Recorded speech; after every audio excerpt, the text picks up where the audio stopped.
Wish I could say I was finally over you, but that's not the truth. Everyone always keep falling in love again. The fuck's wrong with them? I don't understand. Maybe it will pass by, someone save me. Before I pass out, I'm too lonely to be done. I'ma drink at this place. Yeah. Why am I the only one who's left in the rain with nobody to hold on to? Why am I the only one who's feeling this pain when there should be two of us? And yeah, I know we both wanted different things, but letting go just comes easy to you, don't it? Why am I the only one who's left in the rain? If I had an option to be someone else, I would, and let go of you. I know that I'm obvious, fuck it, I'm made this way. But why didn't I stay when I had the chance? Maybe it will pass by, someone save me. Before I pass out, I'm too lonely to be done in my drink at this pace. Yeah. Why am I the only one who's left in the rain with nobody to hold on to? Why am I the only one who's feeling this pain when there should be two of us? And yeah, I know we both wanted different things, but letting go just comes easy to you, don't it? Why am I the only one who's left in the rain? The only one that's left in the rain. Happy anniversary, Mr. Matto. Celebratory hands in the air. Celebratory hands in the air. Hope you've got the flat iron for the steak and beer later tonight. Face with monocle.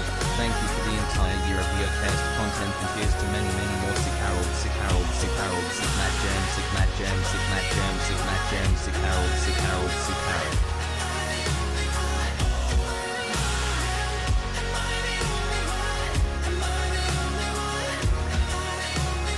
Wish I could say I was finally over you, but that's not the truth. Why am I the only one who's left in the rain with nobody to hold on to? Why am I the only one who's feeling this pain when there should be two of us? And yeah, I know we both wanted different things, but letting go just comes easy to you, don't it? Why am I the only one who's left in the rain?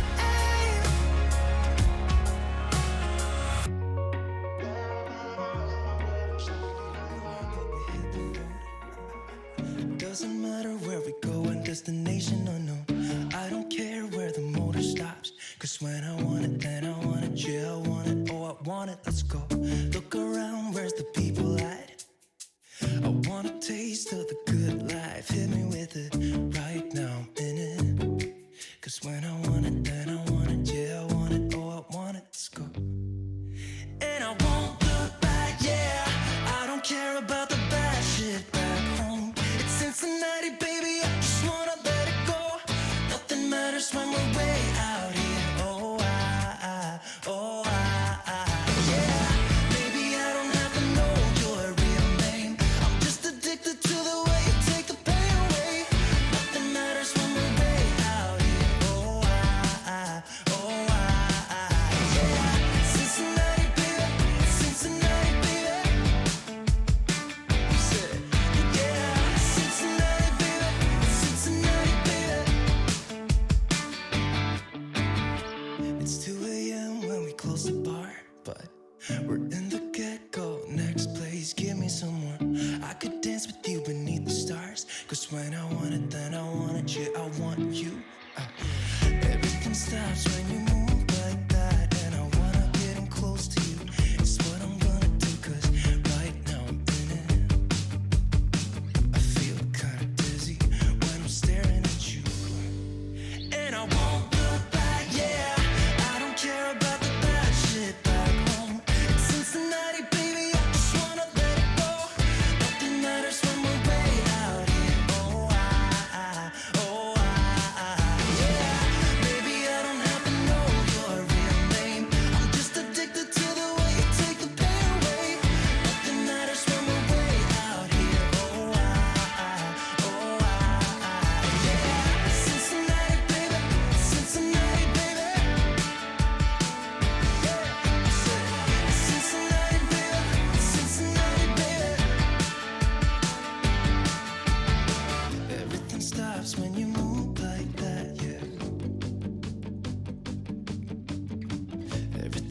stops when you move like that, yeah. Everything stops when you move like that, and I wanna get in close to you.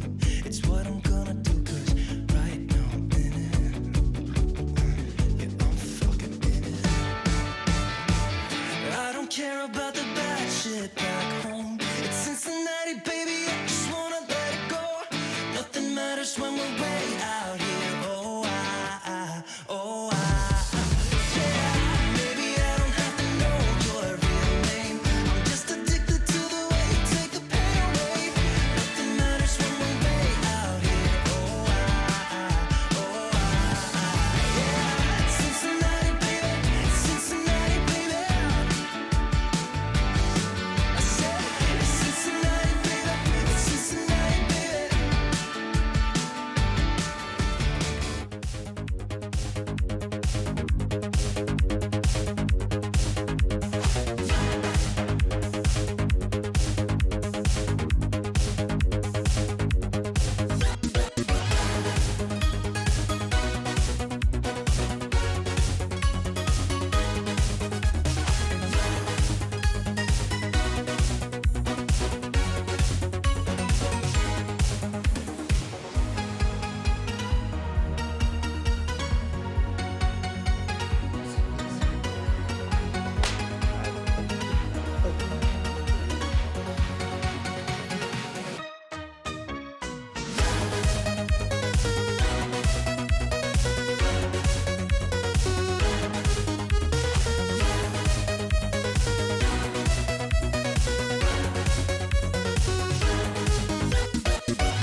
Take everything we got, give it an honest shot. Turning it on and off, we've been sliding. Riding the highest dream, keeping the fire real. I call for you. Hold your gun, cut the wire. Aim for fun, with a light your fire. I've been flying up the ceiling, taken by this feeling. Maybe we're invincible at last. Fueling every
and maybe we're invincible.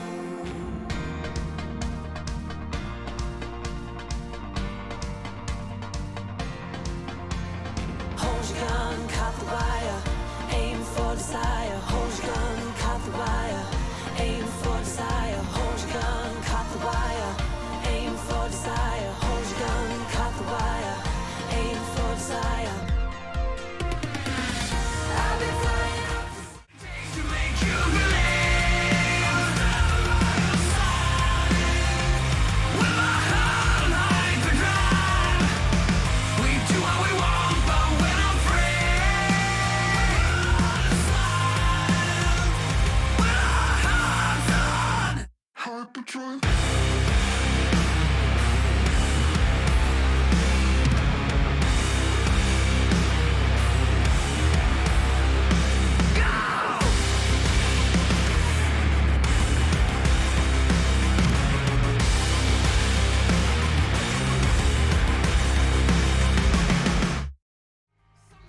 Hello, chatto. I'm back, and it's Tuesday. And coming up today on Building a Nation with MTK, we have 8 teams in European competitions this year, just like the last. But this year, hopefully, we can turn it into something a little bit better than whatever the hell that was last year. In other news, I've sold a player for £80 million, solved all of our financial problems, and my back is feeling a fuckload better. All that and more coming up today on Building a Nation with MTK Budapest, and we're dancing. And look at the fluidity on it, my friends.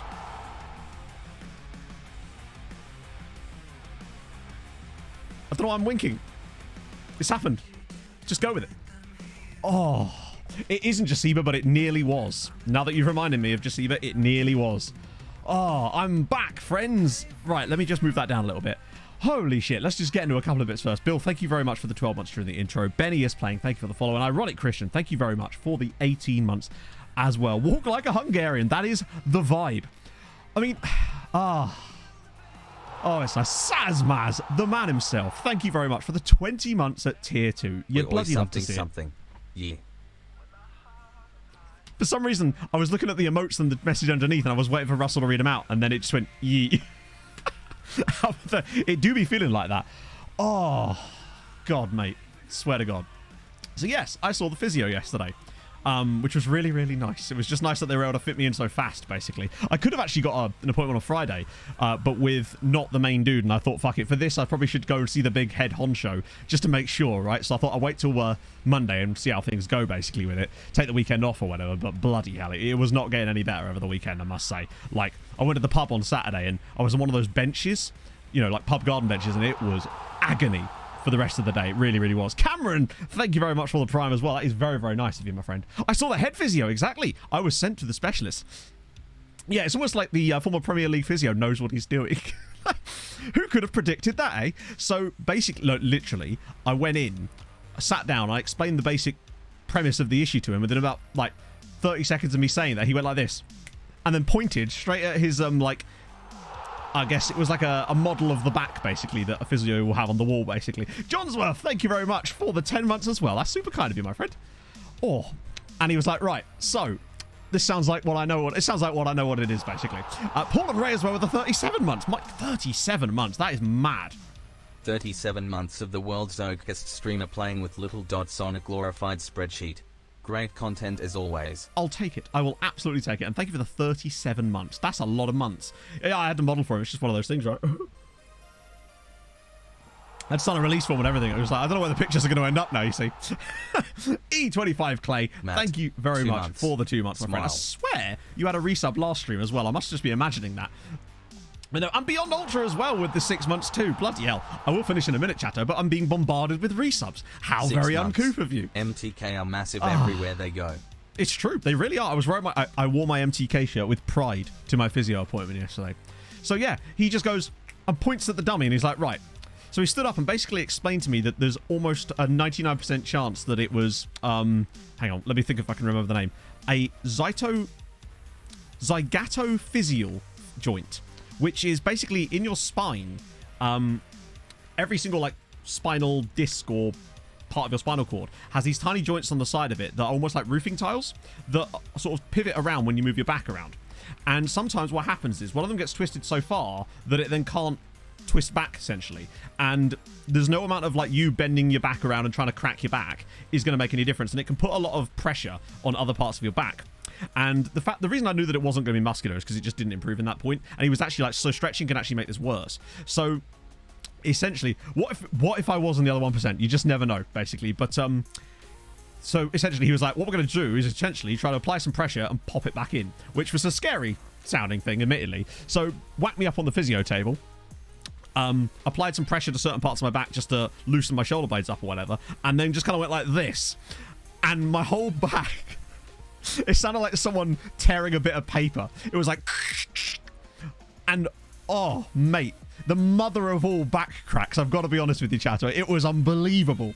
You know, sometimes you'll like lean back and you'll feel like a little pop in your back, a little crack, but the cracks, it was like me doing Pepsi ASMR. It was a ridiculous sound. I went, oh, and he was like, that must have been the one. R-Force, thank you very much for the 5 months as well. He's fixed his spine, chat, essentially. It was like someone getting a bit of wood and then like breaking it over their knee. That's what it sounded like to me. But that was definitely the spot. So then he was like, well, we've got a half an hour session here, and we've kind of already done what I was going to do. And he was just like, do you want some acupuncture? So I was just like, fuck it, yeah, crack on. So then he gave me a bit of acupuncture. Things are good, FM Streamer. Things are actually genuinely very good. Thank you very much for the 3 months. He did, yeah, literally. And he was just like, you fancy some acupuncture? So I was like, yeah, why not, right? Just get on in there. So then I just laid on this thingy with needles in my back for the next 20 minutes. Spinal joint softened back on again? That's always the plan, Whack Human Being. I've been trying so hard. Thank you so much, though, for the Twitch triplets and 27 months. That's really, really kind of you, man. No, as far as I know, I don't need to go back at all. That's the idea anyway. And harder news now with the 17 months. We're on a level 4 hype train just on resubs. That's ridiculous. Late and copped and had to remind me I wasn't primed. This is what I get for putting your health before us on Sunday. I know. How cheeky of me on a difficult day for us all. But thank you so much for the 17 months. And I obviously, because it was one of those physio tables that had the hole in the middle, so I was just seeing the floor the entire time, trying to dribble on it because of the way my chin was angled. And I'm fairly certain, because we were just chatting about football and like streaming and Football Manager and stuff like that, obviously, because obviously with him working in football, being a former Premier League physio, he knew a lot. Like, he plays golf with like a load of former Fulham players, and he had one of them in there yesterday. But I'm fairly certain that through the entire time while I was having the acupuncture done, once the needles were in and it was all like set up and I was just laying there, I'm fairly certain he was just laying on the physio sofa chatting to me, because the tone of his voice changed a lot when he clearly laid down. So he was just vibing. Football friends, I know. Oh, woo, 26. I'm guessing that's West Ham United 26. But thank you very much for the follow. I hope you're having a lovely morning. So yeah, I got a bit of acupuncture out of it too, which is not bad. 60 quid and a half hour of my time was pretty worthwhile, frankly. Now, admittedly, when I was walking out there, I literally thought this man was a wizard, basically. And then I got home and I was starting to feel a lot of soreness in that area, but he did warn me that it was going to be quite sore, because the fact is, it might be back in place, but you're still going to have all the soreness from all the other things that it's been causing problems with the last like 2 weeks. So that isn't just going to go away immediately, which makes sense. Sam Farquhar, thank you very much for the 3 months. I enjoy saying your name, and I'm probably saying it wrong, but I'm enjoying saying it, and it's an experience for both of us. So there was that. And then I could sort of feel like, you know, some dodginess. Took an aspirin because for some reason that seems to make the pain go away and not ibuprofen, whatever reason, right? And I'm a little bit nervous about it, just because, like, you know when you have something like that and you think, oh, that's all going to be fine, and then you just worry that actually it's not fixed it. Yeah, no, he was a former head physio at Charlton and at, I think it was West Ham, under Kirbishley and Pardew back in the day. I mean, he was also Fulham's women's physio for a bit too, so then he was Matt's like, been around. fancy a pint and a quick FM draft, and Matt was like, I'm flattered and I'm now at full mast, but I'm in a committed relationship. It genuinely was a bit like that. I went away from it being like, yeah, I enjoyed that a lot. It was great. Thank you for the 100 bits, Millie. So yeah, it was just Pog to let me back onto the pitch in it. Oh, it's just so nice to, couldn't do that to Patrick. This is very true. It's important. You got to keep, you know, new homies, they have to work their way in, basically. But yeah, I mean, it's 20. It was under, well, they had several managers, because it was like Les Reed, there was Pardew, there was Kirbishley, all of that kind of era, basically, when Charlton were a Premier League side. I'm still a little bit like tentative about it today, because I feel like it feels like there's a lightness in my body, but it's also like I don't want to like exacerbate it. But I've been doing things that would normally have made it really, really bad, and the pain just isn't flaring up in the way that it was. It's just kind of like a little tiny dull ache here and there, and I'm hoping that will just go with a couple of days. But I was just so fucking happy, mate. You have no idea how happy I was just to... Yeah, well, today is literally my match fitness test because it's like streaming is one of the things that really sets it off because of all the movement and stuff. Plus, I'm always sitting forward. But one of the things I've noticed is that sitting forward now doesn't seem to have anywhere near effect on my back. Like, this would be absolutely killing me if I was doing this, say, last Thursday when I was doing this. And it doesn't even hurt at all, actually, weirdly. It was hurting a little bit earlier, but now it doesn't seem to be hurting at all, which is really, really good. So, that's enough about me, chatto. Now when people come in and ask later, how's your back, I can just say, it's all good. I can do the gamer lean, precisely. It's what I've always dreamt of. Or something. I also, on Saturday, accidentally had my razor set on the wrong setting, so it's really, really short. And then I had to do the entire thing like that. So I was a little bit concerned that I was going to be showing off a lot of double chinnery, but luckily, it's not too bad now, so that's good. I might have to sub in for Pog at half-time, although I can't because she's at her parents'. To the drop of stream. I actually didn't tell him the name of the stream or anything. We were just chatting about, like, general stuff related to that. He definitely said he was in various Football Manager games in the past. Because he used to play it all the time back in the day, obviously. You nearly got babyface Matt, and that's something you don't want, trust me. And the worst thing, obviously, the moustache is just way longer than everything else, so I was like, fuck it, we're just leaving it. We're going like this now. Game Elite, I mean, it literally is, like, I find that with FM, I do tend to lean an awful lot. I don't know what it is. It might just be the angle of this chair, honestly. Play with it? I don't know, Johnny. I couldn't possibly question that. Trim parts up to... Oh, no. And the thing is, once you've done the first bit, it's gone. You have to even it up. So I had it on a 1 instead of a 5 or something, and that's quite a big difference in terms of beard length. Yeah, there's a bit more mustachio-ness going on right now, but there you go. Well, what was the mutton chop bet? I forget what the actual requirements for the mutton chop bet was. But now I'm starting to think that, you know, if worse comes to worse, I could probably pull it off. Maybe. Who knows? But I don't remember. I make so many bets with chat that I've literally lost track of which one was which, and I have no idea what would cause the mutton chop bet to come to fruition. Number 1. Oh, was it number 1? Oh, shit. Well, I mean, we're getting closer, I suppose. So, where to catch you up? First couple of things, obviously. No real surprise. We've got 8 teams in Europe. They breezed through. It's Kishvada, though. They were absolutely stacked. They were even better than they were last year as well. Fatboy Bunts, thank you very much for the 17 months. It's a rhyme, and I definitely knew it. What a glorious day for some Hungarian football manager. Hell yeah. It is a glorious day for it. It really is. New race in mind. I haven't picked another race yet. 10K 107. Hell yeah. I think my fastest at the moment is like 10... Probably not that much. It's probably maybe 30 seconds faster than that at most. I feel like it should be a lot faster, considering I can do a sub 35.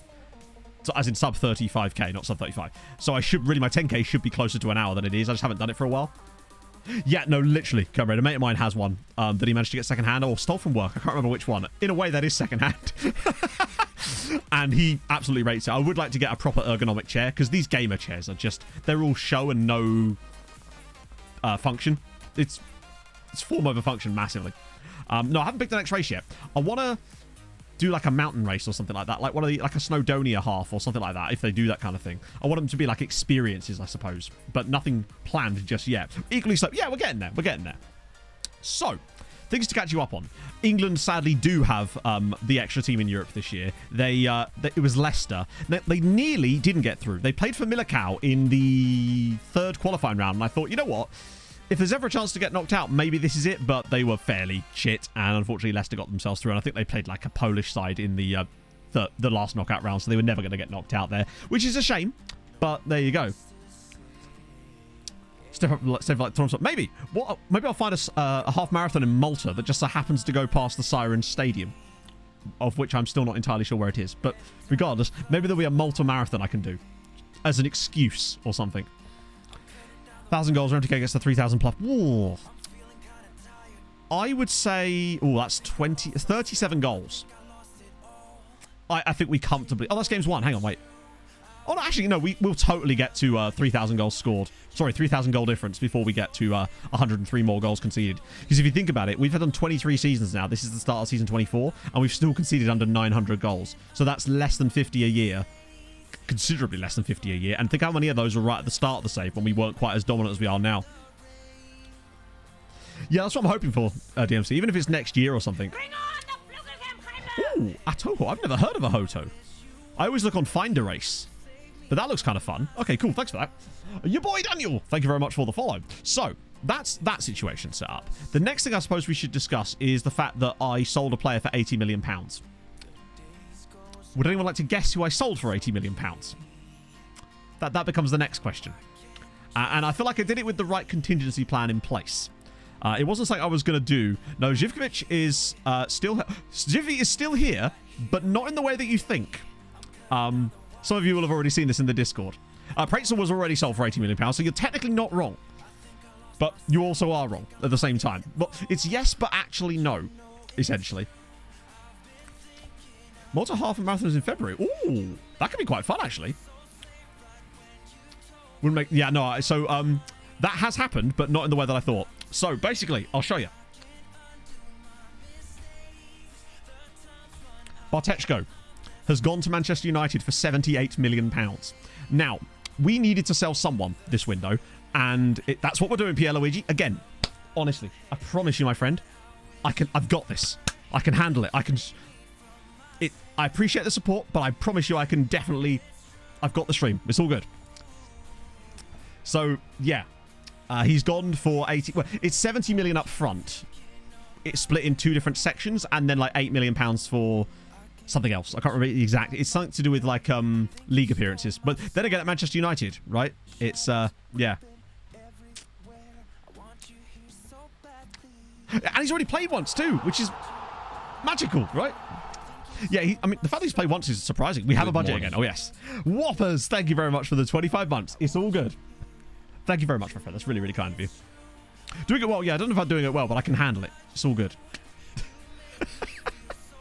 So, yeah, Bartechko's gone. Now, if you recall, the discussion on Thursday's stream was, well, if we sell Bartechko, who's going to provide cover for Teixeira when he inevitably misses a game through suspension or inevitably like a 2 to 3 week injury or even worse, right? Because Montiel can cover it, but he's not got the speed. Darla is not as young as he used to be because they're both 36. But then I had a thought. We had a player out on loan who I felt could do a great job at covering centre-back / fullback in the same way Bartechko can. But he was playing for a side that was not really going to be... He wasn't going to be much use to them at this point. And I'll show you him now. I think it's just Stojnic. Here he is. Dusan Stojnic. So, I brought him back because he was on at Jury, who, if you recall, got relegated last season, if I remember correctly. Yeah, so they started off in the second tier this season. And I felt that bringing a player from the second tier side wasn't really going to damage the league's progression overall, basically. Applies to most people. This is very true. So, yeah, he's in. Overpay for wages and let them collect it. Literally, Beak, though. It's not even a joke. Like, the last 3 players that we've sold to Manchester United have still not even combined for double-digit appearances. And they never will, because I think 2 of them have already left. So, yeah, this is Dusan Stojnic. He's the guy that we signed, I think, 3 years ago from Red Star. Now, he is technically a centre-back, because he's got the 15 jumping reach, but his heading isn't amazing. But I honestly thought that as a backup right-back / can cover centre-back too, I think he ticks all the boxes for us. The only thing about him that isn't amazing is his crossing ability, but hopefully that can come in time. He's fast, he's tall, he's good in the air, he's got solid tackling, marking, passing, positioning, all the things that are solid. And he can cross a little bit as well, but not spectacularly well. So I figured that having him back in the team for this year as our backup right back would be... And yes, we did manage to get Živkovic out again, but not quite in the way that you'd have expected.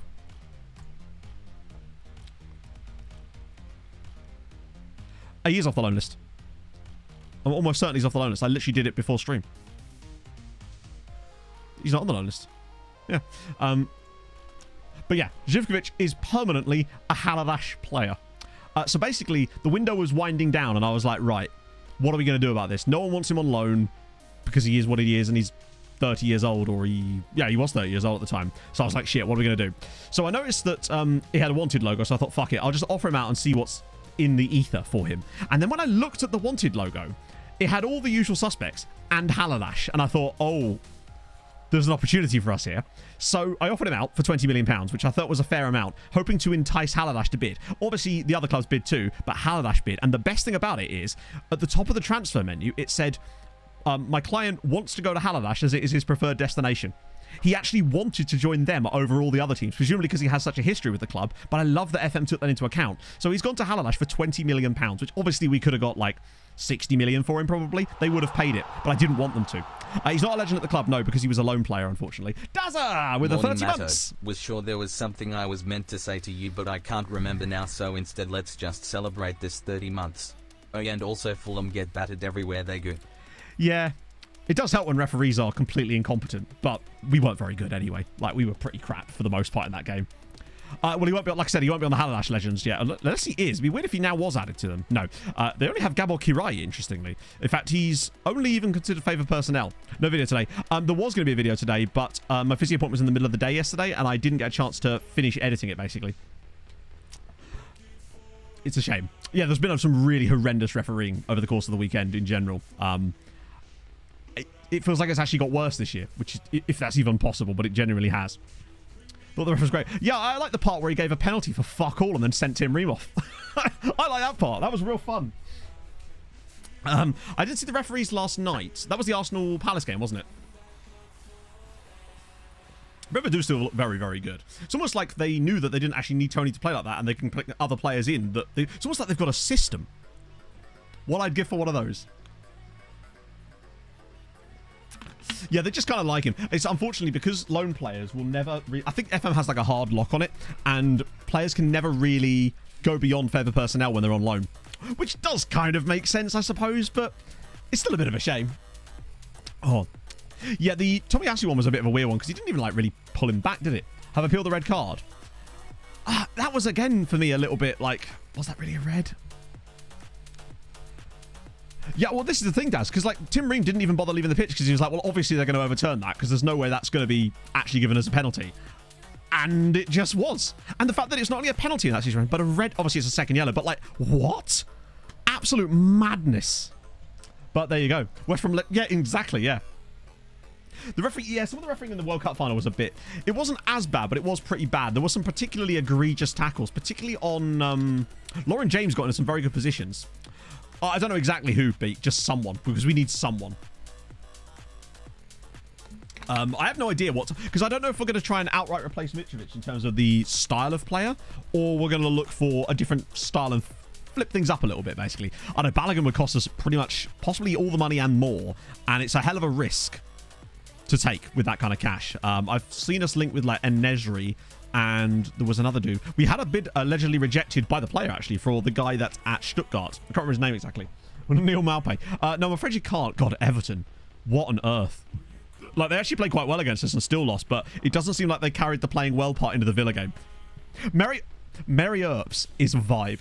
She's so funny on TikTok as well, but my God, her just screaming fuck off after the penalty was amazing. I've realised that her and Jordan, maybe it's just like an England goalkeeper thing. Her and Jordan Pickford, very shouty.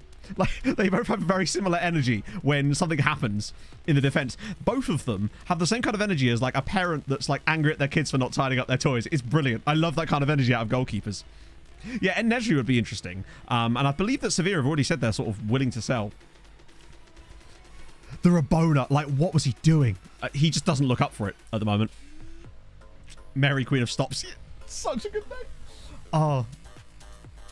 What I would say is, I don't think it was a very good penalty. It was a pretty weak penalty where if the goalkeeper goes even vaguely the right way, they're getting it.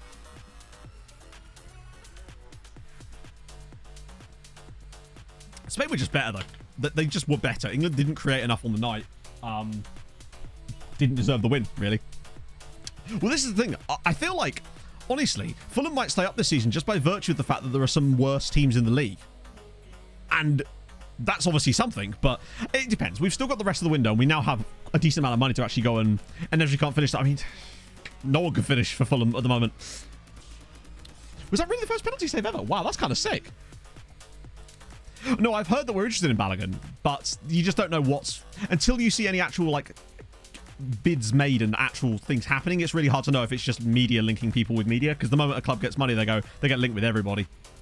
Chelsea was a bit of a strange one. I caught the second half of the West Ham game on. We should probably get into a match, actually, while we're here. We'll get into that when we're actually in the match, because we've got all Champions League matches to get through today. So, I did sign some players as well, but most of which you already know about, because you saw all the guys that joined us prior. And then you obviously saw Pushkash join us. I don't know if you guys saw Boothby. So this is the newbie on a freebie. This is James Boothby, who we got on a free transfer from Leeds. So he's going to be one of our sort of backup DM type of players. But on a free transfer, can he really go wrong, right? Why would Chelsea need yet another player? At this point, also, isn't Pochettino like famous for wanting small squads? And it feels like he's in the almost opposite situation of that. Tony Cocky, really? I kind of like it. It's just, it's a vibe. And I honestly think that if this is what's going to happen with the women's team as well. It's going to be, everyone's going to find them charming, because they are. And then it's only going to take a couple of people to start turning the tide for no reason. And then all of a sudden they'll have to have real loads of media training and we'll sound exactly like the men's team. Boring. And do we really want that? No. Personally, I like characters in the game. I think characters is what makes football and sport fun in general. So yeah, that's Boothby. On a free. Can't go wrong with that. We obviously got the free transfers of McCarthy, who's honestly not amazing, but for a free, can't really go wrong with that, right? Sell Boothby. Why would I sell the player we've just brought in on a free transfer in the middle of September as well? I don't think you understand how transfers work. So we've also got Laskovsky on a free transfer from Wolves. I did actually try to sell him to see if we could maybe get a bit of cash up front, because why the hell not? But that wasn't going to happen, unfortunately. So maybe he'll go at the end of the season. Not entirely sure. But still, we've got more centre-back defence cover, essentially, with him. What do you mean Bullars did? Yeah, in a way. Yeah.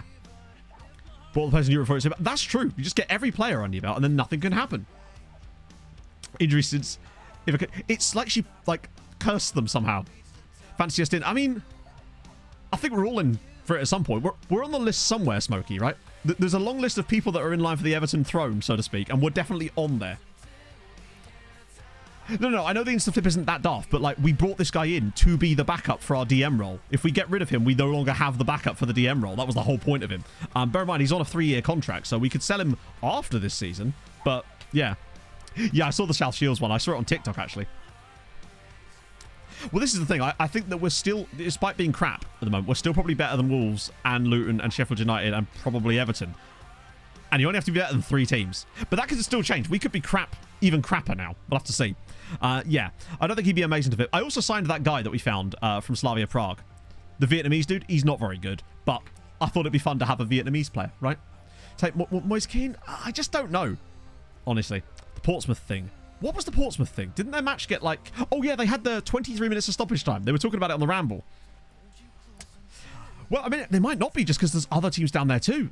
It's going to be one of those seasons as well.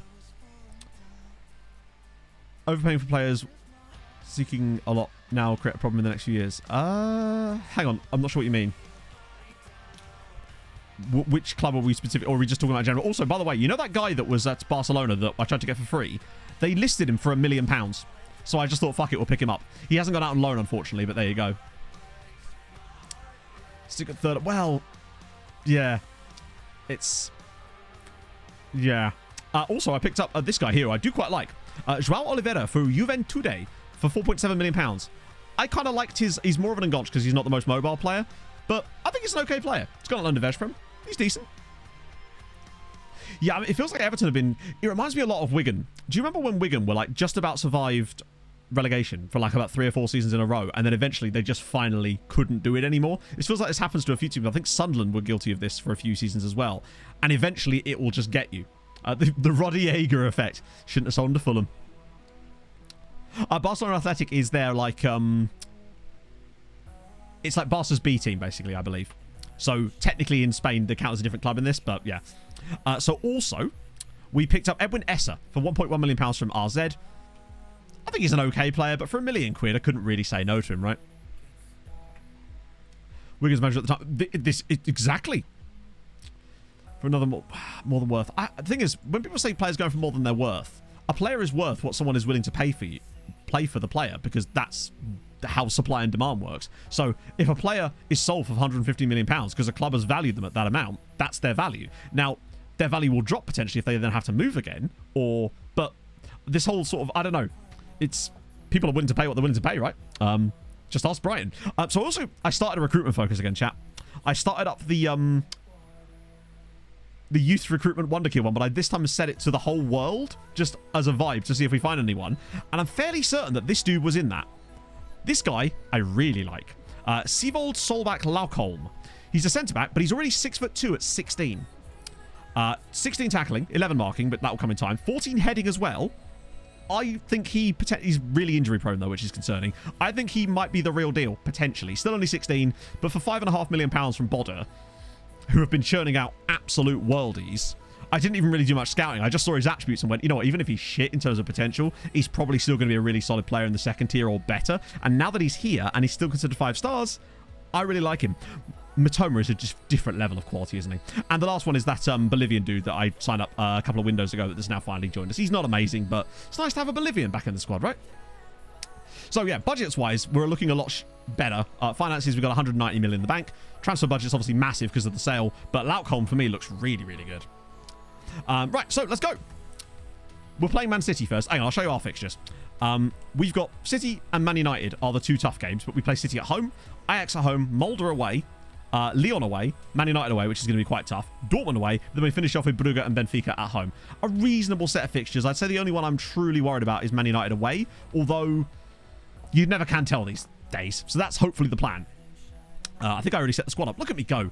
Look at Thursday me. So Nieto is still here. However, I nearly sold him to Liverpool for £55 million. They did have a bid put in, but in the end, I ended up doing the Bartechko deal instead, as I felt like Nieto was more valuable to the squad at this current time. I think we do need another centre-back. Yeah, we just need a bit more depth in general, really. It doesn't look great off the bench at this point. Now, unfortunately, we're missing a couple of players through suspension and injury, I think. So it means that Loskovski might actually have to play in this one. It's not particularly ideal, but it'll do. Where's Romero? I think he's injured as well, actually, now I think about it. Yes, he is. Although I want Boothby on the bench. Also had some bids for Sissoko from Dortmund, but they weren't good enough bids, basically. I think they only bid like 20 million, and for me, he's worth way more than that. So that's what we're going to go with for today. Don't know how Loskovski's going to get on in this one. First game for the club, but it's not too bad. At least we don't have shitloads of winger injuries as well. Also, Big Manovic has done very, very well in the league game so far. Lots to explain, but essentially you're getting... They're faster if you... Ooh, that it can catch up. Don't do the side scan, but 3 focuses which feed through. Okay. That's quite sick then. And Valdo ambidextrous. Basically, yes. No, basically, yes. Yes, he is. Other teams. Good shout. There was... Let's just quickly check in this now, actually. Not as many as you'd think. Basically, I was a little bit disappointed with their work. Let me just sort by price. So that's new. I did not notice that. Okay, so that's happened. January Muitwa has joined PSG from Kexmet for £26 million. They had a Zambian? That's amazing. Kexmet signed a Zambian dude and sold him for 25 million quid. Hungary's just fun, isn't it? That's amazing. Oh, yeah, Ica came up. They actually managed to get ahead of Puskás right at the last minute. So they're finally in the top flight. That's amazing, though. Then you've also got, obviously, us selling a player to Halash. I also sold Redin Ciuc for £25 million to Shakhtar because he wasn't going out on loan, and I figured we could flip him and make 10 times our money, so it made sense to do that. Halash also sold Kvaman to Juve for 13 million. They sold Santiago Lopez to Ferencváros for 13 million. Kujvada bought a dude off of Boavista, this dude here, for £9 million, which looks like a slight overpayment, but you just never know. He looks quite a decent player. We've also got Ferencváros sold Luca Lapena to Newcastle for 6 million. Honvid sold a dude. There's a lot of like you see what I mean about they're not spending a huge amount of money, and when they are, it's usually within the league, unfortunately. So there's this guy Erik Cerner to Kishvada. It's not great, really. Harash did sell a lot, but remember they also bought Haris Zivkovic off of us, so it's a bit of both. So you see what I mean about there's not as many bids and buying as I would have expected. There were some quite good free transfers, but I can't remember who was exactly who, unfortunately. That's the issue. There was definitely a few that I was quite pleased with. So Lewis Williams joining Kishvada on a free transfer. That for me is quite a good deal for a 24-year-old Welshman. There's also Debrecen picked up a guy from... This was the goalkeeper I was on about that joined Haladash. He's not bad, is he? On a free transfer from Genk at 29 years old. They'll get 5-6 years out of this guy easy. And he looks to be a pretty solid keeper for them. So that's decent. Particularly as they're free transfers as well. Daniel Stacey as well. This guy joined Kishvada for free. This guy, they got him on a free from Leeds. Only 31. He's on 92 grand a week at Kishvada. They are genuinely stacked this season. Their team is unbelievable. And let's not forget as well, they also got Escudero on a free from... Fuck, who was it? It was Atletico. This guy here, Rafa Escudero. They also got him. He's only 28 years old. And they got him for free. 46 million pound value. Great strikers. Already banged a goal from them in the Conference League. I mean, this guy was playing in the Champions League last season and he's now joined Kisvada on a free transfer. They are stacked. If they don't win the Conference League this year, I'll be absolutely amazed. They are probably the strongest team in the tournament by a country mile. It's ridiculous. Right, let's get into our first game. And hopefully we can start off with the good vibes. That should be good. We should get the other guys back from injury after this match as well, which will be fine. Yeah, Leeds are weird in this save. I think the reason is because Leeds have played in Europe a few times, they seem to have a more complete squad. But when the seasons they're not in Europe, it seems that they let a lot of the contracts expire. So if I remember, we got Boothby from Leeds, and there was that other dude, O'Malley, that we nearly signed from Leeds, the fullback, that was just way too expensive. Let's do it. Spy the Saudi. I mean, it certainly feels like they're doing that right now. Oh, this salty Scotsman. Thank you very much for the 20 months. Regan Boothby.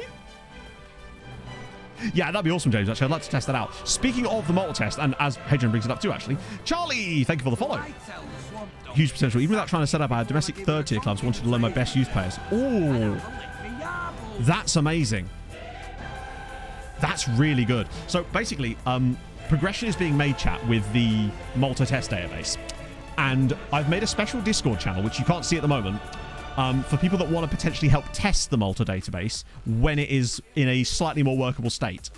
And if you are interested in helping out with the Malta database test, just simply being able to play the database for a little bit, then let me know, or put something in the stream chat and I can give you the Malta tester role in Discord, and you'll then be able to see the Discord channel that will have the updates for the database in it as we make some progress towards that. But things seem to be progressing really nicely at the moment. Ban with them? Absolutely not. But do you not remember a couple of weeks ago when I said I thought they were going to try and backdoor their way into the Champions League somehow? And I've already seen news reports coming out now that they want to somehow end up with the winners of the Saudi League getting a wild card entry to the Champions League. I'm telling you, that's what they're trying to do. A Maltester. You're right, I really should change it. But I think it's just because the channel itself is... are we still on... Comprehensive? Yeah, we are. The channel itself is just Malta FM24. Well, part of the reason that I want to set this up, Inferno, is because Hadrian reminded me that you mentioned that you want to help out with some stuff. So I'll add. I think you should already actually have access to it because you already have mod privileges in the Discord. So you should actually be able to see the channel already. Anyone who's already a mod, so Owen should be able to see it too. Will be able to already see that. So and Saz too. But yeah, no. If you want to drop a message in the stream chat on Discord, just saying that, and I can just click on your name then and pop you in the thingy. Yes, what was yesterday's news on Saudi? I think that would be a little bit too...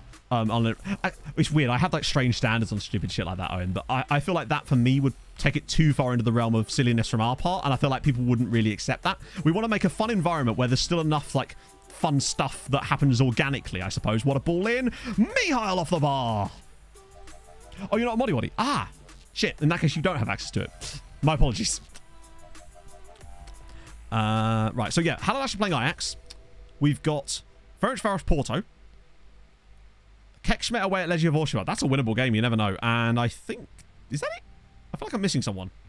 Oh, yeah, Gimot away at PSG. Not happening. Oh. Human rights... Oh, yeah, but like, since when has human rights mattered to the footballing bodies, unfortunately? They held a World Cup in Qatar. I'm not sure that human rights are at the top of their priority list, unfortunately. So I wouldn't... See, unfortunately, I wouldn't see that stopping them.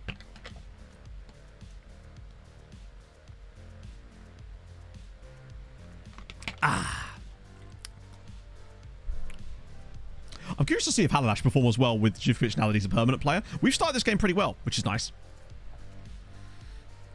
Although I feel like we maybe could have been a goal up by now. Go on, get in there. Yes, Alexis. Oh, wait, hang on. How has that happened? Right, Laskovsky. Oh, dear. He's looked a little bit dodgy. He's got very blonde hair, doesn't he? Like, extremely blonde hair. V Morgan, thank you for the follow. Like, he's got, like... I was going to say jet white, but that is not really how that works. He's just got very blonde hair. I'm sure they'd find a way in anyway. 2-0, and, well, Živković has now scored a brace. So if that answers the question of how he's going to be performing out on... now that he's permanently there, I suspect. He's already... Oh, that's a red card. Ferry is about to take a ferry back to the dressing room, and we get a second half against 10 men. Big opportunity for us to win this now. Club Championship instead. I mean, FIFA is trying to do that anyway, aren't they?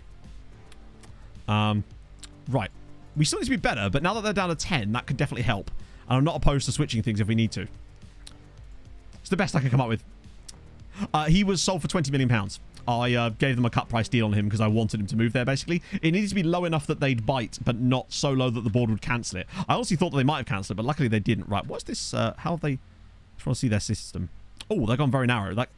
Actually, I think we'll just leave it as it is because we're quite a wide team as it is. So I think having that extra width is probably going to be quite useful here. This is a big opportunity to get a really big win under our belt straight away. Next summer, I don't think they sell him, honestly. I think he's too important to the club. I think he's got at least 2 or 3 years there. Mihail Nieto! Good save again. Oh, get sold by Halish. Well, like I said, I don't think they're going to sell him straight away. I think it would be unlikely if they randomly threw... Given that he's... Plus, remember, he'll be 31 next year. I mean, he might still go for huge money, but I feel like if we're going to see someone leave, it's more likely going to be Sharjil Vorgan, who's, I think, still worth £300 million at Halidash. And plus, with him being on our shortlist, if they did try to sell him, we could bid up the other teams too. That's a really bad pass. Like, we've got better in this game, but we still look a little bit sus. Durin has had another poor performance, which is very unlike him, considering he was still the top scorer in the Champions League last season, in spite of that absolute shitter he put in against Inter in both legs.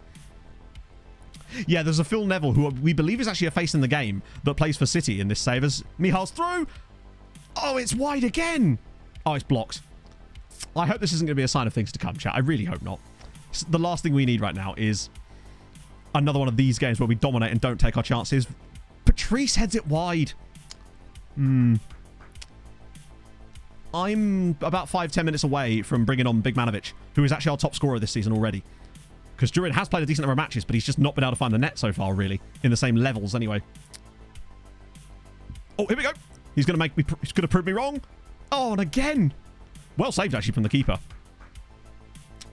Yes, I have, Dan. We were just discussing it. It's going to be Malta. We're already building the test database for it now. So it should be hopefully ready for testing. Well, actually, there's no rush on it being ready for testing. Whenever Hadrian is ready for it, basically.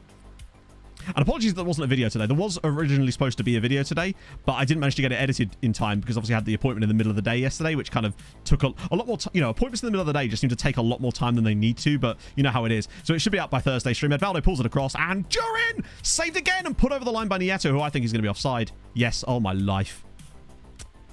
Ah, dear. It's not looking good, Brev. This is not looking like our day in front of goal. Because wait, is he giving it? Oh, there was no assist. There was no assist because of the goalkeeper. So it is going to be 1-0. It is Josiba Nieto. I can't believe that Durin missed this header. Straight at the keeper. Bang. Nieto over the line. Boom. Oh, yeah. The team is going to be Sirens. Sirens FC, I think is the name. How are the other clubs getting on? Kexpress still drawing. Giamot are winning at PSG. Giamot are winning at Paris Saint-Germain, Chateau. Not that that's a big deal because Halidash did that really easily last year as well, but still. But yeah, that's why we were discussing it. River Dance celebration. Yes, I have. I've seen it more than you should. Let's put it that way. I've seen it more often than you'd expect to see it. Lure Place, there's a lot we can do with the Sirens name. I think it's just going to be a fun team to manage. Edvaldo, Teixeira, and it's 2. Get in. Yep, build a nation. We're going to be setting it up so that it's like the optimal system for building a nation. Where everything is perfectly placed to make it happen. But we're going to counteract that, of course, by the fact that Malta starts so low. Yeah, so usually I check the thing to see if it's going to be given, but obviously if there's no assist, it can't, like, tell you. Okay, 2-0. That should be good.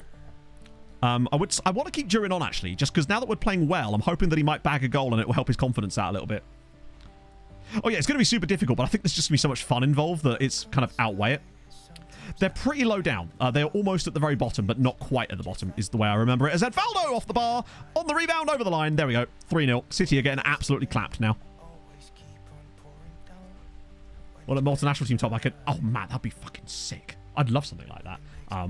I don't... Do they even have a club shop? Someone like Sirens, Matt? Like, and I bet if they do, it's like really local shit. But if what Basil says about there being a half marathon in Malta in February is correct, I could maybe convince Pog to... I'm sure Pog would need a lot of convincing to go to Malta on a holiday. It's just... she'll just about manage it. So maybe I could persuade her to go around there and see if we can get something like that. We'll get Boothby on for a little bit. I think that'd be kind of fun. Laskovski's not been amazing, but he's done fine. I might actually try Bigmanovic up front for the rest of this game now that we're in the clear. And I really should get Yamin off too, but we're just lacking a bit of depth there. Stefan. We've still got some injuries at the moment, which isn't helpful. I don't play around with them kit bash very often, no. Just because I've become spoiled over the years. Janusz, I don't think Janusz was on the bench, was he? No, Janusz wasn't on the bench. It does look really, really nice. I've always just enjoyed it as a place in general. Like, I think it's such a cool... Just, I don't know, it's hard to explain. Like, the fact that the language is so different to everything around that area in terms of, if you think Europe anyway. Kekshmet losing to Legia Warsaw. That is embarrassing. That's the kind of results. This is what I mean about Kekshmet. They're not... God, look at that second half. I think we created like 3 XG in just the second period there. That's a good result for us. Ooh. Employee of the month, right? I love that. I'm now back at work, so now I can Skype and watch the streams.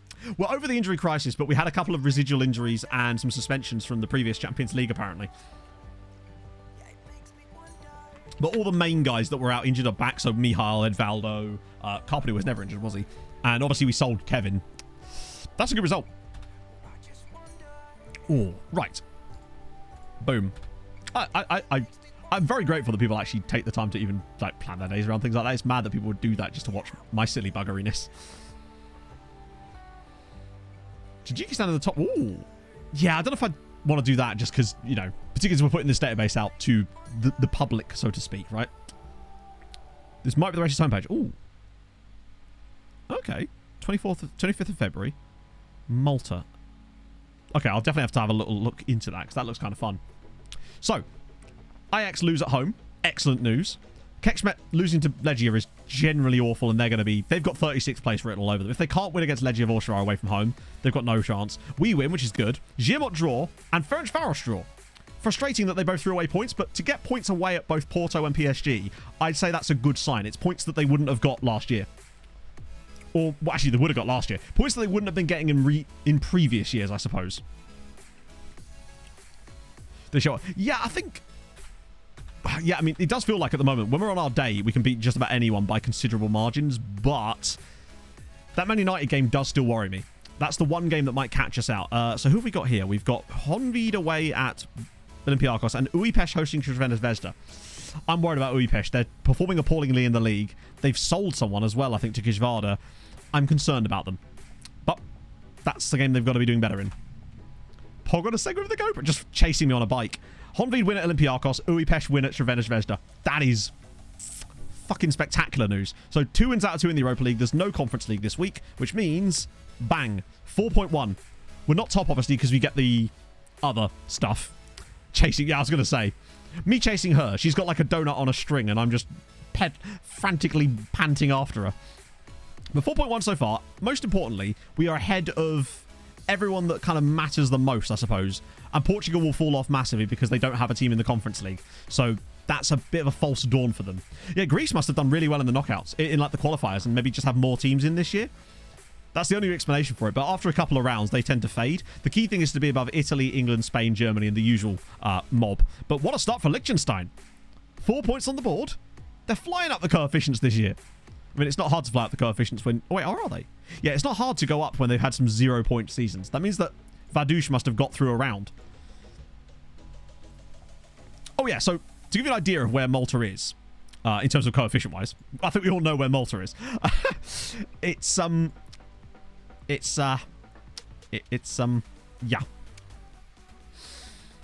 Let me just sort it properly by this year. So they're below Wales and Gibraltar.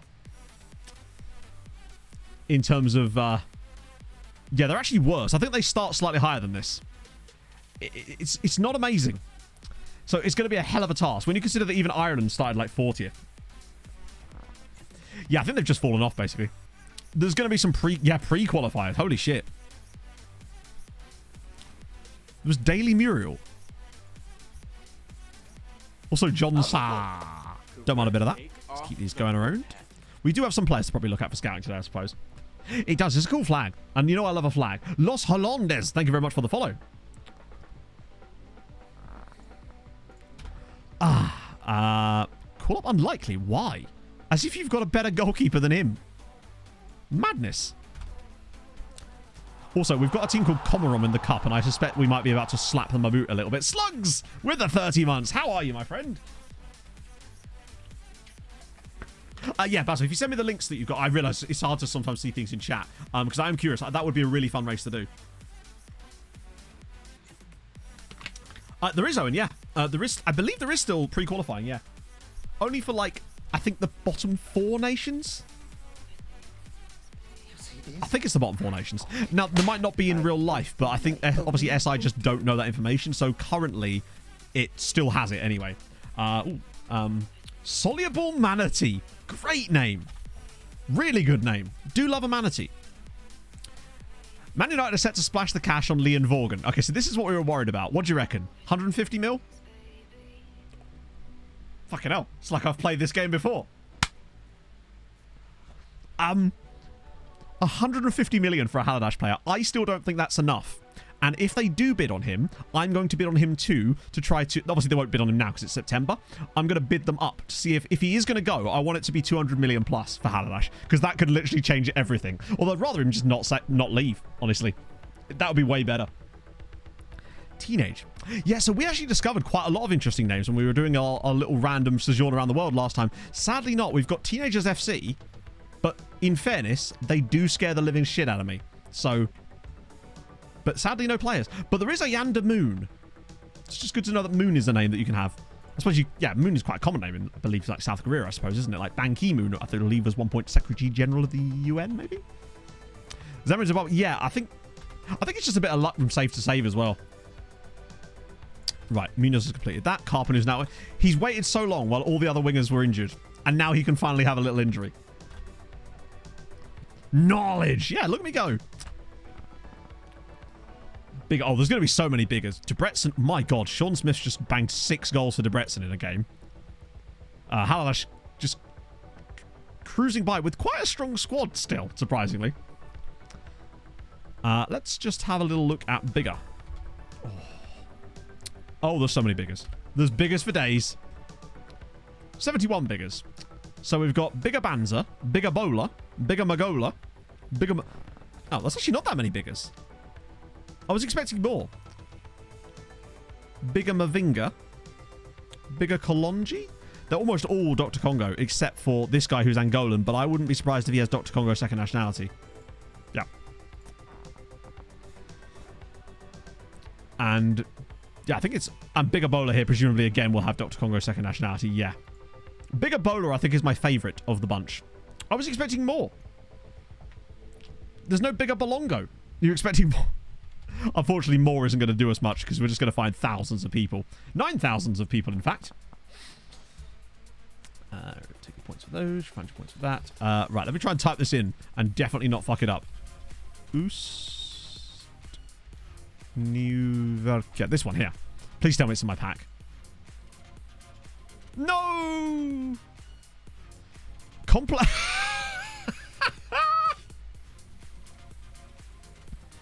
When it's a particularly difficult Tinder date. Complex cockstrat. That's,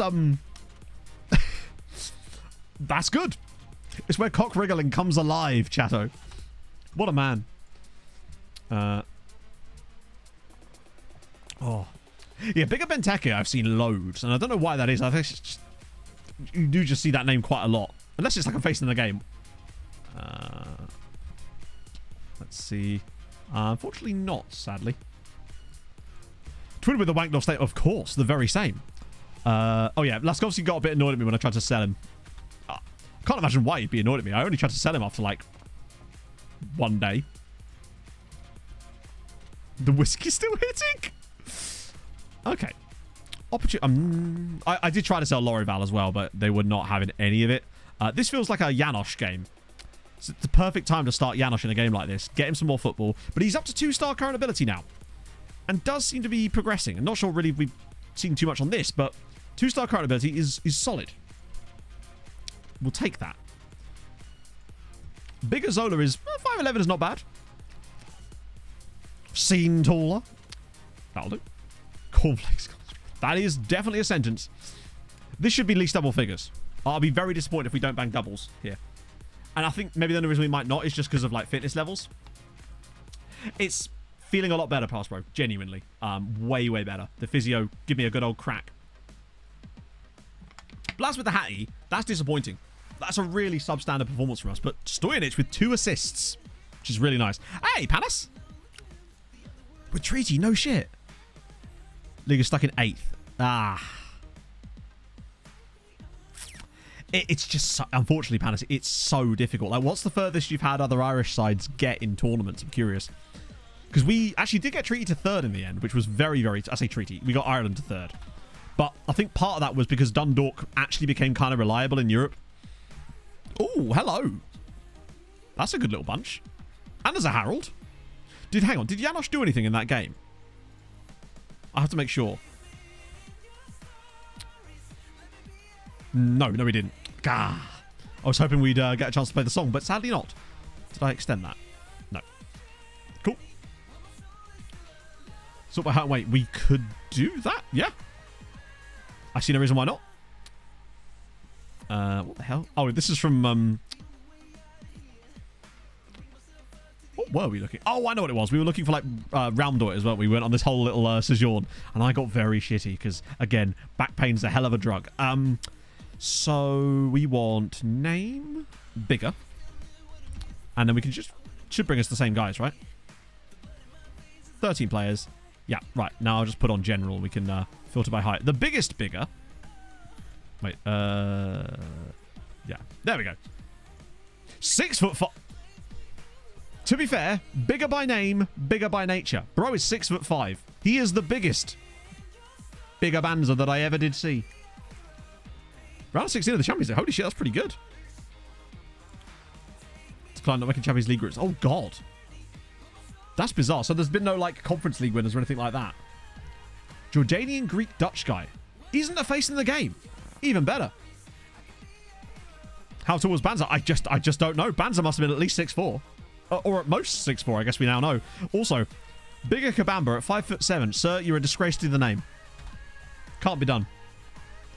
I think that's the same thing, right? Yeah. I still think 150 million is too little. Like, because Leon Vaughan is genuinely a worldie. Still only 24 as well. I'd rather them just not sell him. But we'll see. I mean, they'll have him for the first half of the season regardless. But ideally, I'd rather them hold on to him for a bit longer. And I think we could make that happen by getting him to agree to join us and then cancelling the deal. Like, delay it for a couple of weeks and then cancel the deal. That's the only way I think we could get away with that. Which is weird. I don't... Oh. Every time I see, like... Whenever there's 5 options, I'm always worried. Or 4 options in this case. Because it has to be a certain level of injury to get those. Or usually an arm injury, too. Union Magdalena? Nah. Sadly... Wait. Yeah. Anyone fun? Goba Galezo is a fun name. Oh, actually, Inferno, if you're still here. I need your pronunciation tips on a name for a player that we're signing, but I feel like it's going to catch me out. So this is Christian Alakeche? I don't know if it's Alakeche or Alache. It can't be Alacheche, surely, because of the... Elisheche, maybe? Elisheche? That's the closest I've come probably to getting it right. Hey, Callum! The week has been treating me better.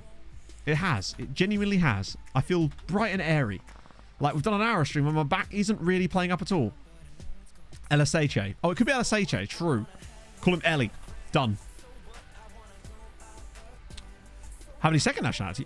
Don't think so. Not that I've noticed. No, he was born in Ciudad de Buenos Aires. Just capital city, boy. The big L. The big L, I could definitely go with that. Stewart. There's a bit of Stewart. That's a lot of play. Wow, that's a really large squad they've got there for their under-18 squad. Sure, no one's amazing in it, but still. Ali KJ. Any new recruitment focus updates? Oh, wait. It's not bad, actually, to be fair. So, LSHA. LSHA, I like that. That rolls off the tongue quite nicely. Hey, random Twitch follower. Yeah, it's just that you've saved it by 1 minute. If you were 1 minute later, this wouldn't have worked, but we've saved ourselves some embarrassment there, and that's very important. And with Harris, Harris has gone to Halash on a permanent transfer. The best possible outcome, essentially. These guys we will get rid of. We did get our scout report back from the Catholic Daddies, and sadly, it was a bit lacking this year. Oh, what the hell happened there? Oh, this is that young Thai dude. I'm still kind of think I might try and sign him just because he looks probably the best Thai player we've found for a while. But we can't sign him yet anyway because he won't talk to us. Oh, stop clicking on the map. Jesus. Yeah, no, I suppose there are quite a few Argentinian Italians, to be fair. Get those reasonables round again. And actually have a look at some of these guys properly because there's some quite okay looking players in this little list of laddies. Obviously him not happening. Yakovlev, I think I decided against him in the end, maybe.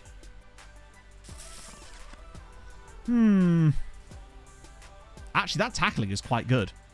Teamwork's very high. Technique's very high. Crossing is okay. He's not the quickest, but he is driven. Unflappable as well. He looks quite good, actually. Irish. We actually had an Irish Brazilian in this save, too. We changed his name to Quivanino. And he ended up getting loads of Ireland caps, too. I don't mind him. I mean, it's a huge disparity in value. He seems to tick all the boxes. But the question is how much they want.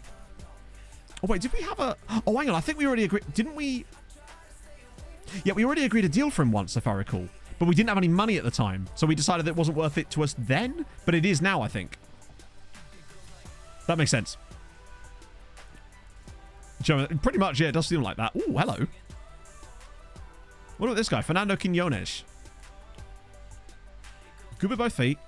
Highly injury prone, but he's not super expensive, and it's Deportivo Cali. And now I feel like he might be too young to want to talk to us yet, but you never know. Yeah, so I'll shortlist him for later, because he's definitely a signing.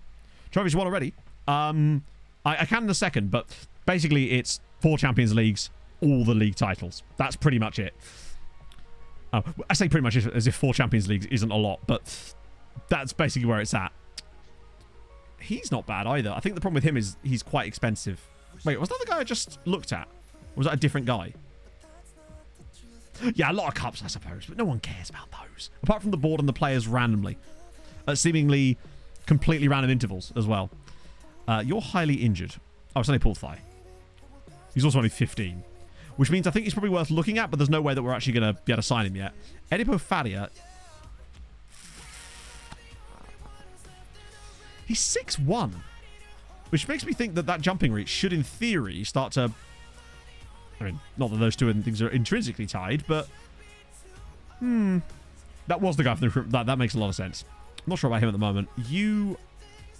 I actually do quite like, but I'm still not sure about the price. Lautaro Montiel. We could do with another Montiel. I feel like some of these guys... This is a Gonzalo report? No. I think maybe getting Gonzalo reports on some of these guys might help us. Maybe like a 2-week report on him. I do love it as well when it tells you that the player is extensively scouted and they clearly just they haven't been. There's literally there'll be things missing from their profiles. Elvis Cruz, how is he a D-rated player? I am familiar with over 600 dance moves, and I am He's the kind of guy that if we sign him, he would immediately be down here. Not a big fan there. I think that's actually kind of telling us that. What about you? You're quite well-rounded. Just one thing below a 5. Sorry, below a 6 even. Javier Siverio. Driven personality. Quite cheap as well, but again, he's 15, so he's probably not going to talk to us either, so we'll get that. Was that starting 11 to say? I don't really have a specific that starting 11, I suppose. Dead Soul, thank you very much for the follow, because with the save being so long, it's hard to say, because I really do just like favorite group of players. Honestly, I feel like the current group, although I do miss the days when we had Alberto Malero back in the day was really good for us. And when we had him and Brahim Diaz at the same time, that was fun. Is Montiel going to Forest? I know that Fulham were linked with him at one point, but then it feels like... And Hossam Abdonavi as well, of course. Since the fan club is in chat today, be rude to ignore him at this stage. Moro Jimenez. Sorry, Jimenez.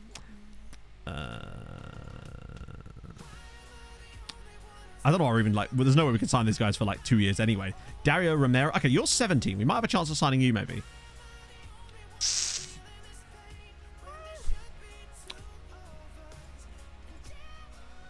I think the issue with him is probably going to be that the price is going to be more like £4 million.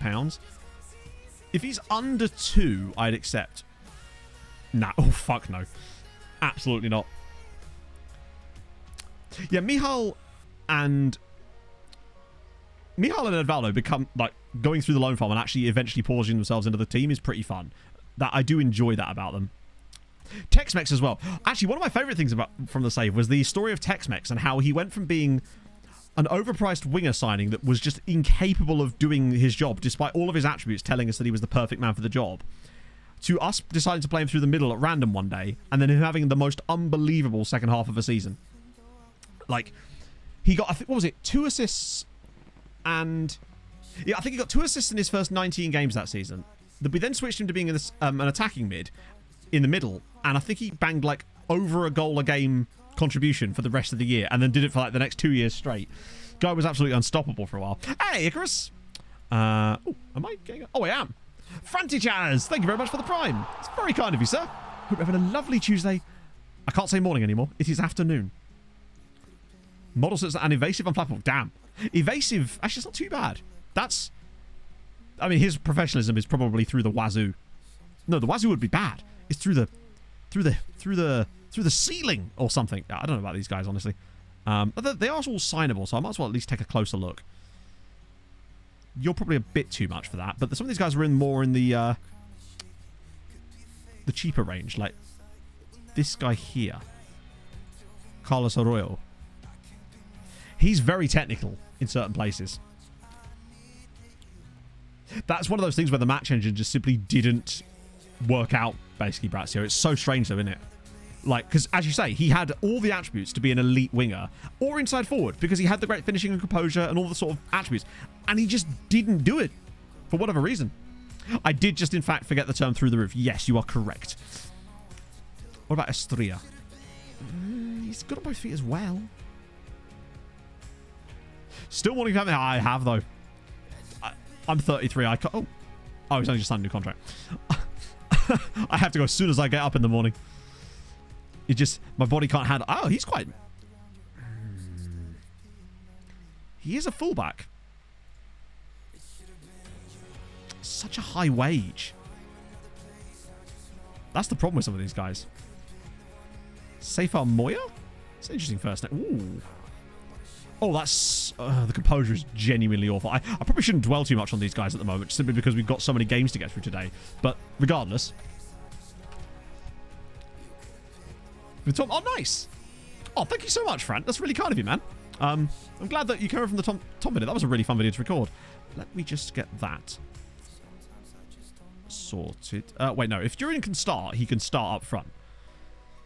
None of this silly. Monty's back. Nearly. Which is good. Oh, we're playing against Zhang Yao. That's going to be fascinating. I'm hoping he does okay at KXMet, but it concerns me that he had that quite easy Champions League game and was unable to really do much in that. It's a troublesome situation, babe, but adult bedwetting is nothing to be ashamed of.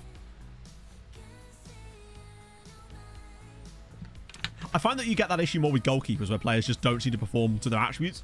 But that might just be because goalkeepers is such an isolated position in terms of it's easier to see when they're just not right for the match engine, because they have a very...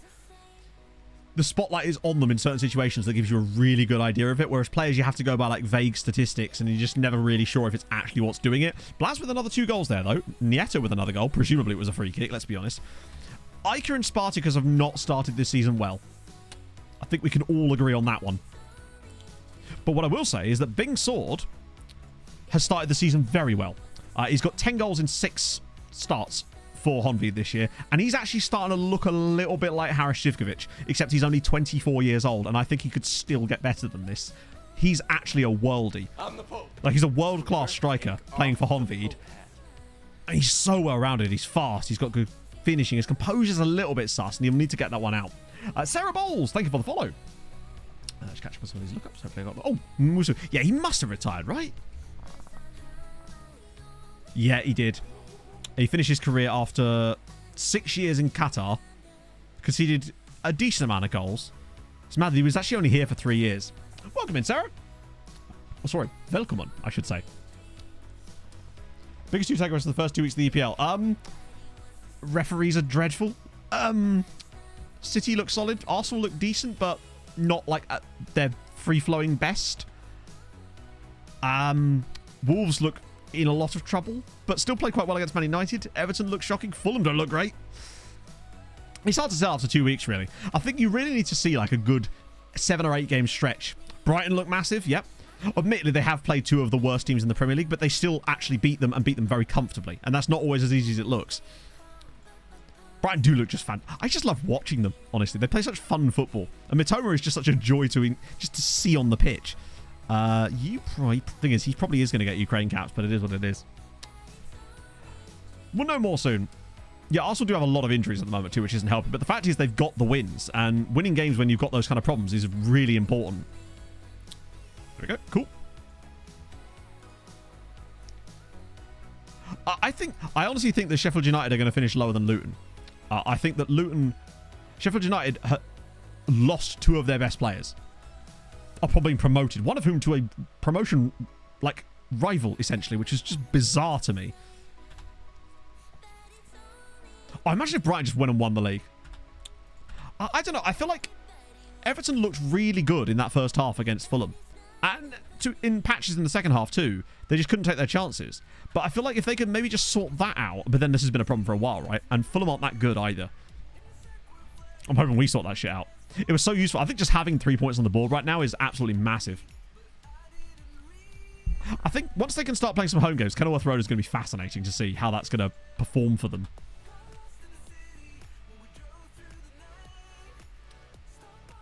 I think... So, what is the situation with Everton? Is they still under all sorts of not FFP? Like, are they still sort of under those same financial requirements? Like, constraints because of previous signings? Yep. Harmer actually looked really decent and obviously scored on his debut, didn't he? His goal reminded me so much of the one Polina got against Forest last year. But didn't Ndai go back to like his boyhood club or something? Or like the club he supported as a kid? But even so. B-Team FM, thank you for the follow. Well, I don't know if you guys watched the HITC 7's video. They're there about the curse of 9th place. That's fine. We'll keep that on there. Oh, go on. They normally have someone. Well, they actually don't. The lesser spotted... Oh, was I not scouting their youth team? Unless it's the next day. Oh, Jesus. I think Luton's recruitment is clearly a case of like, we're going to just do what we can here. And they're still going to make out like bandits financially regardless of what happens. But obviously, you know, I think if them staying up would be truly unbelievable. Brentford were 9th. I mean... People always say the curse will not continue, but teams that finish 9th will, generally speaking, do quite well. But there's a reason they finished 9th in the first place, all those teams. Stole Pep's inverted fullbacks. Made it ineffective. From what I heard, Spurs played quite well against Manchester United. I mean, they beat them for a start, but it sounds to me like they actually played quite well in that game. Plus, I haven't actually had a chance to properly watch Spurs yet. I watched a little bit of that game against Brentford last week, but I do like watching Angeball. It does seem to play some really nice stuff. It was really nice to see Sarr scoring for Spurs as well, particularly after the whole debacle at Newcastle last year, and he was the one that got yanked in the middle of that, wasn't he? It was nice to see a bit of like redemption, I suppose, for him. But yeah, I mean, but like De Zerbi, I mean, obviously, yeah, there was foundations there, but like he's done fantastically well. It feels like Brighton are better now by a good margin. Rod of pen though. Which one was that? I haven't actually seen it. I watched the highlights, but I don't remember seeing the penalty thing in the highlights. But I think you just kind of want for that for every year, right, Daz? It's like get to 40, and then anything after that is a bonus, right? Remember handball? I don't think I actually saw it, so I can't really comment on it. Right. Okay. We go again.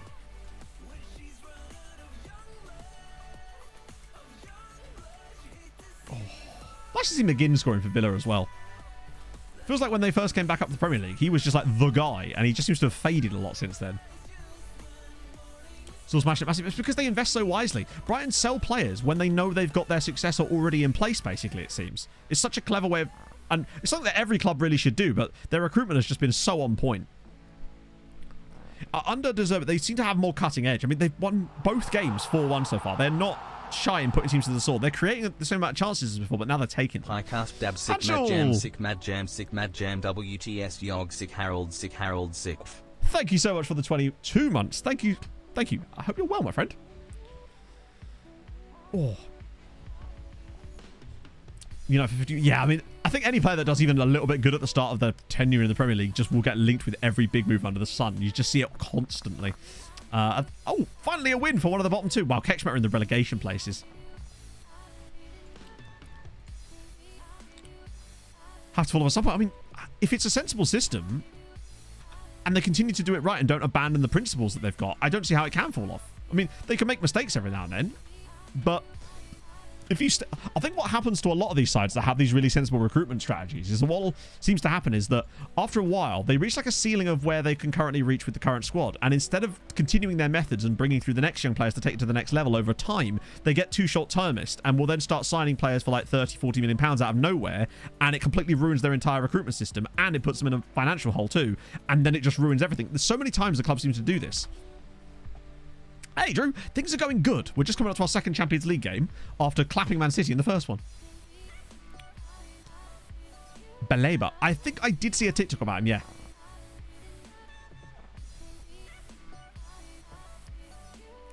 Be aware of those. True. I mean, yeah, I mean, this is the thing. But also, I think one of the other things that's going to help Brighton is that they're developing a reputation as a club that players can use as a stepping stone, but correctly. And that's going to make them more enticing as a prospect for players to join them. And players might want to take that step to Brighton before they join a big club because they can guarantee themselves football first, and knowing that they will be able to use it as a stepping stone. It's the position you want to be in as a club, right? Haladash continuing to clap it again this season. Zivkovic has hit the ground running perfectly at his permanent club now. They could lose their good recruitment people, true, but I wonder if it's more to do with the systems they have in place rather than pure, because at the end of the day, Brighton are using obviously a lot of data-driven recruitment, but data doesn't change. Only the people interpreting the data changes. But if they have good systems in place and like principles relating to it, then it doesn't always matter too much who's on the other end of the data, provided you get the data correct, right?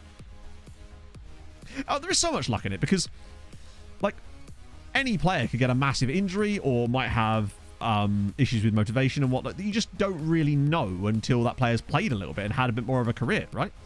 Hand of it. No, I'm call up. Nice. Wait, hang on. Please don't tell me that's his first cap. No, we're fine.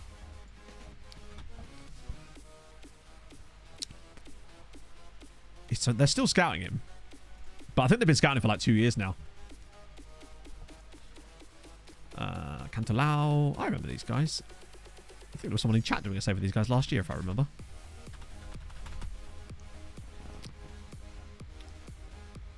Yeah, that's the thing. They can't take Tony Bloom from them. Oh, no, not another injury for Kenyatta. Come on, buddy. I was hoping that you would be having a breakout season for us this year and really start to play a little bit more, but you just keep getting injured. That little injury proneness there is a problem. They get that owner poached. Imagine that. Or they're just like, how would that even work? Would Chelsea just buy Brighton? Just buy the entire club?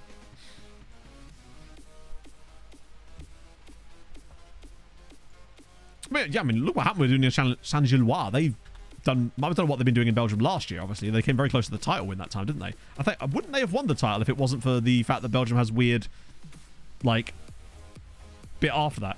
It's Tony Bloom to Chelsea. Here we go. Now we're talking. BC Melgar. Might start adding some first team reports back in again, and I think I keep forgetting sometimes. How much you spent? Well, at this point, why not, right? In for a penny, in for £1 billion. Oh, wow. I think this might be some new reports. Some of these, yeah, most of them are. Ooh. How's Kenshiro looking? Our new man, who doesn't actually join us till next summer, but I like what I've seen out of him, and he definitely looks like one of the best Japanese prospects we've found for a while. And for the price, which I can't remember how much it was like was it 400k? It wasn't a lot. Whoa, hello, Brian Oshoa.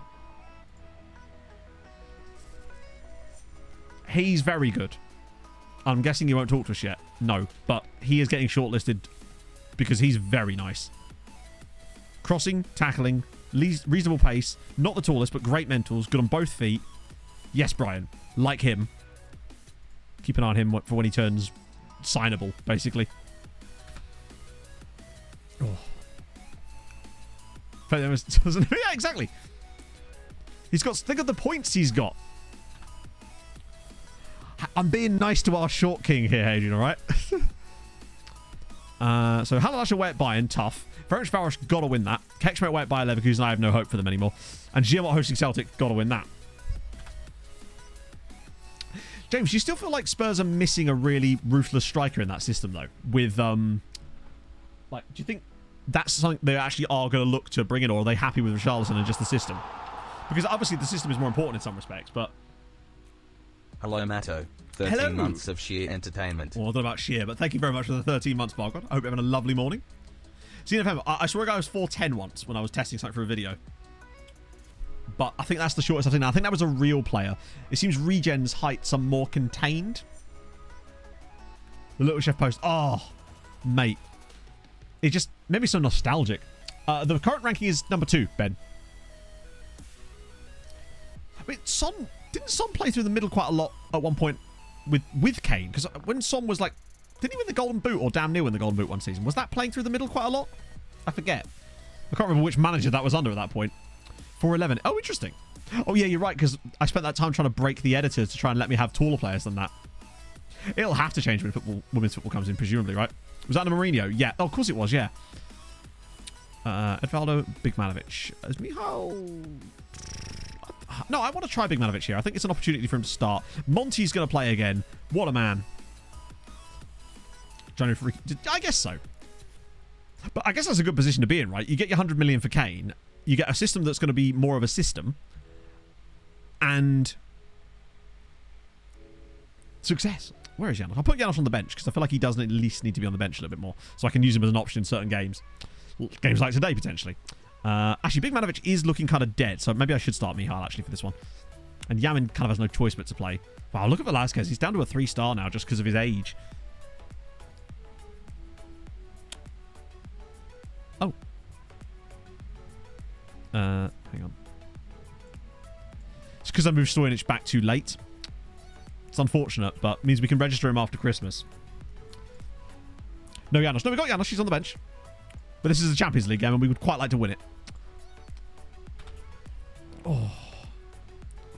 Not an Tony.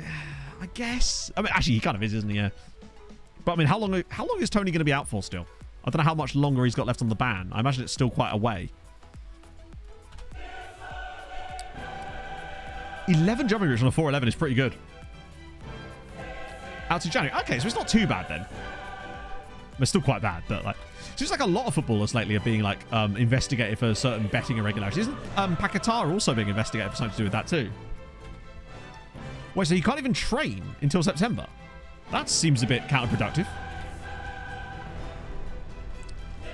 I take it his ban only applies to English football. Right. Oh, all football activity. So even training. Huh. That seems like, yeah, odd.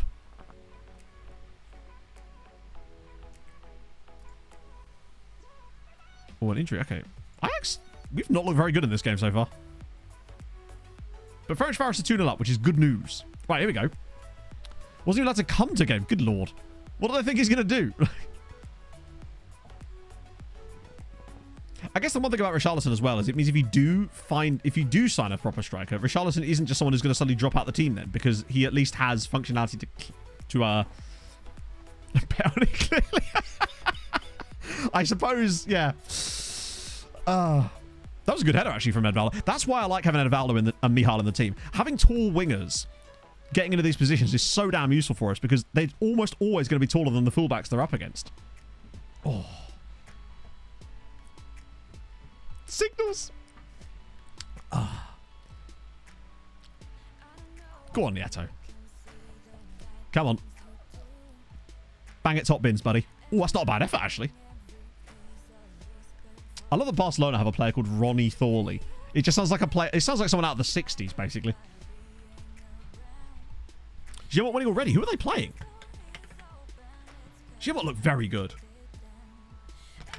2-0. Nice. Giamot really is weird because last season they had that weird start to the Champions League where they were looking like the struggling club, and then I think they won like 4 in a row to finish things off. Come on, Blaz, this is your chance, buddy. Oh, he's such a filthy boy. There we go. MTK 2, Ajax 0. Blaz is interestingly his 11th goal of the season, but I think a lot of that came in Club World Cup or something, so it doesn't entirely count on certain statistics. But that's a lovely pass. The way that he manages to get his body across the defender there helped massively, and he finally looks a bit more like the player that we saw last season. Oh, that was better. So, Kekschmidt, after all that, now they're winning it by Leverkusen, because of course they are. Typical. The Dinkmeister is back. Now we need to see that same kind of confidence out of him for a more consistent period. Those 2 wins are looking really solid. What's the one that we're not seeing? Oh, no, we are seeing them all. Ah, an equaliser for Seferovic. I think if Halash can not lose to Bayern, that would be a big statement. Just any extra little points they can get is going to help them get top 8 again. Because I wouldn't be surprised if they get top 8 again. They've shown the quality to get it. Would like a couple more for us here, though. Oh, go on, Nieto. God, he's so vicious in the tackle. Blas is in again. Go on. Straight across the keeper. Oh, it's a poor effort on his right foot. Blas has got a solid left foot, does he not? I'm surprised that he went for that with his right. Normally those ones go in way more in FM when they're like struck straight across the goalkeeper with the left there. Nieto's ball in, and Patrice was nearly on the end of it. We're pretty safe at 2-0, though. And Bayern are leading. Crap. That's the last thing we needed. Oh, 2-1 to Kekschmidt, though, with Ghislain Yao scoring in the Champions League. Ah. Teixeira's very, very tired. We're in a good spot here, so maybe now might be Janosch time. Nieto's a bit tired. So many options in this spot, though. And honestly, Yamin's kind of struggling too, so maybe Boothby and then swap those two over and let Boothby play in his more confirmed role. We're supporting wingman. Blaz's league form, he hasn't done amazingly well, but he's not done badly either. He's just sort of been 2-0 to Bayern, really? That's quite poor, actually. I'd have thought they could have at least got a draw there. I suppose Bayern are still one of the best teams in the Champions League. Maybe we have to start looking to someone else other than just purely Halalash every single time and expecting them to just win every game. God, great from Montiel there, considering the height disparity between the two of them. Right, Janosch, make the run. Slip him in. Janosch is... Oh, go on. Assist for Janosch. Oh, so close. Lovely football. Lovely run. Well played, Janosch. It's a shame that he didn't get the assist that he deserved off of that, really, because that was a great bit of play from him. Made a really sensible run. Blash just didn't get in the right position. Big wall of text. Oh, hell yes. Hopefully I'll add some more people to that channel in the Discord so they can have a look. But I'll go down the stream chat and see who actually said they wanted to be in that, and then I'll assign them the role. I forgot these guys have got Bohin. Wow, that linesman's doing a marathon up the wing there. Are we about to get second phased here? Oh, never mind. Right. Oh, what are you doing? Just pass it out. We had like a 3-on-2 advantage. Go on, Janosch. Show a bit of defensive quality. I dare you. Please show a bit of defensive quality. Oh, that's a lovely pickup. What a brilliant pass. I honestly thought it was something on my screen there. It was my mouse. My mouse was on the screen. I'm going a bit mad, chat. I hate to say it. Oh.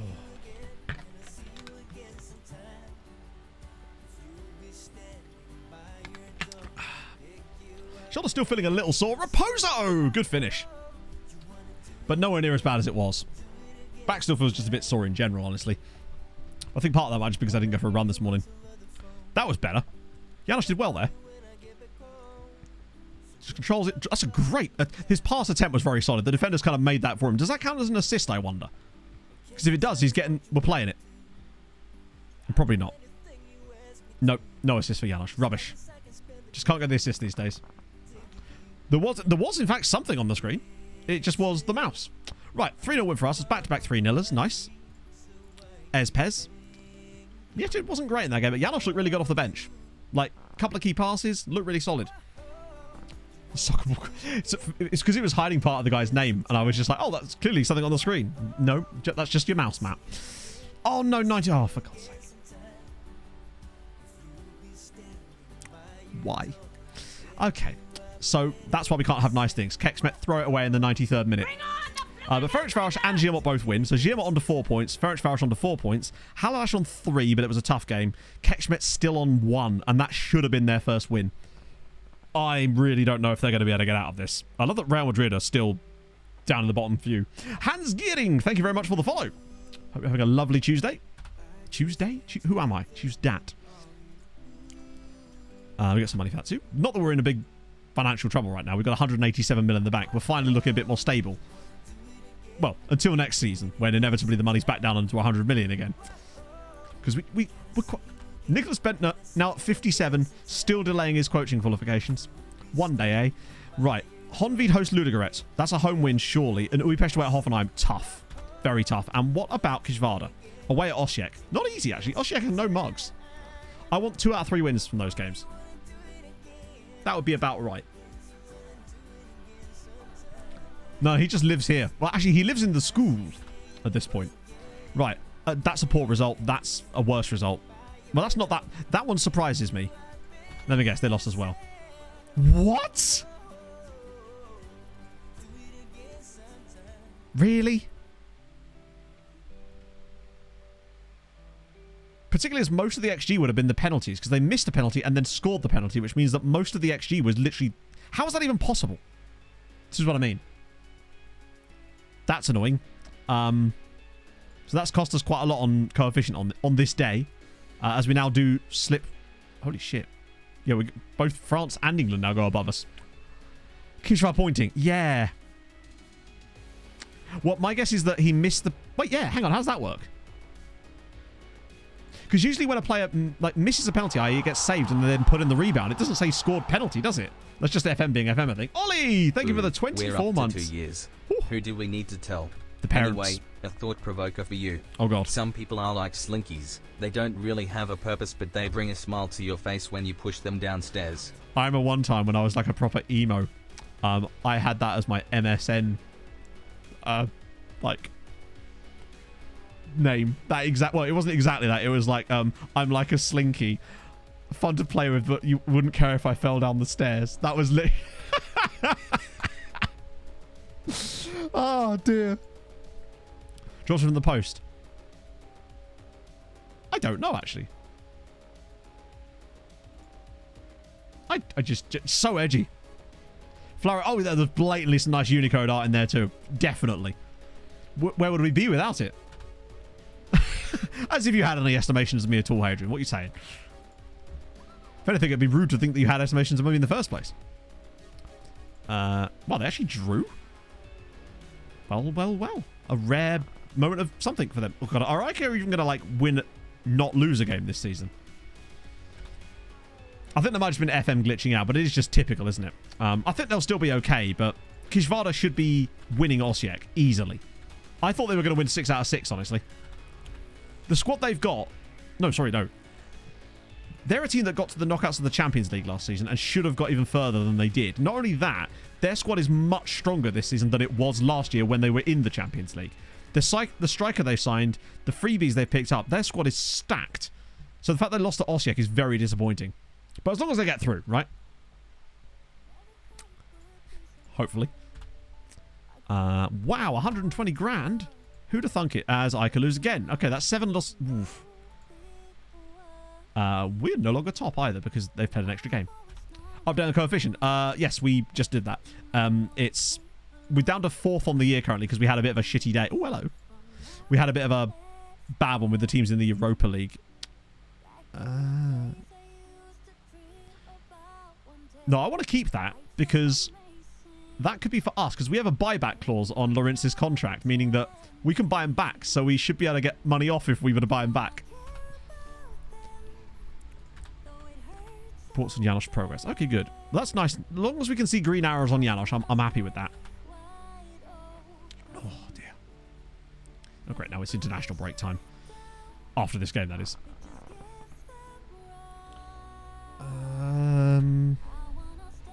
Also, at one point, Giamot looked like they were going to get taken over, but I don't think it actually happened in the end because I have been checking on it, and I think it now says chairman like loves the club or something, and I haven't seen any changes. Broken foot, right? Sorry, Danny. How long have you been out on loan? I don't recognise you. Ah, you've been there 8 years. That'll be why. No, she's not on loan. No, that I don't want to loan him. I want to develop him ourselves. But just giving him football when we can, in cup matches, in the rotation fixtures and stuff like that. Because that way we can actually control things like his training better. God, Doskovsky's actually done more for us this year than I was expecting. Nurture him and banish the danger. Well, no, we don't banish the danger. He banishes the danger. He tucks us in at night. Makes us feel safe. Janosch start. I don't want to trust him in starts. Like, these are still games we need to win. He's going to play all the rotation games and all the cup matches, but I'm not going to put him in randomly.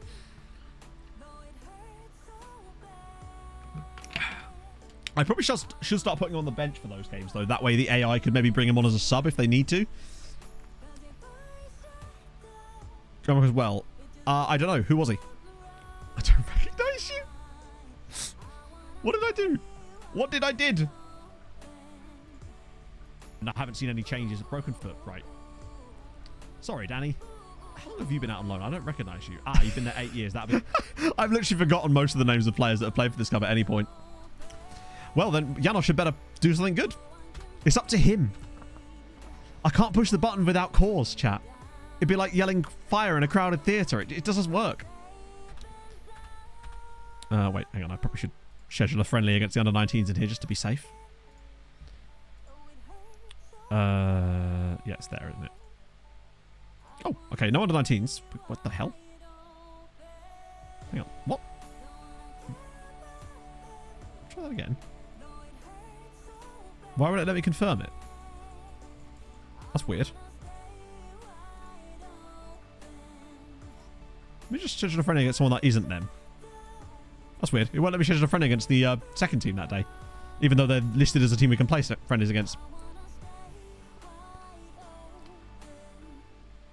So we tend to have most of the Champions League registered guys. But well, they wouldn't have an under-19 game that day because they're not the under-19 squad. They're the second team. So that doesn't work. But then, oh, it's the next day. True. But then why would it let me pick them as a team to... Surely it shouldn't allow you to then select the team in the first place because it doesn't... Weird. It's just FM being FM, I suspect. But yeah, so generally speaking, I keep like obviously the Champions League register squad and then peripheral players as well that either can't be out on loan because they just haven't got a loan and stuff like that, basically. Yeah, you're right. I should just accept it and just stop questioning it. It's FM. Hey, Andrew. Have a very... That is...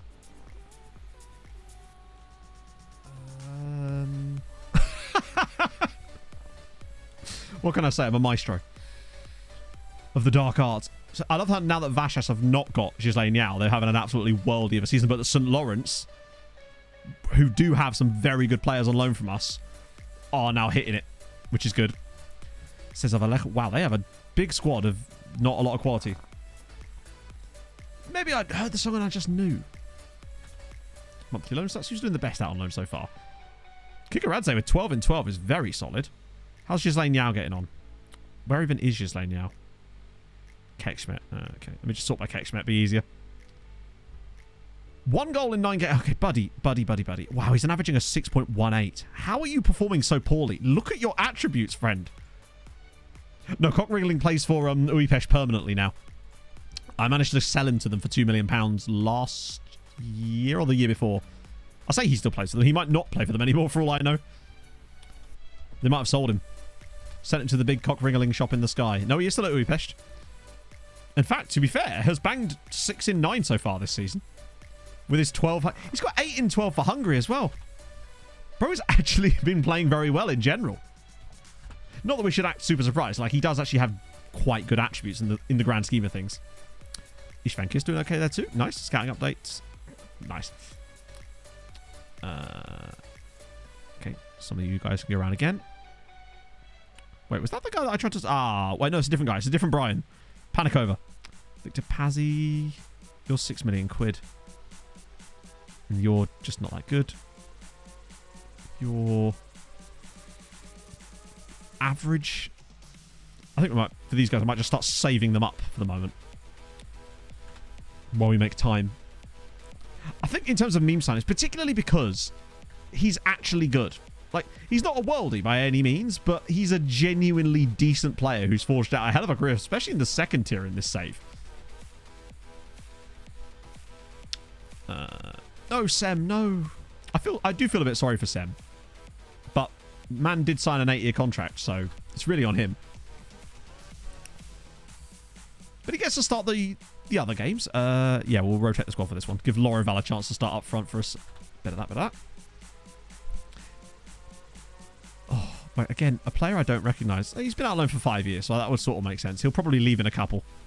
There's so many players in this save that have signed for us. Will be here for 8 years and then just leave. That's kind of what we want as well.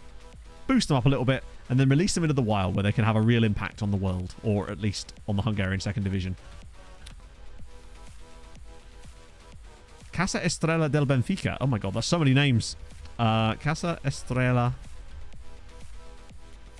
These chappies here. I'm guessing it's an Andorran knockoff job. Essentially. 1,000-seater stadium, though. They're big time now. Finances okay. Reputation, yeah, pretty much. To be fair, there's so many teams. I don't know if they actually are affiliated with Benfica. No. There's so many teams that use, like, particularly the Portuguese clubs. Like, the amount of teams I've seen, particularly in Africa as well, with, like, the sporting badge or variations on it. Well, that goal difference is quite good there. I know, what if there's a big game that they want to see? I did check affiliate. They didn't have any. So my first thought was that they're probably just affiliated, because some of those clubs actually are affiliated with them, but Tractor, yes, the Iranian side. I assume you mean them, anyway. It might have been chat delay, to be fair. Tractor. Actually, there's a couple of teams with Tractor. There's also a couple of... That's not Tractors. You've got Tractor Sochi. Loads of Romanian sides. Hang on, wait. Come back to that. That's the big Tractor team. But, can we talk about...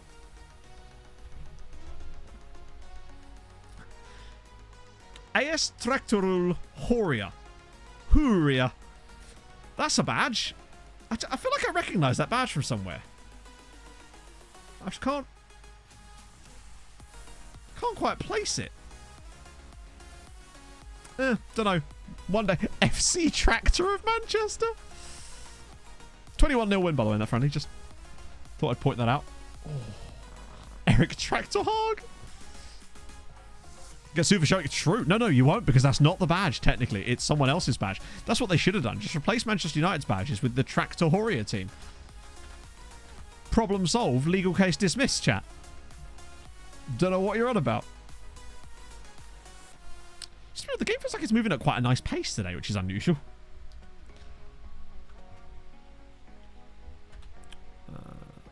Boom, boom, boom, boom, boom.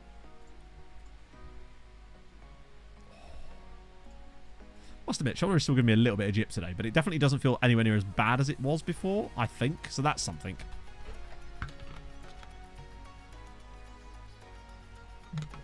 I think I'm going to give it a week and see if it's sort of the soreness has gone away, and then if there is still some like slight problems, I might go back in again. Because damn, that back crack felt good. That's unfortunate. Whoa. Break into the football team and one day get a call. It's a Champions League winning MTK. You're over the moon. Finally, you're getting your big break. You touch down in Hungary and Mr. Card banishes you to the second tier for 8 years. You break your leg, come back and MTK for checks the same. I don't even know who you are.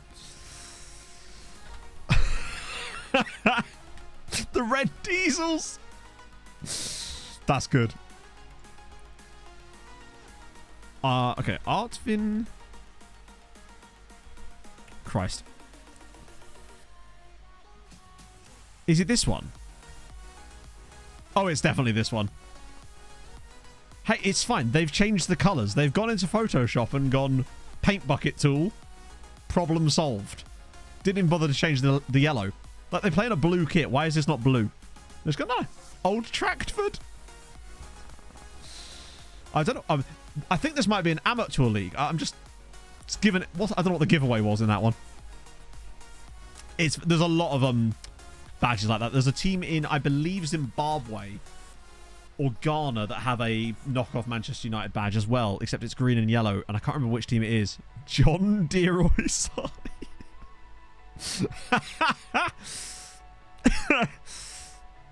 Yeah, I can't remember the name of the team in Africa. It was definitely one of the teams that we came across during African Adventure.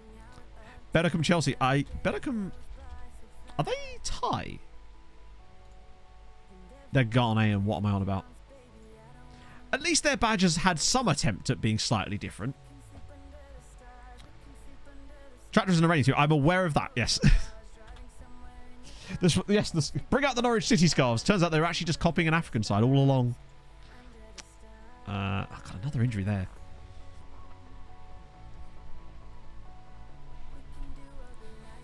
I think everyone should have a yellow and green badge. No more war, no more fighting. If everyone just had a yellow and green badge, it'd all be fine. It does look a bit palace too, yeah. Most of these guys are... Actually, I'll just keep sending them all around for the moment. Half the time, they'll just randomly drop off. FK also... Oh, yeah, there's loads of teams like that. Fraser Park FC. I mean, I'll probably...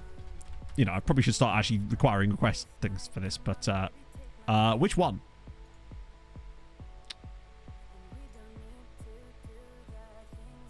Is that the Portuguese national team badge? I guess my next question is, why is it the Portuguese national team badge? Did they just really like the look of it and go, yeah, fuck it, why not? Yeah, the green as well is a bit of an odd one. In Española.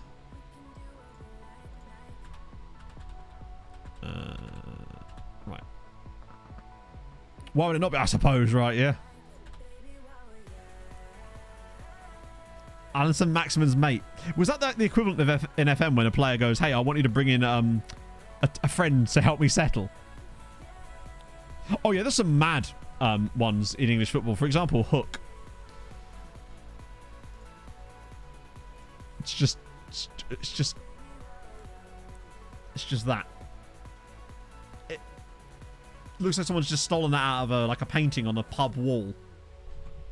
Speaking of pub wall paintings, I was in a pub on Saturday and there was just a mural. There was just a picture hanging on the wall and it was just a picture of some eggs. I'm just like, interesting choice. I don't know why, but it's just a picture of some eggs. They'd go very well with a tractor team. It's very true. Who is Frazier? And is it pronounced Frazier? Nickname Hooky. It's not as bad as oh, there's a team with Gate in the name that I found in that video whose nickname is just not even the Gate, just Gate. They don't need the. Right, so this is rotation, which means Janos does start. Obviously, they'll take him out. Oh, no, they won't. Well, they won't take him out. We won't want Mihal starting here. I might start Bigmanovic for this one, actually. Who is Suarez? All right. Oh, hang on. Isn't he that new guy that we kind of liked? Yeah, he's all right, actually. He can start here. Dala, McCarthy, Laskovsky, Stojanic at right back. That's perfection. That'll do. Up the gate, indeed. Got to make sure you lock the gate. Goalkeeper's a gatekeeper. True. Yes. Oh, we just did Tom. Right, okay. That'll do. See if Janos gets something going. Wait, oh, you know it's bad when we get lots of squad numbers being held out. Still only in the mid-50s. It's fine. We're not like... Jesus, does he want any more emotions? Roused. Ooh.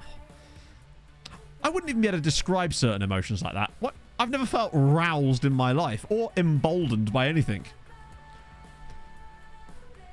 Must have a year 11 still life. I think it's just because they can pick them up really cheap when they're doing the decor for these pubs. Would be my guess anyway. Yeah, roused. I mean, maybe it's just because maybe it's a morning game. 1-0 win. Oh, Van Dam with a goal. Nice. But unfortunately, once again, Janos did not perform. Disgraceful behaviour. My finger's hovering over the button, but he's not allowing me to push it. It's like he knows. A bit of that. Oh, now Dala's injured.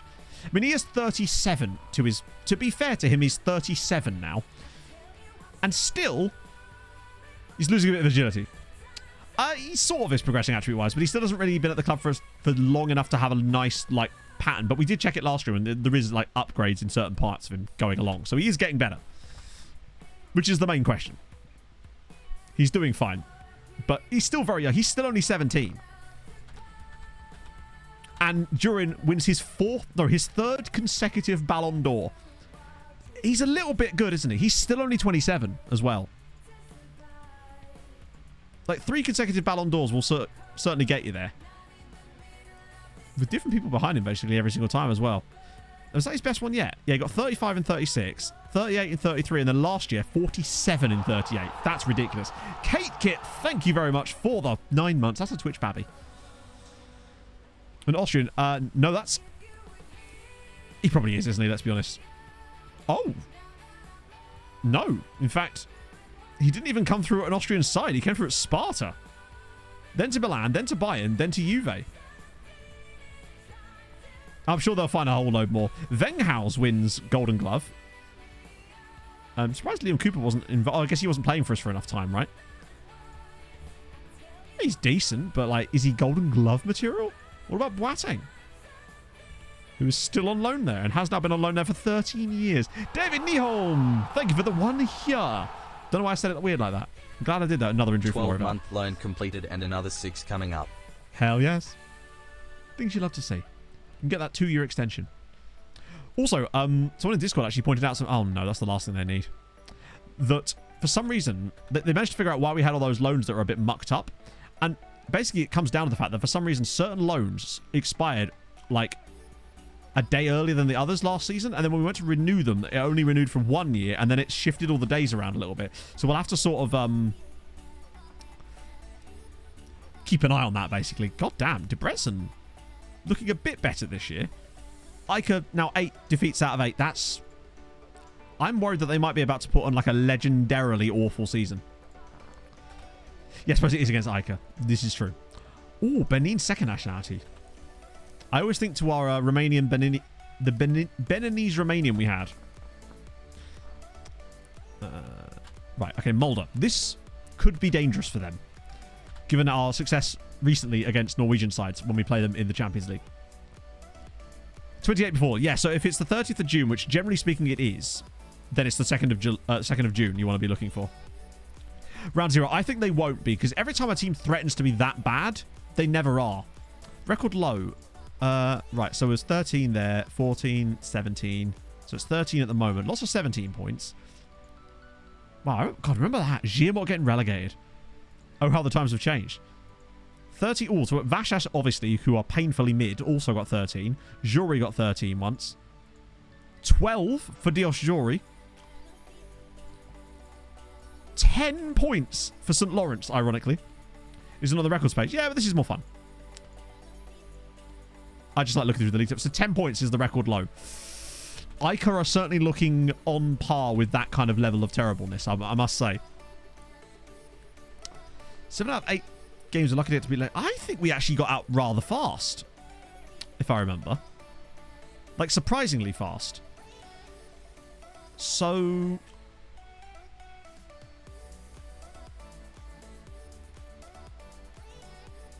...2028 was the first time we got out of the group stage of the Champions League. Now, bear in mind, we won the League 30. I don't know what season that is. Is that season 6? I think it was season 6. It's either 6 or 5 that we've managed to get out of it. And we should have got out of it this year as well, bear in mind. Like, we came 26th this year, but the head-to-head thing fucked us. Even though our goal difference was better than the teams all the way like up to like 23rd, I think. We should have qualified in that year too. Luckily, yeah. I love that. Wow, it's kind of crazy that we went from that to getting knocked out in the round of 16 to then losing the final the following year.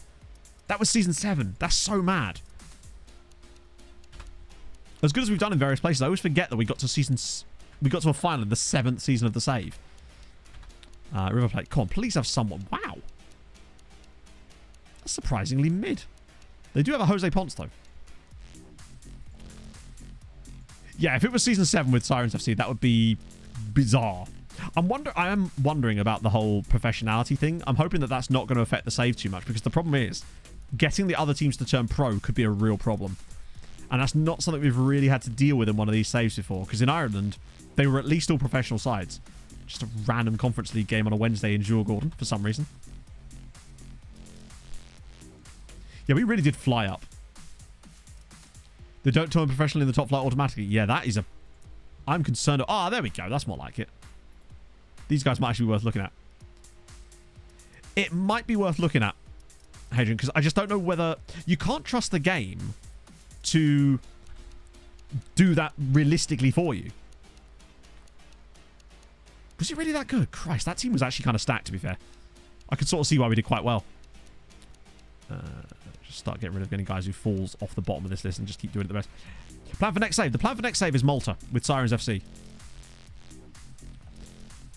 I think it'd be good to have that information ahead of time so we know what kind of... But this is why we're planning it now, Passbro. We want to know this information now so that when it comes to it, we're not going to be going, oh, God, we'll have done the tests, basically. But it's not a rule... I suppose you could have a rule change where the top light has to be professional, I suppose, couldn't you? But I don't think you can do that. Yeah, it's building a nation with Malta. We're building like the ultimate building a nation, essentially, i.e. creating the save and database in the way that facilitates the most fun and challenging one at the same time, basically. 100 million. Does it really? Does that do it? Did Alice tell you that? So French Farish away FC Copenhagen. They'll find that tough because they're a good side. Giamot host Villarreal. Kekschmidt are useless. And Halash hosting. Wow, they've got quite a tough little run. Gets a bit yeah, this is the thing. Only North Korean players. That would be something. Right. So we do that. That's fine. Montiel, Patrice. God, one of these days this partnership is not going to happen anymore and it will be a sad, sad day. But I feel like Kenyatta is probably the natural successor to him. But he just needs to stay fit for a little bit longer. Like, maybe a game or two. Right. Oh, God, Yamin is truly dead. But we kind of need him here. And it is... Actually, do we need him? Or can I just play Boothby? I think I'll play Boothby instead. Even though he's a bit tired. But Yamin is more important in the grand scheme of things. And Janosch will make sure I have on the bench. Oh, no! Oh, God's sake, FM. I hate that Control-Z doesn't undo. Very annoying. Who did I just take out? It was... Let me just take that out and then bring Yamin in for... Where the hell did I put it? Oh, it was Nieto. That's right. There we go. Malta, I mean, they can't be any worse than Rosenborg were. That is... I still can't believe that game even happened where we won 15-0 in a Champions League game. That was the Bobby Tree game. Hang on, have they got a guy called Hole? Dagfinn Hole. I remember scouting him because we found his name particularly hilarious. And nothing has changed. But Ward Takum, he sounds... Yep. Sounded Thai. Where's our good Thai guy? God damn it. Right. We move. This should be fairly straightforward for us, but you can never tell with these things. Feels like we haven't truly clapped someone like 7 or 8-0 in the Champions League tie for a while now. I'm missing it. I'm missing the feeling of truly cheeks slapping against each other. Bobby seems to be doing okay. I'll look him up afterwards, of course, but he seems to be still playing for Real Madrid. Then again, they're not doing all that well. Oh, by the way, yeah, you just noticed that Inter won the Champions League. MX Tool, thank you very much for the follow. I forgot that wasn't something that happened off stream. But Real Madrid are a decent team, but I think they've actually lost 2 out of 2 in the Champions League so far. Oh, come on.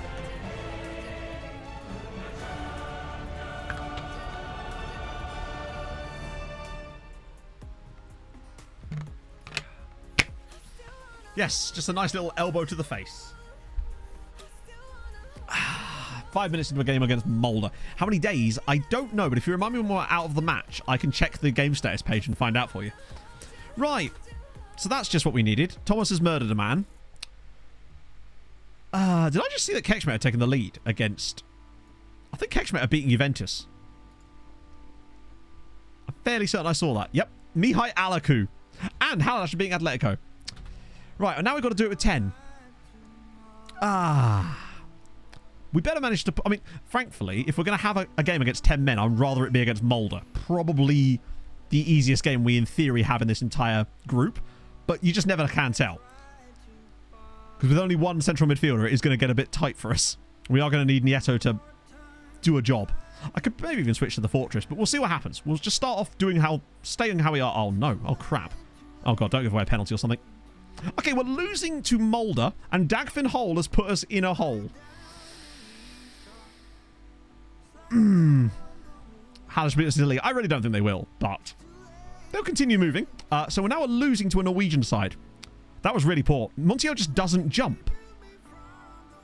For some reason, he just doesn't even attempt to challenge that.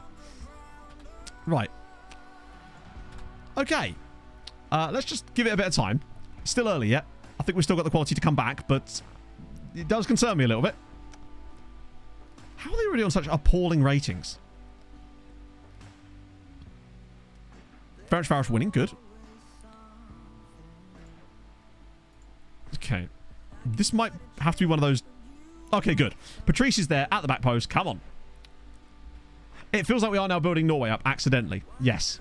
Yeah, Kexmet finally... The thing is, though, they were beating by Leverkusen too, and then they ballsed it up. They were doing well against Legia, and then they ballsed it up. I would be surprised if they don't balls it up. Montiel's 36. Button. Oh, yeah, true. Could you do anything right, Patrice? And yes, he could. Right, we're level. That will at least give us something, but we do need to still be better than this because we're not playing that well. I'm still willing to give them a chance, though. It's now 2-1 to Kexmet, as Yao has now scored another goal. Oh, no, come on. Come on, keeper. Yes, Liam. Much more like it. I think we should still be strong enough to beat these guys with 10 men. I think if we were to go a goal up, I might switch to the Fortress, though, because it gives us a little bit more defensive stability. Maybe a version of the Fortress with a single Shadow Striker and move the other guy back into midfield. Just to make sure that they can't really get through us defensively, and then we'll have to play on the break a little bit. Edvaldo knocks it down. Oh, nearly. But we should have enough to beat them, even if it's only by, like, you know, I'd take a 2-1 here. Just want to get the result now, Boothby. Edvaldo should knock this on. Oh, can he keep it in? The keeper's made a mess of it, and it's out for a corner. Okay, better from us. I'm getting through a lot of liquid today. With all of Yaz. It's hard. It's the first half.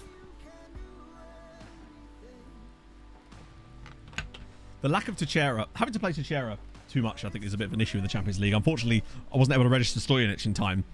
We'll have him after Christmas, but it should be okay. It's that the Man United away game is the one game that scares me out of the ones we have left. The others should be absolutely fine. Particularly as we've already beaten City and Ajax, which is good. Oh, that's a nice idea. I might be able to get back to this. And they're making a horrible... Oh, bloody hell. They're playing a dangerous game here, Mulder. And I don't think that game is quite finished yet. Oh, look at Patrice. He's just such a monster at being... Oh, what a pass. Drop it across. Nieto, please. And it's Blaz Durin at the back post, and it's 2-1. There we go. 14th goal of the season. Blaz doing what Blaz does. He just does the business. Really nice work from them there. That was just really nice play, actually. Like, Patrice does well to just create an angle for himself. And then Big Manovic, look at that for a ball to Nieto. Extra touch to set himself. Lovely little shuffled finish. Bit of an uncomfortable one for Blaz at the end there. Good stuff. Right. We'll get to half-time now. I think we're actually looking pretty decent. Fortress time? I don't think it actually is Fortress time, honestly. I think we're okay. They've not really threatened since their goal. I think we'll be okay. But we'll see 3-1 now to Kexmet against Juventus. That's fun. If we grab a third goal as well, I think we could actually just steamroller them through some good play. I would have switched to the other system if we looked a bit more vulnerable, but at the moment we really just kind of don't. Of course, that is the famousness of last words, as Zirmot now lead. In fact, I believe every single Hungarian side is winning today, currently. And that would be quite some result for us. Schimmelpenning scores again. Go on, Nieto. Can he pick out Blaz again? Ooh, okay. Finds Romero instead, who's got the pace. Takes two Mulder players into the corner and then just loses the ball. Luckily, Patrice is coming. Go on, Boothby. Oh, look at... Oh, that was such a nice bit of football, too. We should have really done a lot better with that, to be fair. It's always a danger when you're only one goal up, but I just want to make sure that we've still got a focal point up front in Blaz. I feel like I don't want to drop too deep and encourage them, but if we do start to look a little bit shaky as they start to push bodies forwards, then obviously we can change things up. Like here is... Oh, it's a good effort from the hole again. Yeah, I think we've got into the game a little bit more now. I think one change I will make, though, is Romero off for Sogos, because he's not playing well and he's looking a bit tired. And... honestly, I might do Janos. It's probably a risk in the game where we're currently sat, but... Edvaldo's been very poor, so we'll take him off too. We're looking settled. Junk, thank you for the follow. Give Janos an opportunity. Like, he's scored for us in the Champions League. One of his rare penalty goals was in the Champions League, to be fair. And it nearly was very important to us. If it wasn't for our complete ineptitude in every other area. Yeah, so Haladash are currently still winning at the moment. Some other games are a little bit tighter. More importantly, the Zirmot one. But that would be a third straight win for Zirmot, would it not? I think if they beat Villarreal there, they'd be 3 for 3. And looking extremely confident. Might also be, I think, their 7th consecutive Champions League group stage win. Okay, just don't be silly about this. Just give it to Boothby. And let him find a lovely pass. Schimmelpenning does just... yes, we do, Tom. It's FC Sirens, or Sirens FC in Malta. That is the plan. We probably need a command for that soon, actually. Janos with the pass, Nieto. Go on, buddy. Oh, unselfish from Nieto. Oh, you're right. They did draw, didn't they? They should have won, but they did draw. Duran grabs another one. That was nice. Nieto, yet again, just showing that vision. Good work from Janosch, though. Do we give him one just because of the hockey assist? Like, it's a nice little pick out there. Duran does well to stay on side, and Nieto is just very unselfish. That's more like it. I reckon this is the year that Nieto does manage to get to 20 assists. So still 3-1 there. So far, looking pretty good. 10 men doesn't really matter to us. We've looked pretty stable even with 10 here. Right, here we go again. Go on, Janosch. Show me what you got. He looks stable off the bench. That's a nice little pick out too, actually. Oh, what a pass. Go on to share a hat-trick for... Ah, nearly. Could still pressure him here, maybe. Oh. Yeah, I'm probably going to like looking up flights to Malta and shit after stream at this rate. Oh, are they going to get on back here? Tell you what, they definitely are. Unless we can block it, which we can, because Cooper with a very, very important little reflex save there. Well, technically, they're spelt the same. So, it's the Sailors one, obviously. Janosch on the ball. Go on, Janosch. Nieto. Duran again. Oh, jabs it home. That one must be offside. Yeah. But again, Janosch looking good in the build-up. He looks capable with the ball at his feet. He looks for, he looks good for a pass. It's good signs. I'm not afraid to put him in matches because I feel like he's going to perform poorly, right? Goal Cooper? Anything differently? How do you mean?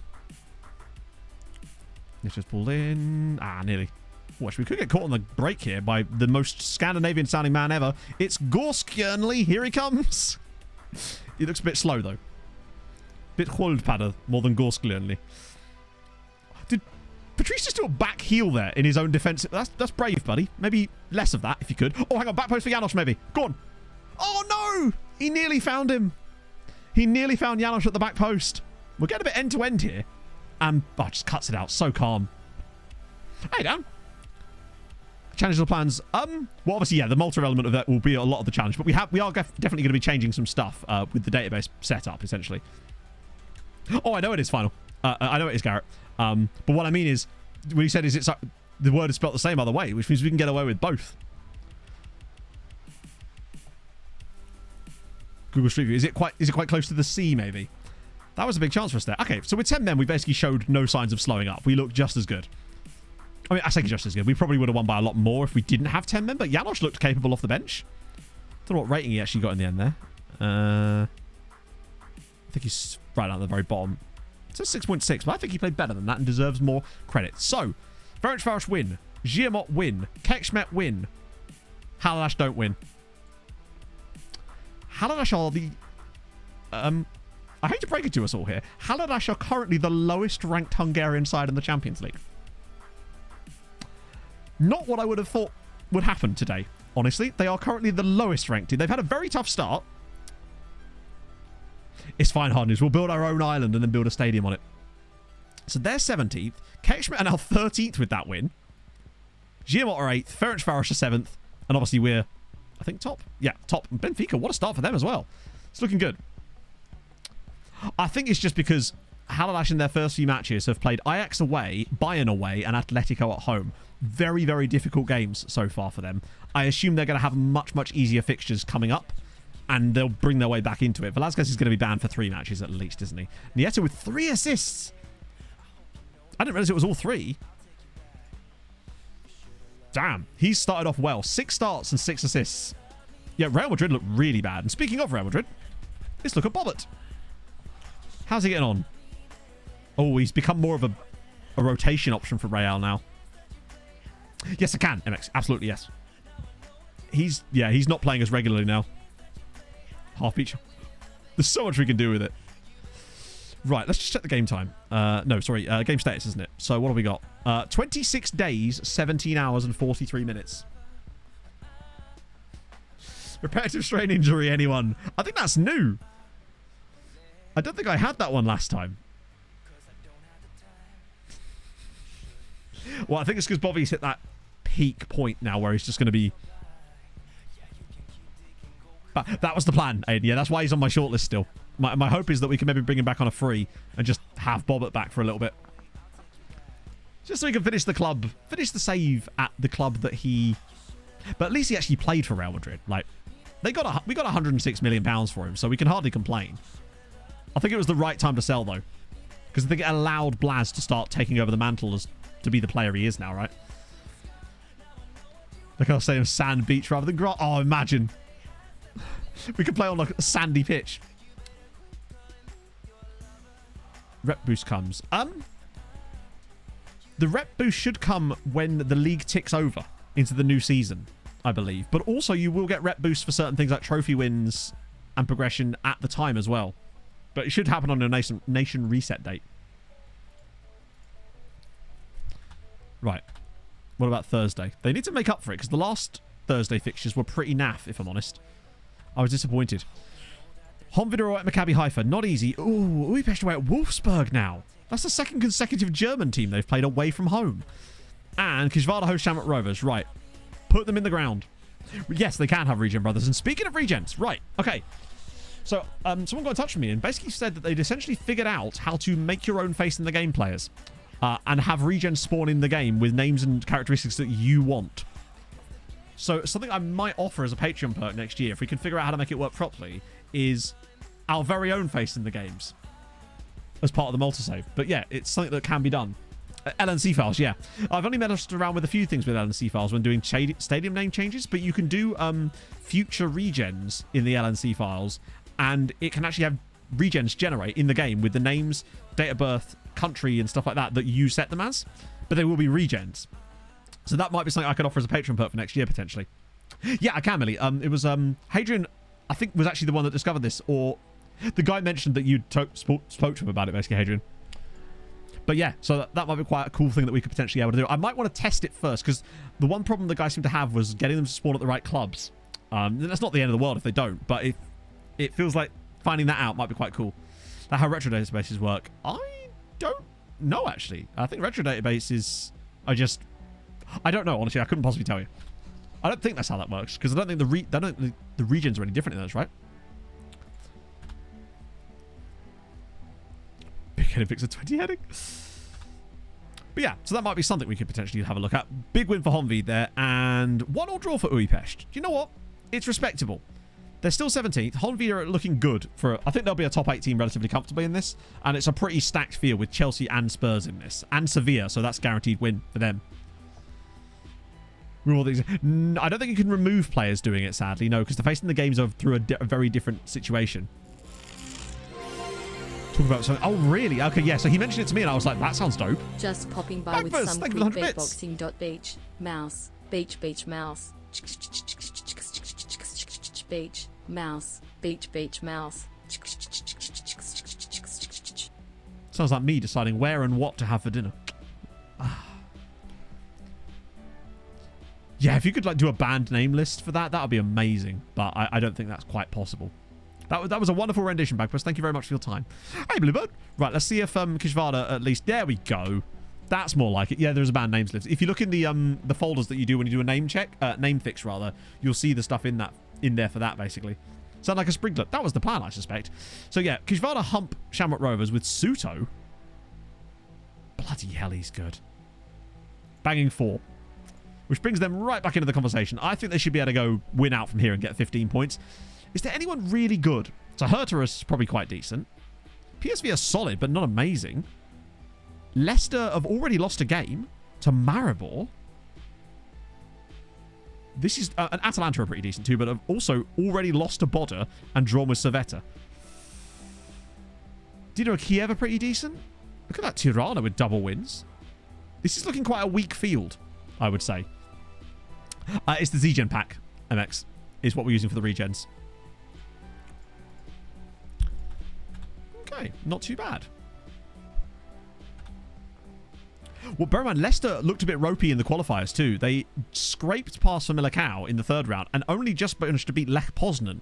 And I was really hoping Lech might knock them out, but even though they are here, it looks like they're not going to be doing England the biggest of favours. Oh, coefficient check as well. Pepe got it out for 4 weeks and gone back surgery. Really? I feel your pain, Pepe. I do. Because this is still a little bit sore. And I think it's just sitting in this position for quite a long time is going to exacerbate the initial soreness, but it's still nowhere near as bad as it has been. Which is, yeah. You can tell by my general demeanour and lack of fidgeting. Right. So, Coefficient. We should be back in the game now. Yes, there we go. 6.9. We're still behind England, but we have now gone... Wow, Italy have had a dreadful time. They were doing fine, and now they've just been completely poleaxed by us. Clear of Spain. I mean, look at the gap now. Hungarian League is number 2 at the moment, Bluebird. We're now 6 points nearly clear of Spain. We are very much establishing ourselves as the second best league. And if we can start to match England year upon year, we're just going to start to haul them in. Like, the gap is coming down between us and England. We're very much... second place is looking completely sewn up for us currently when we're continually putting in these 20-point seasons. It's just about trying to stay lockstep with England, who've had a couple of... Well, they've had one slightly dodgy seasons. We can say, I mean, I guess not really, no. But is it really? I haven't actually sat and looked through the ban list properly, other than the obvious stuff. I normally just delete the file. I haven't actually taken the time to go and look through it. Is there any like weird shit in there other than the obvious? So like, I'm pretty certain you can't have a region called Idi Amin, for example. For increased realism. No. How's world looking in 2025? That is a very vague question, my friend. We're actually... There's a nuclear holocaust going on right now, and we're just playing... Like, the Hungarian League is fine, though. Yeah, getting 5 points on them over the next couple of years is decent. But remember, we still have to make sure that they don't finish 5 points above us this year. Because they could easily pull that league back in there. Landed on Mars. Sadly not. Did land on Pluto, though. So that's a vibe. Mad Max Ball. I actually did try to create a database like that basically had all the heat settings turned up, but it doesn't really do much. Yeah, they will, actually. So you don't have players called Myra Hingley and Lucy Letby, for example. FM45 and it's amazing, mate. You should see the match engine. Looks just like FM29. Oh, no. Oh, that's shit, because he was one of the St. Lawrence boys that was killing it for them. Oh, well. We'll send him to my physio. Oh, it definitely is, Leaf. I don't think that by itself, but there's just not a lot of people called that anymore for obvious reasons. Ooh, I forgot Meshkovich were even in the top flight, honestly. Yeah, it's combinations of the names specifically. But think of the burger vans, Zeep, that you're getting in 2045. They're floating burger vans. Hover burger. Right. If he's starting, he's starting. Could I risk a Janosch today? Maybe I could risk a Janosch today. Perhaps. I love that Jizzy's just in this squad now. Wait, have I got this set to unavailable? Oh, no, I don't. Okay, where is Janosch? There he is. He's always at the very bottom, bless him. Yeah, by then it's just entirely facing the game. Boom. Right, okay.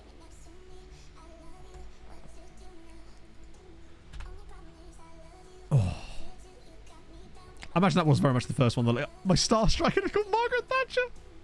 Hey, that lady's not for turning, all right? No agility whatsoever. Oh. Fanny Schmeller. Oh, God, yeah. Oh, there we go. It's happened. Each result for pretty much every game that isn't a Champions League match. Otherwise, we'd never make any progress in the save. Plays with back to goal. And when she's a manager, presumably doesn't want to help the minors, right? So signing any of those. Match-winning Janosch. Right. You know what it is.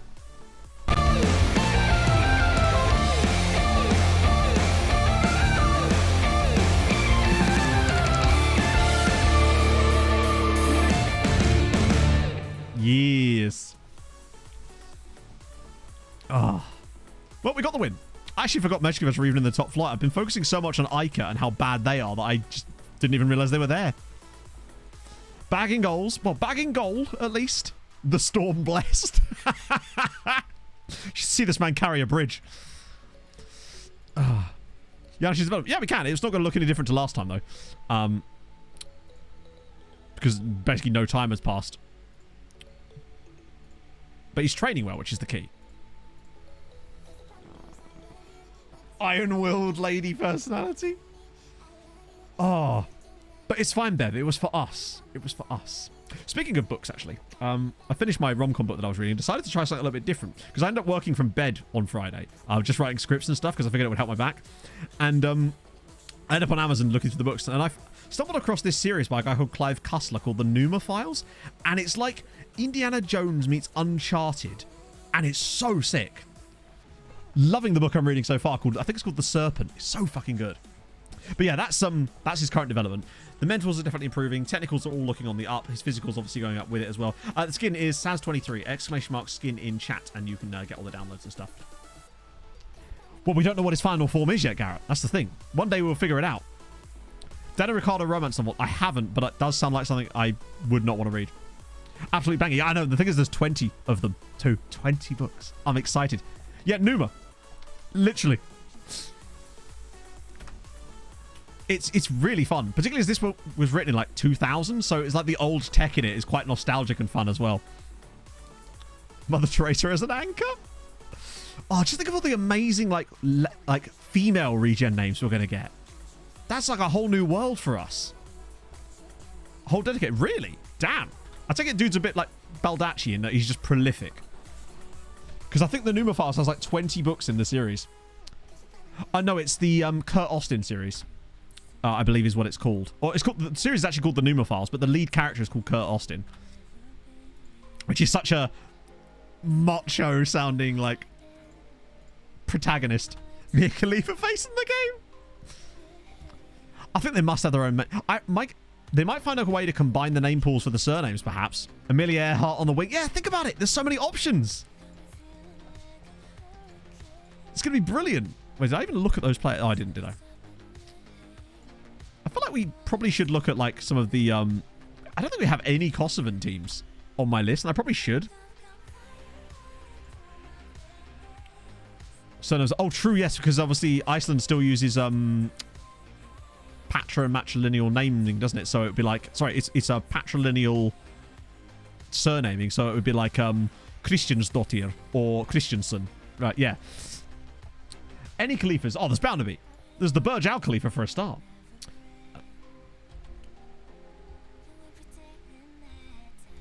Khalifa, let's see. Oh, there's tons. I mean, just so many Khalifas. Even some clubs. But the Shadi Khalifa? There's just a lot of Khalifas, essentially. Sahara. Wait, that was a Dirk Pitt book. That's so weird, because I was actually... When I started reading this book, I went, oh, this kind of reminds me a bit of Sahara. And was there an Amir Khalifa? There's an Amir Khalifa. That's pretty close. I actually remember, I didn't actually mind Sahara that much, just because I was quite young when I saw it, I think. Now you've made me want to watch that later. Yeah, I think that makes no... People don't seem to understand that, Bev. Obviously, if they were somehow in the same mode, that would make no sense. But because they're independent of each other... For example, right? If you put the women's team and the men's team in the same world where the stats were actually combined against each other, then obviously that would be weird. But if they're not, then they'd have to use the same setup, right? Yeah, bro has played a lot of games and then just kind of gave up and went, I know, I go Al Ahly now. Fritz FIFA, thank you for the follow. So that's that one done, and that one done, and that one done. Look at me go, chat. I'm a machine. Both in the same Ultimate Team game. I can understand that a little bit more because it is a bit silly, but then what do you want them to do, right? If they had just like a women's Ultimate Team that was its own self-contained game mode, then no one would play it. Well, not many people would play it. Ica won a game. I really hope that Fulham invest some more money into their women's team, because at the moment I think we're like 3rd or 4th tier, and it sucks. But I'm hoping that the success, and there clearly has been a success of the Women's World Cup, is going to drive more attention towards it, which is always good, right? Because that's what it needs. But I think what I'm glad about it is that it was because the product was good. That's way more like it, right? Yeah, exactly, Jay. Yeah, exactly. I mean, I wouldn't know. I'm not really a FIFA player. And Bill, thank you so much for the 4 months. Did I just say that, or have I just completely forgotten? I feel like I didn't know, but thank you, Bill. That's very kind. How's life? How's tricks? Couldn't escape. I bet you couldn't. Yeah. Well, Fulham, this is the thing. I was actually talking to my physio about this yesterday because, as I said, he used to be the physio for the Fulham's women's team for a bit. And back in the day, Al Fayed wanted to plow a lot of money into it. And I believe we did actually have one of the first pro women's teams. Yes. And they were like ridiculously good because obviously they were one of the ones that were the most well funded. And unfortunately, it's now the exact opposite of that. It's starting to get better now, I think, but just basically nowhere in terms of women's football.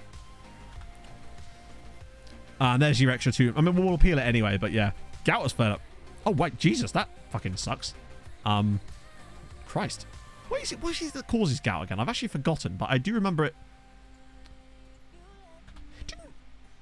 Oh no, I was thinking. Oh, I apologize. I was thinking of scurvy. I was thinking of that thing where you didn't eat enough citrus fruit when you were on a pirate ship, and it was scurvy. What I was thinking of, not gout. Christ, that's such a Victorian illness, isn't it? Scurvy. Oakland roots. Ooh, let's do it. Crystal formation in your joints. Ah, shit. Yeah, that would fucking suck. I actually agree with you, Bev. Completely agree, because I think it would just make the games more fair, because statistically they're going to be shorter, and I think that it would make it less embarrassing for those. You see those too many where they just go straight over their head because they simply cannot reach it, and I agree, actually. I think it would make the game better. Richford's really? It's mad. Yeah, exactly. But this is the thing. I feel like there's often two camps with that, because there's those people that basically think that you should be like, what's the word? Like obliged to watch it. And I'm always in the camp of, if the product is good, people will watch it. And I've watched this World Cup way more than any other Women's World Cup because the product is good. That's how you make the sport better. That's how you make it grow. Because when you start going down this whole like, oh, you have to support this, you have to watch this, it's like, no one has to do anything. It's a free market. And if you act like that, I think it actually turns people off of the sport rather than focusing on what makes it great. And they seem to be doing a lot more of that now, and that's really awesome. Like, these women have become household names now. Not that they weren't already, but like more so than they were before. A bit of that as well. Cool. Yeah, I completely agree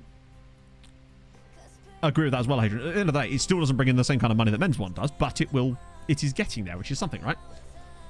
I think people do get very silly about it. I agree.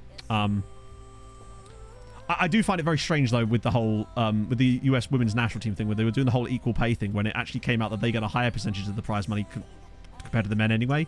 It's just like, you can't. The money has to come from somewhere, right? It's not just an endless vat of money. But luckily, it is now generating more money, right? It is headline grabbing. It very much is, yeah. Increases intention, increases, exactly, and that's what's now happening, right? But I just don't think they want a lot of goodwill with that, particularly. They do need to invest a lot in the grassroots, for sure, yeah.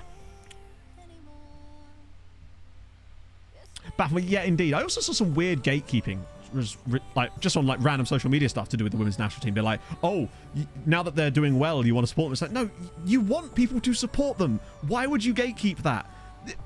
It's such a strange thing. Right.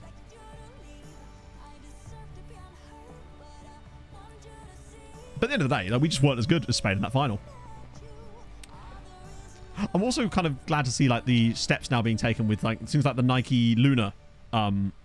Is it Nike Luna boots? The ones that have got the different stud pattern that's supposed to decrease the likelihood of HCL injuries in women, which I think is really sick. I think a few of them might have even been wearing the boots in the final. Might be wrong about that though. Right. Hang on. When is our next game? Oh, it's Leon in 7 days. So we will rest against Halash, which means guaranteed defeat probably, but we take that. We'll get them on the back end. It's fine. Right. Yeah. Good to see Boothby getting some games. You can watch the Matildas. But no, literally, they're right though. Like, generally speaking, statistically, men watch a lot more sport than women do.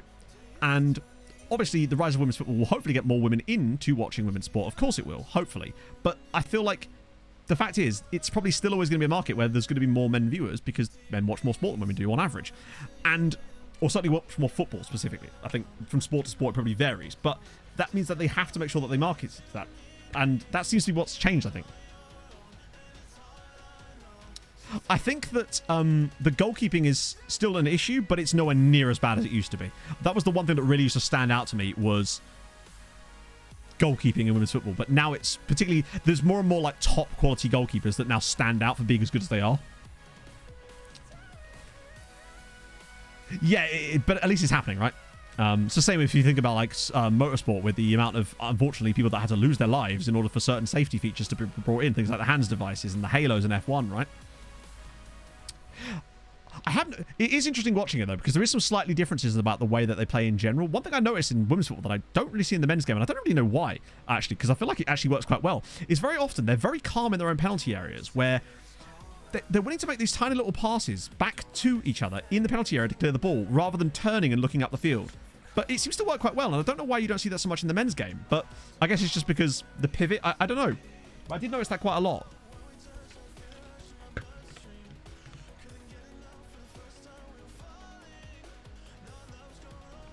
Yeah, that's the thing.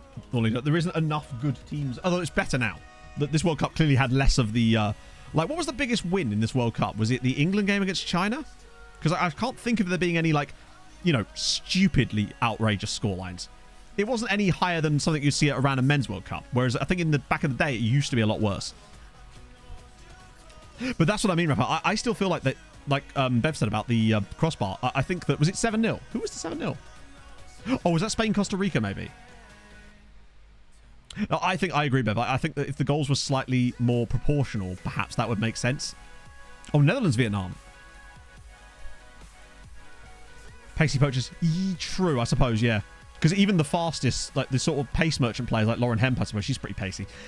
They just don't look as fast to what you're used to seeing in the men's game. But obviously it's all relative, isn't it? So because the defenders are going to be slower on average as well. Yeah, it's kind of crazy how much Haiti came along, isn't it? Right, any more results for Ica? Another draw. They're back in the game, friends. Also, Haladash losing is really helpful for us because now we can afford to lose to them. They looked quick in the final, but I feel like if you watch them side by side, it's probably not even close. But they're clearly very well trained in terms of that the physicality as well. Lauren Hemp is just so... Like, the thing about her is she's fast, but she also has that, like, she's got a physical level that is... She's not just fast. I would like to see the sort of the average speeds and stuff of the players and stuff. Yeah. Biggest selling point. Yeah, I think to an extent you can make that case. The problem is that I think that if that higher scoring comes at the expense of the quality of the goals, I don't know how much that's actually helping it.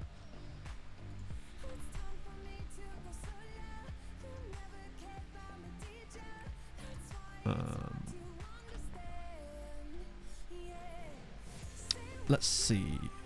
Oh, that's not ideal. Less accessible, I guess, but it's just like, I don't know what you really do about it because they're going to be statistically shorter on average.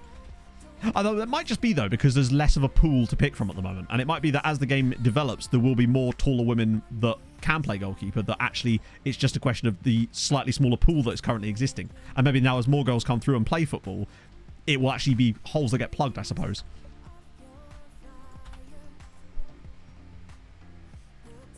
Into fit into the goal point. Well, literally, they just have to shrink down slightly, presumably. I don't know. But yeah, I can see your point, though, particularly on a grassroots level.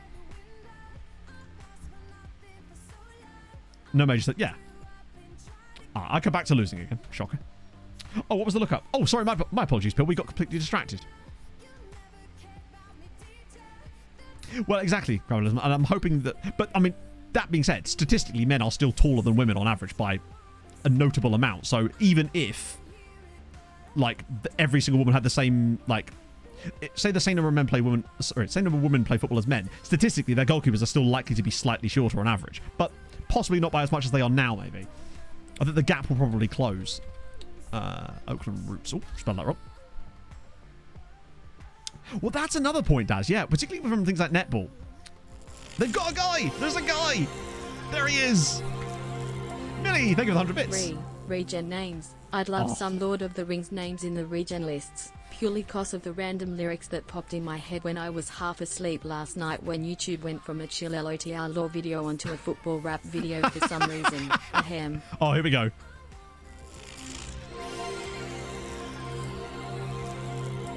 Another good point spell, right? Yeah. In goal. His save skills be saggin'. We score 'em like Bilbo. The goals we be baggin'. We'll snatch Champions League gold from the Oil Dragon Horde and slip my sword sting in your girl's one ring. I'm glad that I wasn't reading that message along with you.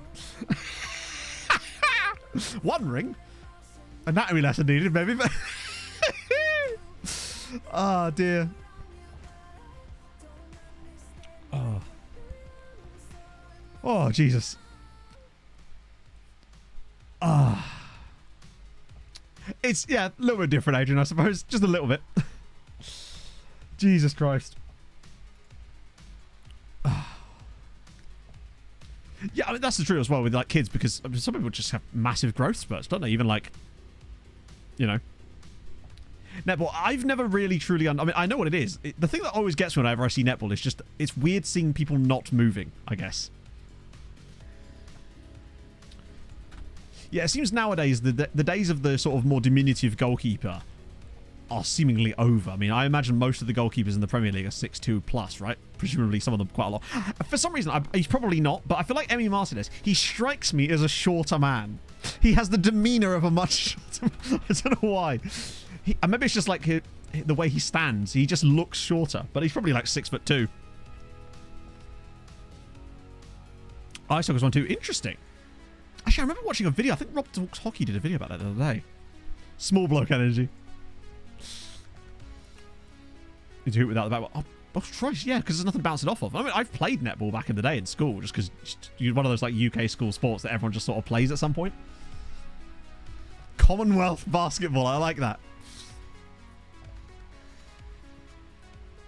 5'1", right? To be fair, like wingers can be...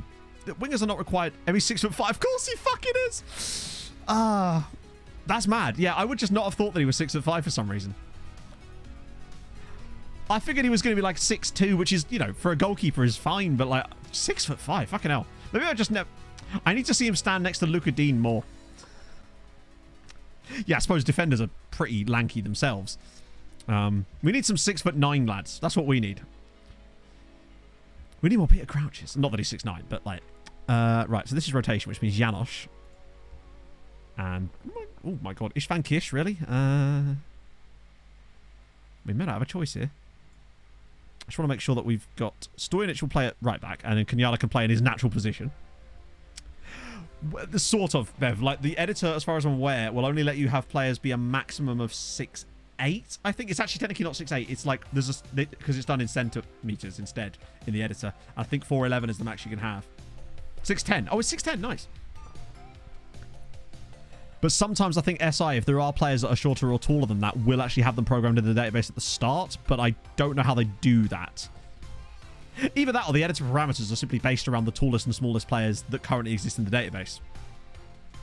That might be it too, because I did try to break it by using the XML editor thing, and it would actually accept it, I think, but then it kind of got fucky after that. Right, okay, let's do this. This should probably be a defeat, honestly. Oh my god, more numbers? I forgot about Benitez. It's going good, Rob. So far, 3 for 3 in the Champions League, and more importantly, the Hungarian sides are clapping. Except for Haladash, weirdly, who are actually the lowest ranked team in the Champions League for us right now. I think in the UK, it's just because, I mean, there probably just isn't the same coaching and stuff available. I mean, obviously, if they were like 7 foot in the States, they'd be instantly doing basketball, but there we go. Zivkovic with a hat-trick against his former side. Brings them back into the title race slightly, but we expected that. Has he finally hit the ground running? Yeah, he's got 8 goals this season now in 10. It's not bad.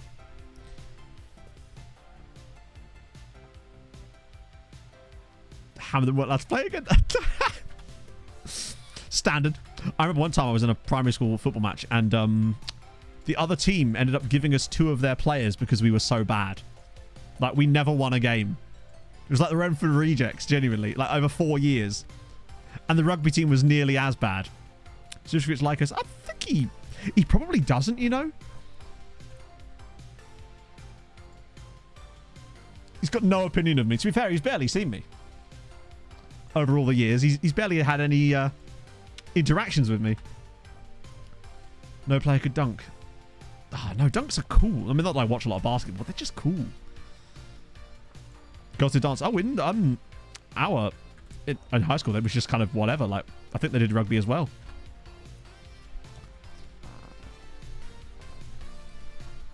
Although, weirdly, I remember there being boys PE, girls PE, and a mixed set, and I don't really know what the benefit. I think that was just for the really unathletic boys and girls, because I don't know what the purpose of that really was.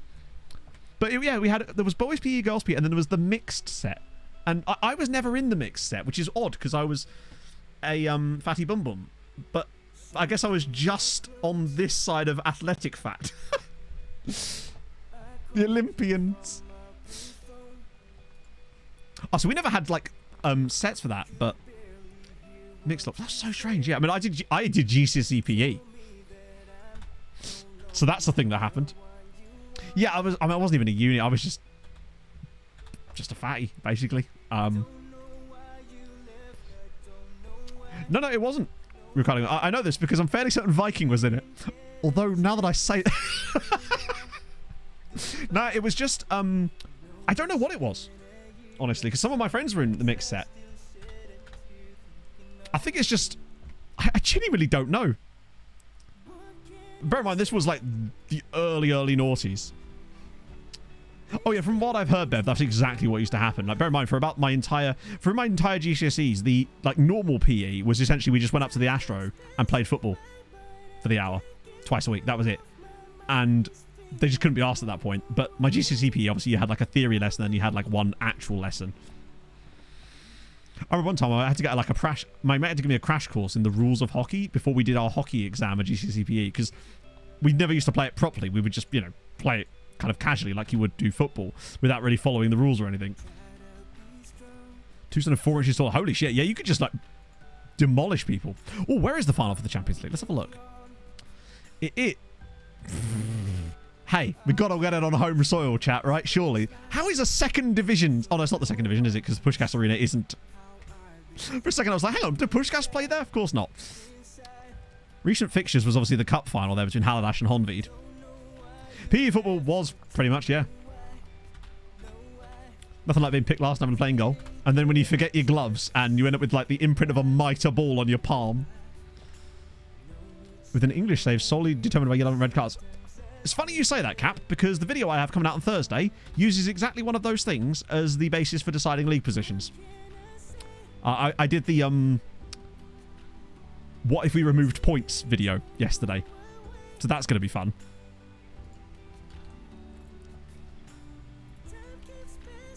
Other Hungarians are cracking. They're doing really, really well. We actually had all 5 Hungarian sides win on the final day, on the last match day. Unfortunately, sorry, no, we didn't.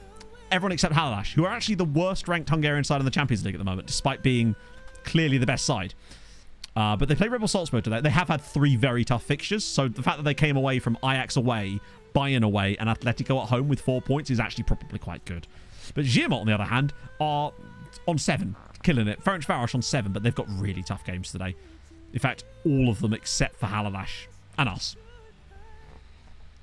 Not going to do football when it was on, but...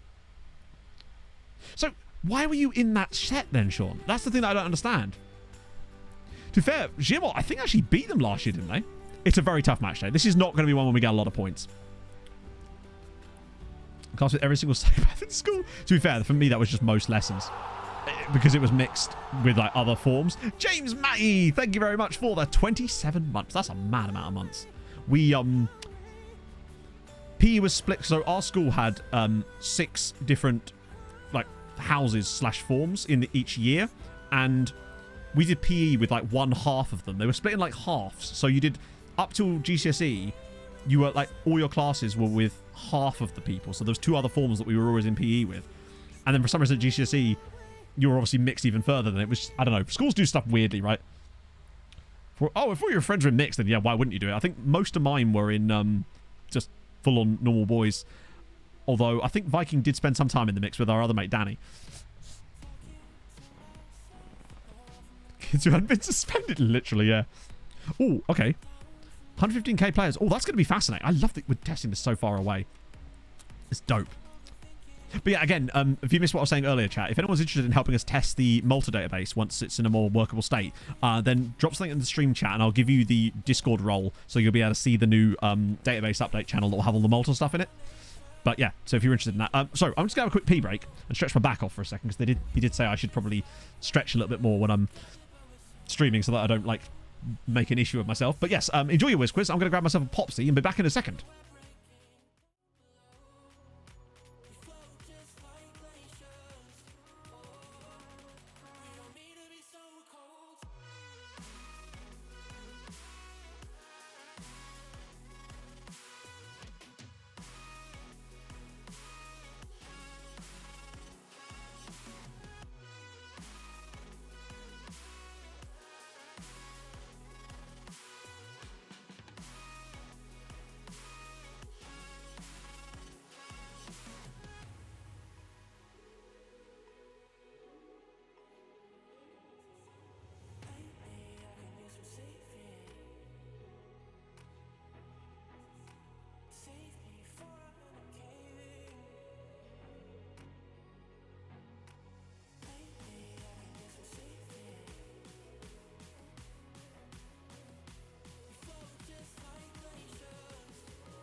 Yes, the correct answer was Mikael Mandron.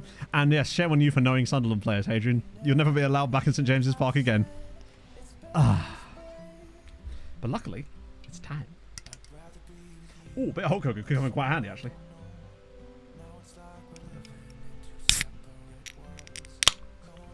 Yes. That felt like a really good one. Also, the closest thing I've been able to come to what my back sounded like yesterday when he pressed all that, put his entire body weight on it. Oh, must admit, it's still feeling a bit irritated today, but it might just be because of the streaming. I think my plan is probably see how it is over like a week or so. If it's still giving me a bit of jip, if it's still like kind of causing some problems, probably go back again and see if it's like maybe there was more than one thing that was causing the problem. Oh dear. Hell of a sentence. What did it say? Supported Real Madrid when growing up, but also follow the results of... This is strange. I mean, I guess I follow the results of lots of teams. Just how would you even know that information is my question, I suppose, right? I guess he must have said it in an interview once, right? Oh, ooh, this is a lovely shade of purple. Oh, lovely stuff. And we're back. Essentially, the most likely answer to that question is I fell down a rabbit hole while I was doing a half marathon a couple of weeks ago, and I buggered up one of the facet joints in my spine. As you do. Just normal human behaviour. Fell out of a loft. That's what my mate said to me at the pub the other day. Oh dear.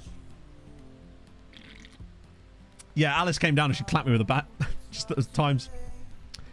Oh. Jet ski. I thought, oh, no, my hips are fine. Hips are good. It's just the back. Oh. I know. How dare. Now, what it'll teach me is that maybe I should have waited for a more sensible place to overtake. Falling about. Oh, I know. Aren't they great, Pulsey? Aren't they great? Should have heard the noise my back made yesterday. Holy shit. Right. This is Leon. Let's crack it. That was a weird little glitch there. Because we've still got to get through 3 more Champions League games. To stop you in the playoffs. Oh. Yeah, tell you what, doing the playoffs last Sunday was agony. Because I streamed for 4 hours, then I had a little rest, and then I streamed the playoffs that evening too. Admittedly, I was out a bit sooner than I was hoping for, but that kind of helped me at the time, honestly. Because 6 hours of streaming that day just about did me in, honestly. Kamuru Kobayashi was racing in NASCAR the other week. Didn't do particularly well, but mostly because he got absolutely poleaxed by... I can't remember who it was, but regardless, it didn't go well for him. Yet Leon are having an okay season.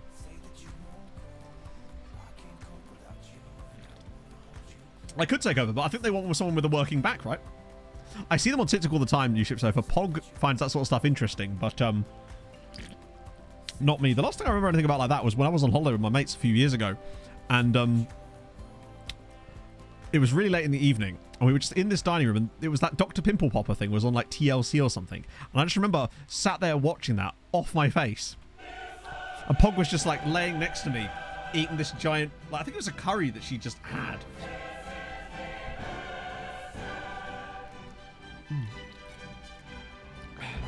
Any hole is an overtaking. Oh, I guess it was a bit of karma. I can't remember who it was that took him out. Might have been one of the V8 Supercars guys, actually. How dare you? Oh, I think she was just baked out of her mind, honestly. Right. That's the only game that we're really expecting anything from, really, isn't it? I think even Pastor Maldonado would probably... Yeah, he would take things to a new level. God, it's weird not having watched F1 in a little while. That must be back. Is it next week or the week after? Blast is already through. Oh, another... Oh. What's the goalkeeper doing? Why did the goalkeeper bat it the second time? Having a lovely time. Oh, is it this week? Oh, even better. Hang on, that means... Oh, that's going to be a good Sunday for me. Stream, football, F1, and then it's the NASCAR cut-off race at Daytona. Oh, and Pog's not here, which means I can stay up late to watch it and not feel guilty about it. Yeah, Benfica have been killing it so far this season. And I think, bear in mind as well, look at this. Girmont are now beating Real Madrid. Ayala's now scored for them as well. And this is the thing, and it's 1-0 Haladash too. They have all got massive rep. That their rep boosts are insane. By the way, Haladash have got 4.5 star rep now. That they're very close to having worldwide rep.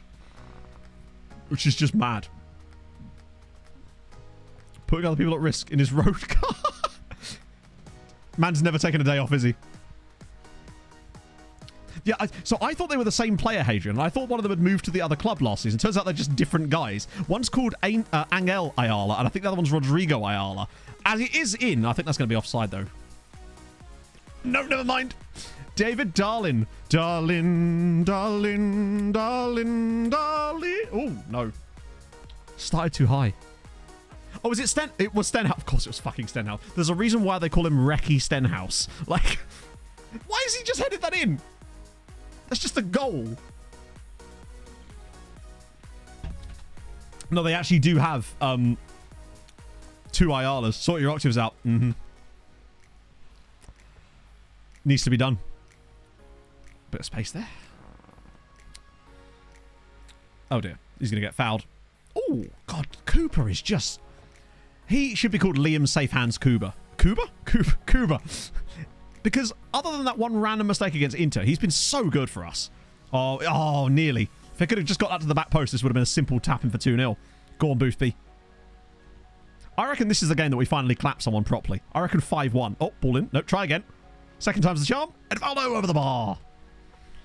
Oh, this is the thing, because Pog's away at her parents this week. So I've got... I have to find things to do in the evening rather than just... Because we don't... Well, if we've got a show to watch, then it's fine, but we haven't. So last night, I watched 13 episodes of New Girl. I watched 13 episodes of New Girl last night. And you know what? Fucking enjoyed it. Honestly. I was having a good time. Adrian, look. I'm many things. And a multitasker is one of them. I haven't seen Yellow Jackets. That's the one with Sammy Hanratty in, isn't it? Oh. I actually don't mind New Girl. I think it's quite fun. It's such, I mean, I've seen it before, back in the day, but I just wanted something really easy to just pop on. I even made a list. I was going through the thing, just making lists of TV shows as they were popping up. I was like, because I knew that my presumably ADHD-riddled brain would forget all of them constantly at the moment they're off the screen. So I had to make like a little list in my notes app to remind me to look these certain shows up afterwards. Oh, this is some gorgeous football, and it's nearly another chance, and that is a pen. Pog Parents away is it's a massive. The Pog Parents Ultras are pretty dangerous. In fact, they genuinely are. Pog's dad was called to be a witness in a criminal trial the other day because someone held a knife to his neighbour's throat outside their house. So, in a way, you're not wrong, babe. Oh, tell me about it, Adrian. Luckily, I had it on the TV, so I was able to write it on my phone, then on the TV. Progress from the ends. Yeah, the tough part of Devon. the real nasty bit of Devon. So Mario Mihail, bear in mind his surname is Mihail. It's Mihail rather than Mihai. He's Hungarian, but he came through a Serbian club.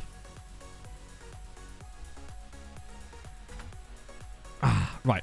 So Girmont's still winning. Kekschmidt winning away at... Kekschmidt are now winning away at Atletico. They couldn't beat Legia Warszawa. But yet here they are. Probably going to let us down again, but still. So what's the situation with these guys? So Girmont 10, Kekschmidt 7, Ferencváros 7, Haladash 7. They're all in the battle. They are actually all doing bits in Europe. This is magnificent.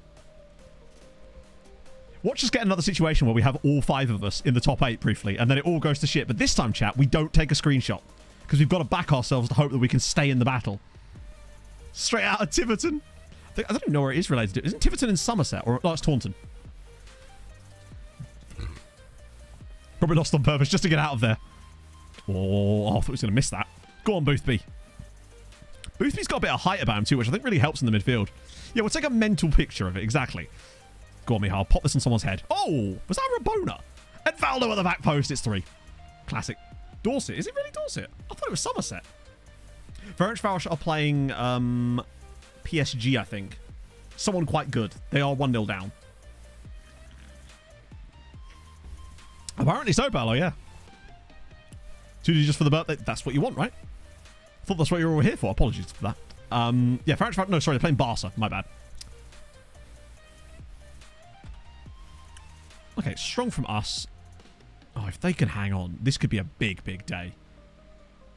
And I have a horrible feeling that they won't. But regardless, it is a big, big day. Speaking of Mihal, he's actually struggled a little bit. I forgot to put Janos on the bench, so he doesn't get the chance to come on here, unfortunately. Is it 1-1 now? Oh, wait, that's a good thing. Shit. Fair play. Actually, now might be a chance to start giving Cañada some game time. Just 25 minutes, just keep him playing. Just keep him playing, basically. Might get Romero off too, actually, just keep him fresh. We've definitely lost a few winger options. God, the fact it's 2-1. Uzelac, Ferencváros 2, Barcelona 1. What on earth? Oh, come on. 2-0 to Kekšmet. It's not been a good day for the Spanish sides there, has it? No way. If these results stand and they all win on this same match day. Oh, come on. I know I should make more subs, but I honestly don't want to. Oh, this isn't where I parked my Ferencváros, to be fair, came third in the league last year, looked much, much better in Europe, and also got to the next round of the Champions League last season, so they're definitely very much back now. Oh, dear. Oh, Brankin and Gala Christoph. Sorry, Gaia Christoph. Thank you very much for the follows, guys. It's very kind of you. If we get this day of results over the line with another day where all 5 Hungarian sides win in the Champions League, these are the kind of... Also, this would genuinely put the worst Hungarian side on 7 points after 4 games. They'd only need 2 points from their next 4 games to qualify. Holy God. Could all still go wrong from here, but as we concede... Wow, we have just allergic to scoring more than 3 goals in a game. We do absolutes. No. Only a Sith speaks in absolutes. Now I want to watch Star Wars. Every time I see a thing, I'm like, oh, I can just watch that. I can just watch that. And then you end up getting like sensory overload because of all the different things that you could watch. And then you end up watching nothing and just scrolling TikTok aimlessly on your phone. Right, come on. Come on. No late goals, please. Oh my God. Beating all 3 large Spanish sides on the same match day. That's insane. I'm blown away by that. That might be the best match day we've ever had. Yeah, literally, choice paralysis, yeah. Yeah, Benfica beating Arsenal. Arsenal aren't actually that good in this save. Remember, the only reason they got into the Europa League, Champions League last time around was because they'd won the Europa. Kekšmet win. Ferencváros win. Giamot win. So Atletico, Real Madrid, and Barca all just lost to Hungarian sides on the same match day. Oh, that's amazing. I don't even think that's... I think that's pretty evident that's what they do, Paolo, and it works, clearly. Like the only reason that Pog and I even knew about... I know this was Netflix, but... Oh, that's what it was. Yeah. Was that movie Happiness for Beginners that we watched a couple of weeks ago, which I would highly recommend if you want a really nice, wholesome film. Because I saw a clip of it on TikTok. And it was really, really good. And now I bought the book as well. What a day. Did they all win?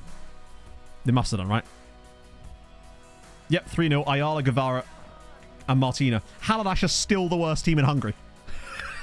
Look at this. Giamot 6th. Ferencváros. They've already got 10 points at the halfway stage. The worst thing about this is Kekšmet should really have 10 as well because they lost to Legia Warsaw. I can't believe this. The fact that they've gone and got those results. They beat Juventus and now they've beaten Atletico away. This is mad. Light Death Guy, thank you very much for the follow. That's true, we have been here before. We're not going to get ahead of ourselves this time. But do you reckon we could go for the perfect game? I.e. have all 8 teams win on the same day. What have we got? Honvéd Hajduk split, not easy but could be doable. Újpest RZ, again not easy but could be doable. And then Kisvara away at Olympia Ljubljana. They need to win that, really. Come on. I reckon we get 2 wins and a draw. I wonder what the hell he did for that. Oh, God. Now Karp's just going to get constant injuries now that he can. It's like, I've done my piece. I could finally die. 1-0. Oh, no, they lost. Cockringling scored, but RZ got the win. And Kishvada drew. Come on, lads, get your shit together. You are so much better than these. I actually still think they're going to be one of the favourites for the whole damn thing. It's a shame you can't see like the odds for the favourites for the Conference League. Is there any way of doing that, chat? I don't think there is there? Atalanta have been trash. But they've lost to both Hertha and Bodø, and they've drawn with Servette. Like, they have not had a good season so far. I still think Kishvada will be fine, but they do need to get top 8, really. I think they'll have the quality eventually to get there, but it sucks that they've dropped so many points so far. It's just not acceptable. I need to check the league ranking is number 2. As for the Europa League, Honvéd cruising at the moment. Budapest, less so. Don't need them going out. I think they'll be good enough to go through. They maybe just have had some tough games so far. They're bound to get some games against some of these teams down here soon. In fact, let's have a look. What have they got left? Oh my god, their league form. Holy shit. So Olympiacos at home, who are below them. They've got Chelsea at home. No chance there. Rapid Vienna are 13th, and then Antwerp are 14th. They really need to beat Olympiacos. Yeah, Leicester are doing trash in this as well. Right, what is that on the year? Okay. Wow. So we're keeping pace with England, and Portugal doing very well as well. But look how much we're mudding everybody else now. It really is just England and Hungary every single year dominating. And that's, I mean, the gap we've got to everybody else is actually, what's that, 6.5 points now. Budapest blatantly going to sack their coach, yeah. Because their league form is appalling. In fact. So the current guy has only got a 34% win rate. That's surely worse than the previous. Oh my god. They've really not had a good manager. Although Shai Elias did alright. 57% is decent. And Lanza Farme is doing amazingly with Giamot. But no one's really been a good manager for them since Fabio Grosso. He's the one guy that was really killing it. But then he left. The bastard. Let's see. Job security. Are they the most in trouble? I love how we're still only secure.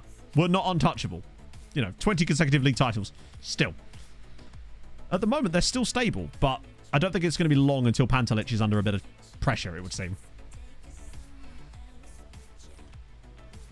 Yeah, I wonder what the Dios Juri dude's done. Like, what have they even... How long's he even been there? Hang on, is he one of ours? He's not one of ours, is he? Damn. So all they've done is basically be second tier, except for that 2 seasons that they did in the top flight. Oh no, they've done the third. How long has he been in charge? 5 years. And in that time he's won, to be fair, he's won half of the games. How has he not managed to, like, get them promoted in that time if they've won half their matches? Like, getting 19 wins on average in a season, and then... Like, they should be in and around promotion virtually every year, right? Yeah, he could be a former player. I mean, look at that. They actually are currently sat in second spot. So they're doing okay at the moment. But actually, to be fair, look, they have come quite close quite a few times. And they've never really finished... Okay, occasionally. They're usually a top half side for the most part. That might be what it is. Who is the Ica manager, actually? I suspect he's not going to be manager for much longer at this rate. Unless it's a new one. Oh, no. Oh, of course it's Professor Xavier Simons. Yes. And to be fair, bro got them promoted.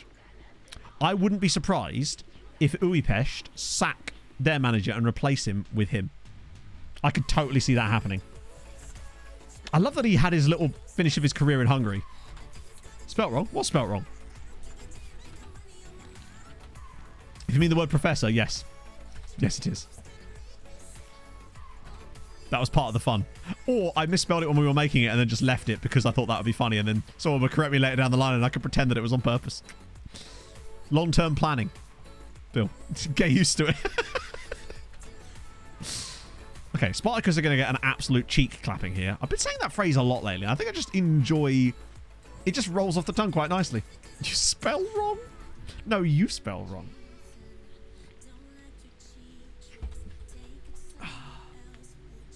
For the comment section of YouTube. I don't think they would have ever seen him, actually. Not yet, anyway. Okay, the usual suspects are still doing well. We just need Kijvada to just up their game a little bit. Yeah, you need it. I prefer a good backcracking, to be fair. That's where I really shine. Okay. Well, if Sem's starting, he's starting. And then... Fuck it, this feels like a Janosch game. Instead of Sem. Because it's against a relatively poor side, and it's an opportunity to give him some football. I might start Stojnic as well, actually, because I want to give him more game time in that position too. Sound clips. Oh, God, yeah. I mean, it's just as well that half the things that are in the quote bot don't have clips to go alongside them. Because then there'd be a lot of... a lot of splaining to do. Did I do that look up? I did. Cool. Case in point. Although that's far from the worst. Exclamation mark tactics is what you're looking for. And that will get you a whole pack of tactics. That does contain this one. I think. No, it must do. I don't know if it's the most updated version, but it's pretty close, I would say. Bloody hell. Bit of weakness there. We normally put a lot of goals past Spartacus, so I should be expecting at least 5.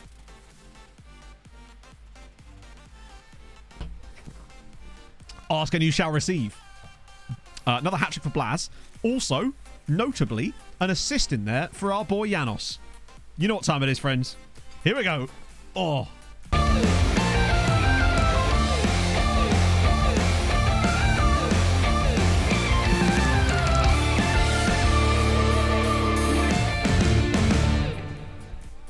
He's pressed the button. And things have happened. I could lose again. Janos did the business. Blaz has got a good record this year. Like 20 and 30. He's on for another one of those years.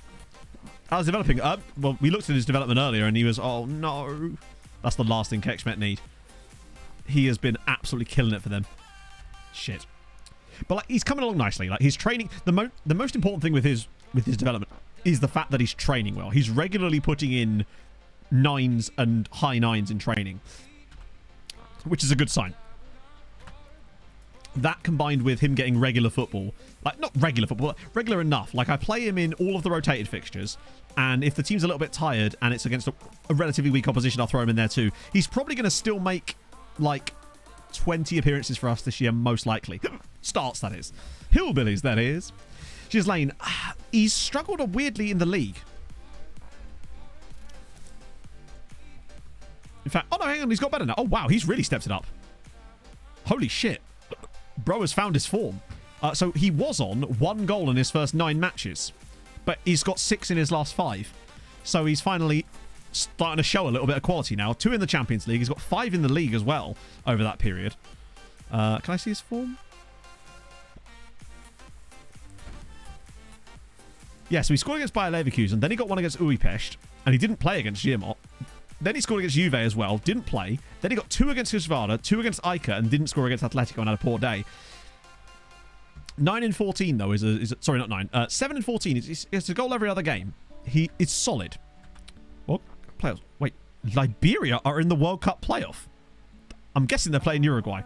I love that Jizzy's in there, too. Cool. He does seem to have finally found it. I want like 20 goals out of him this year. Oh, God. 9 months for Istvan Riba. That's such a shame. Because, bro, he's a Hungarian international. He's actually turned out really well, but that is going to absolutely murder his chances of developing. As Újpest lose again. Surely they must be getting close to sacking their coach at this point. Right. So can I put a... Oh, I can do this time. Nice.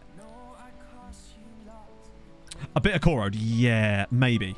Although, whoa. So just to clarify, chat, we are signing him, right? Unless he wants any kind of silly nonsense. Anchizar Zamorano. 22. Look at the price. Oh, look at them corners. Go on. Injury prone. Who gives a shit? Is it red injury prone? Oh, it's not great, but come on.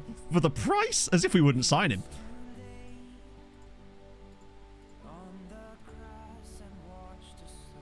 $850. For 850 grand, he's joining. how did we never spot him before? Either that or we spotted him 3 years ago when he was like 19 or 16 in those 3-year chunks, and then he's developed in that time. Holy God. Like him a lot. Second AI manager. I don't think... it's not... Honestly, I don't think AI managers make all that much difference a lot of the time, and as a result, as you read, it's not, it's orange. But also, again, who cares? We're paying 800 grand for him. If that, put it this way, right? If you're put off of signing a player for 800 grand when you've got a 190 million pound transfer budget because they've got a little bit of injury proneness there, then I don't know what to tell you, because you're going to miss out on fucking lots of players by doing that. Like, yes, he might get an injury occasionally, but come on, man is so good. It's well worth it. If he was like 30 million, then yes, we'd be looking at that as an issue. But to me, injury proneness is not an issue unless it's bright red injury prone. Then I'd maybe consider. But even so, at that price, I still wouldn't. I still sign him. But yeah, AI managers are so inconsistent. Apologies for the hiccups. Wow, St. Lawrence were top of the league at one point. Have now fallen all the way down to 8th. They've lost their plot. Oh, dear. Wait, wrong one. I think people place way too much attention on things like the injury prone. It's like, yeah, he probably is going to get injured a little bit more, but for that kind of price in that type of thing, it's just... There he goes. Now he's gone. Right. Okay. Pundit people to take over. Imre Savic. Wait, hang on. Isn't this the guy that was... Actually, he might not be a bad shout. Good, like... He's not... the motivating is not great. But he has managed Gijvarda before. He's managed Debrecen to some success. And he's managed a lot of the national teams as well. And he likes Sturmgratz. I mean, he's a massive favourite, and I don't really want them hiring these other dudes either. Why is Lanza Farme in the sack race? Bro's got Giamot in the top 8 of the Champions League. Constantly injured. Yeah, I mean, this is the thing. They will get more injured. Like, Lorival, for example, has red injury prone, and I still spent £9 million on him, and now he's worth 50 million. Like, I just don't think it's as much of a deal breaker as some people make it out to be, personally. Wait, Mikolenko's now in charge. God damn. Watch him do really well. They never seem to give it to the caretaker, though, even if they do quite well, which is frustrating. I feel like that should happen more, right? I want to see more caretakers given... Because there's some really fun caretaker managers in this league. Like, really fun assistants. I'm still really gutted, though, that Újpest, I think it was Újpest, didn't hire Wayne Rooney when he was the favourite for the job at one point for one of the previous times they sacked a manager. I forget which time. It happened so frequently.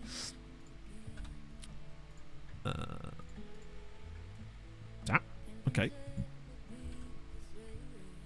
Oh. There's quite good players in there, actually. South America, as always, turning out the gems. Phil Neville still plays for City. I think he actually played for City against us. I think Rooney's probably retired or some shit now, probably. Yep, he retired officially at 58. Wayne.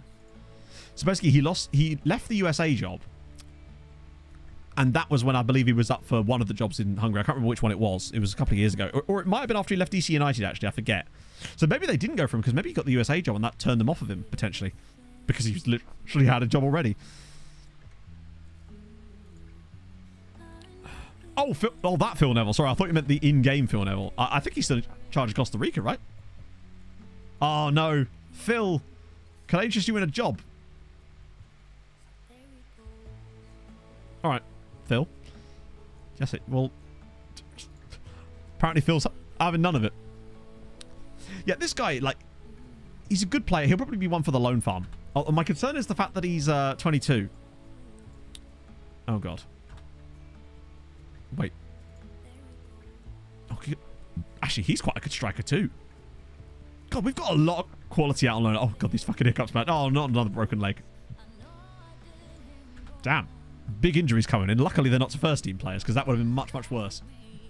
And now, oh no, we're still in South America. Wow, I think we're in the big South American scouting part, where it's a lot of teams.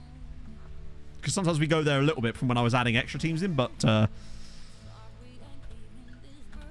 bit of those. Oh, goal 50. Go on, Blaz. Number 1, right? Yep. Smashing. Yamin in there as well.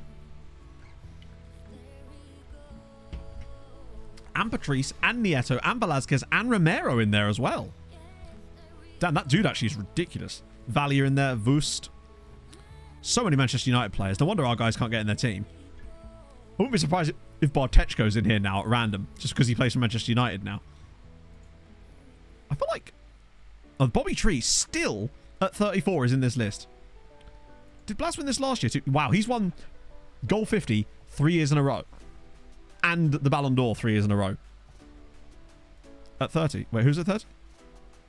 Oh, he fucking is. That's mental.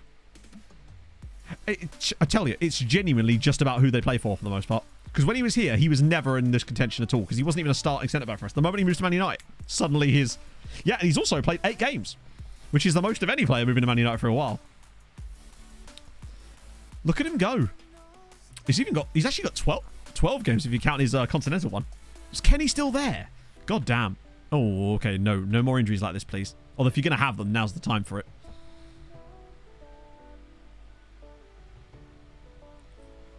Trying to type goal 50. Does it really? We just... Oh, it's probably because I'm in... I imagine if I had the Twitch menu open, it would. Yeah, so Zapando, it's because it bases it a lot on your club reputation. So the amount of times we've sold a player who's like a youngster, or like, you know, not even a youngster, like 23, 24, like a second choice player for a position that would never, they're not as good as the starters we've got. They move to Manchester United or something for 50 million and then immediately go on the goal 50 list, even though they're worse than the players that they were behind in our squad who aren't on the list. It seems to base it way more off of club rep, or more likely player rep, which gets increased because they move to a club like Man United, basically. Goose and Blues Machines, thank you very much for the follow. Hope you're well. If you are new to my content and you've enjoyed today, drop a follow. I'd appreciate that a lot. We might still actually have a chance of making 50k on YouTube by the end of the cycle, which is remarkable. Considering that was like my blue sky goal at the start of the when FM23 came out. I was, hey, let's set a target of 50k because that's ridiculous. Without a space. It might just be that... Oh, yeah. You cannot cheer... Oh, I'll tell you what it is. It's because there's a cheer emote called goal. And the number you put after it is the amount. So it made me think like I was trying to cheer. That must be what it is. Did we just lose 9-2? Oh, that was our under us. Yeah. Oh, yes. EFC Will, thank you for the follow. Well, thank you, AFC. But, you know, it's one of those things where you got to get there slowly, right? I'm still very, very happy with how... I'm happy with the content I put out this year. I like it, and I'm proud of it. And I think, at the end of the day, it's still the best year I've ever had on YouTube in every single metric. So that makes me happy, and it gives me like something to build on, I suppose. More progress for Janosch. He's getting there, like slowly but surely, right?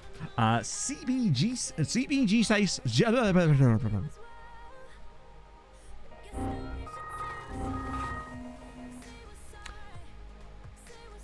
CBJC Soccer. Thank you for the follow. I don't know why I struggle with that. It's just late in the day. Except it's not, because it's literally 2 o'clock.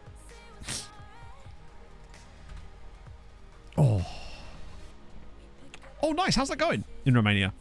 Oh, shit. We've got United coming up in a minute. Fuck. It's the one game that does worry me a little bit. It's late in the day somewhere. Precisely.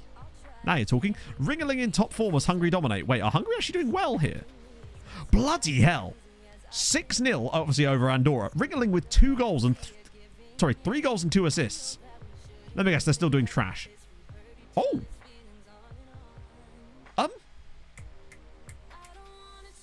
It may have been against Andorra, but it's clearly not the only success they've had. They topped their qualifying group, with Italy down in 3rd. Their only loss would presumably be to Italy. Denmark? No, wow. Hang on, they beat Italy home and away. Oh, they beat Italy at home. They've still got Italy away. But Italy can't catch them. Damn. Also, 23 goals is very sort of bitly, you know, with Georgia, Estonia, and that's a very weak set of teams. Although, you know, they've got Kigaradze. Lost 2 Europa League final. Yeah, I mean, the key is just to somehow get in there ahead of PSG, but it's a lot easier said than done. Just needed a bit. Yeah, they just needed it. How's Marcelo? Oh, 4-star now. Okay. Really would like a loan for him, though. Why has he got foreign there?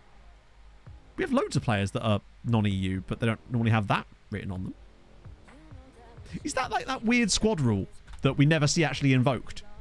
Or something? Speaking of 1 point away from qualifying, that's what's on the line with that Manchester United game for us.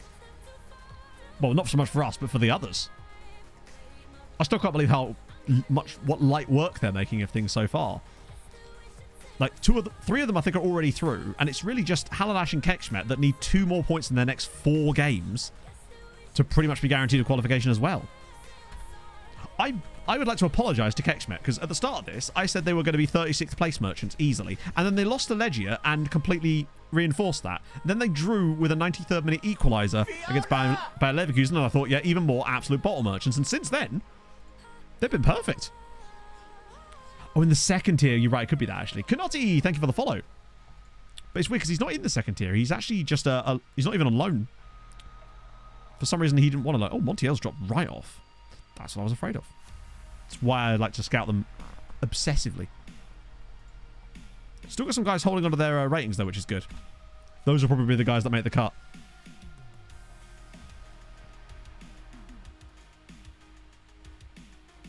Yeah, strange. Because I only notice it on certain players that have the foreign logo on them, even though we have loads of players that are on EU. Have they appointed a new manager yet? Or I suppose it's a bad time to do it because it's international break, isn't it? Although, in a way, that's probably a good time to do it. Another report for Janosch.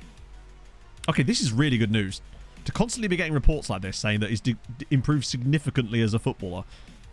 And this is all good, isn't it? Less desirable characteristics. I mean, when does that ever not have an effect?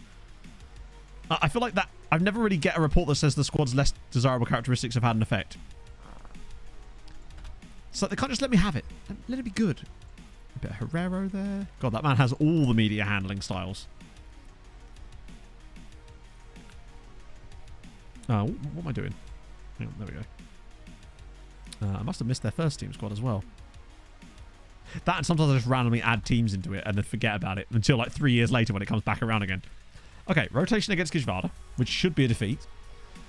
Because they're quite good. I should have probably set those guys available for that. Oh well. Ah, because he's in the under-19 squad. Right, that makes sense. Sorry, I must have missed that message. That makes a lot of sense.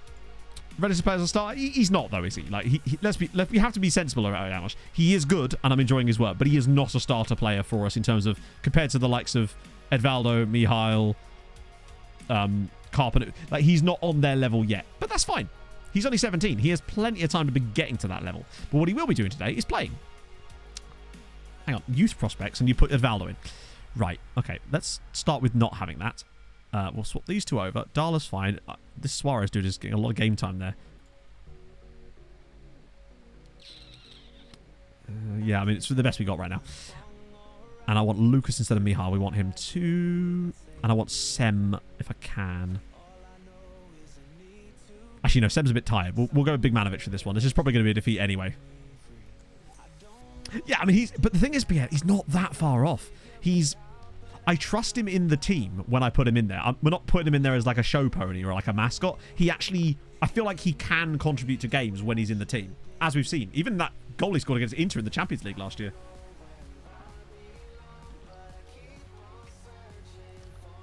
Ball before 2027. Holy shit. That's mad. Oh, we actually won. Here's a fun fact. Big Manovic with the big goal. 2 blocks from here. Another into a bow hatch, though, is concerning. Uipest draw again.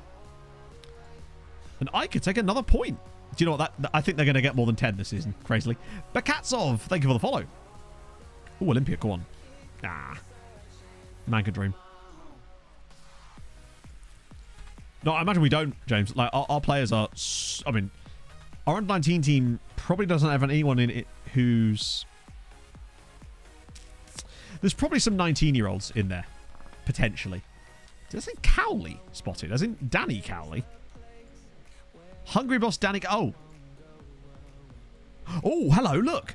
Hungry boss Danny Cowley was casting an eye over the progress of him, but also Janosch for his next Hungary squad. Bear in mind, Janosch hasn't even had a call-up to the under-21 squad yet. In fact, he's not even had an under-20... How has this man not got an under-19 cap, at least? He's got no youth caps. Unless they're going straight for the national team, maybe. Imagine him ended up in the national team before he even gets any youth caps. That would show how baller Janosch actually is. If they're going to fast-track him all the way through. He's like a Hungarian Theo Walcott, but with better hair. Shame to hear that Theo Walcott retired. I think he did have an injury over the summer, true. That might have been it. I'd be curious, because that being said, this is the last international break. We've just had the last international break before Christmas, so it's weird that now they're coming to watch him. Hey, Facekicker, thank you very much, man. See you in the VODs. Or what I mean to say is, welcome back, Facekicker, in the VODs. How's it going? I hope your day was great. Yeah, Ben Foster retiring. I mean, that makes more sense, I suppose, but it's mad to think that I remember when Theo Walcott was in that England squad, and I remember it's weird seeing players coming through and retiring, and then you're like, shit, I exist, you know? And I don't know if he is actually. I hadn't thought about that. Regardless of whether he's playing for them or not, we're getting paid. Yes, he is. He's played 12 games for him. And they're paying all of his wages, I believe, plus an extra 250 grand a month for the privilege of making this happen. 3. No, I believe there's only 2. There's a September one and there's a November one, I believe. And then there's a March one. I think that's how it works. Yeah, Ashley Young. Yeah, he didn't look great for Everton, though, against Villa, did he? Right. Good win again for... Who's Marek? September, October, November. But bear in mind, we are in November. So this would still be the last international break before Christmas, which was actually the point I was making. Twitch hoppers, thank you very much for the 16 months. I hope you're well today. You mean in FM? I do mean in FM, because that is what we're playing. I actually meant in Baldur's Gate 3, real MC. I don't know how many international breaks they've got in there. I know, Spur, right? You're thinking, oh, that guy was playing when I was watching football, and you realise they're in their early 50s now, and you're like, fuck. What's the new challenge? I think he'll be fine. So you should... Oh, no. I mean, you are 33. Wow. Oh, okay. I'd be willing to let Sogos go, considering he's 33 now. But we would need a replacement. She also stay up. Well, bear in mind there are 3 relegation spots, so they could still very well go down with Luton and Sheffield United. And also, I still don't think there's a guarantee that Luton are going to go down. Like, they've only played 1 game, and it's still obviously it's a massive mammoth task, but you just never know, right? There's always a few little spots. Like, no one would have predicted Leicester to go down last season. Like, maybe struggle a bit, but get relegated. Everyone, I just kind of felt with Leicester that they were always going to pull themselves out of it, and then they just never did.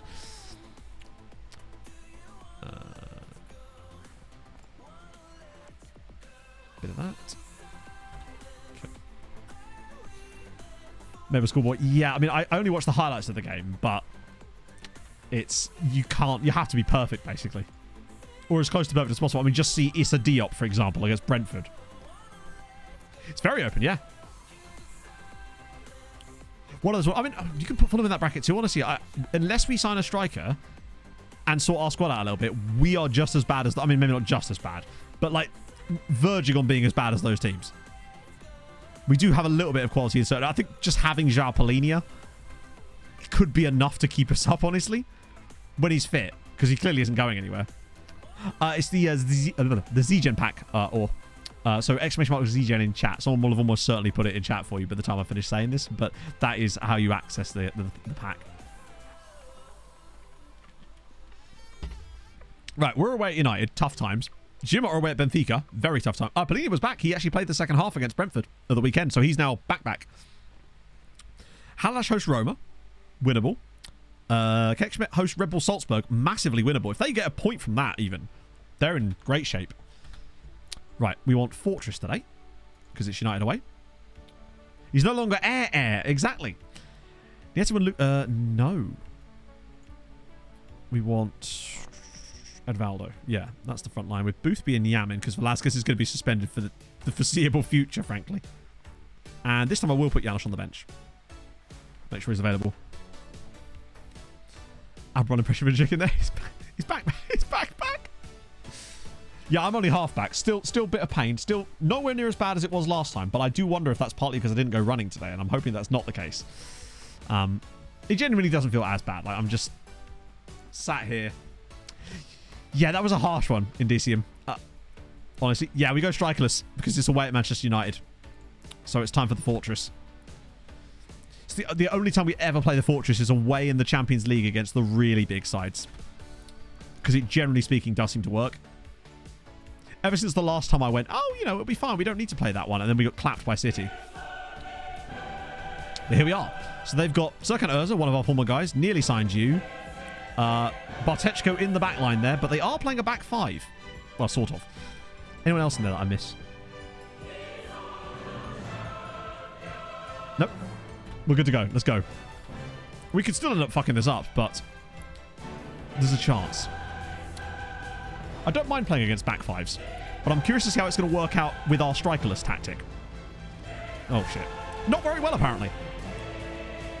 As they score within 3 minutes. The skin is Saz23. If you do !skin in chat, you will get a download link for all the stuff, as well as also a link for a video about the skin, and also a way to support the guy who made the skin, because I think it's definitely worth. They've got a guy called Savignon. So not a great start here. A goal down already. Cooper's not covered himself in glory, that one. That chip was very early, and Girma already losing. Oh dear. Is this where it all goes wrong? This feels like the day where it all goes wrong for us. We've had a good run so far. Kekshmet lead. Niegbo puts Kekshmet onto 10 points temporarily. That's so massive. Just getting an early goal for them is so damn key. He'll fire a blanc. Oh, that's a pass. Oh, God. I wonder if this is the type of game where we might actually need that striker. Because 2-0 to Kekshmet. Wow, they're killing it. They've gone 7th. They're 3-0 up now, and Yao's banged another one. They honestly, like, if we're being serious about this, they should be on 15 points right now, because they should have beaten Legia, because they're crap, and clearly they're way better. And they should have got that win against Bayer Leverkusen, which they threw away in the last second. But they honestly should have won every game at this point. I say should have won every game. Oh, Gio back in it, though. We've played piss poor, and I'm probably going to switch at half-time, because really there's no point in not switching at this point. We've played like crap. We'll freshen this up a little bit. Move back to the normal tactic to try and chase the game a little bit, because this doesn't require any more changes. Yeah, Yao, now that he's finally hitting the ground running, is making a big difference, I think. Him being a regular source of goals. Legia. Okay. Glad we cleared that up, because you might have thought I was talking about Mulder. You might see Rouge. If we get lucky, he might. Oh. Okay.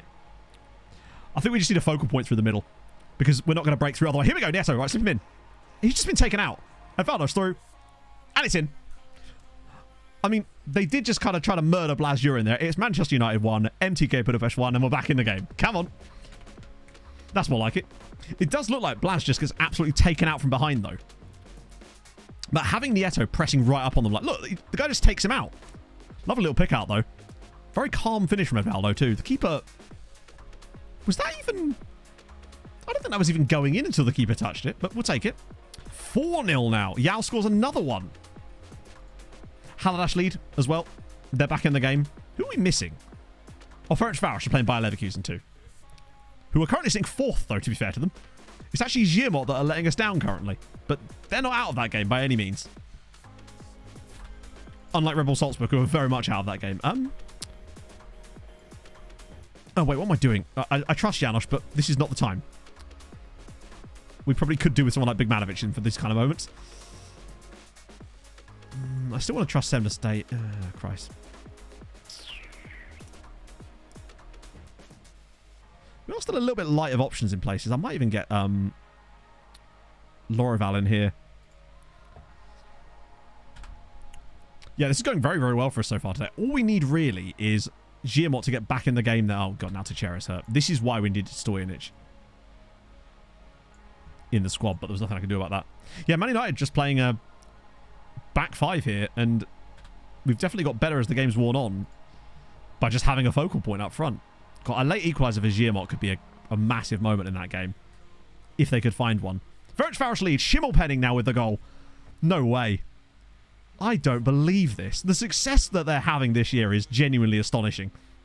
But we've not lost a group stage game in a while. I think it's been 4 years since we lost a game in the group stages of the Champions League, and it looks like it could happen today, as Urzo is a huge save. He's offside anyway.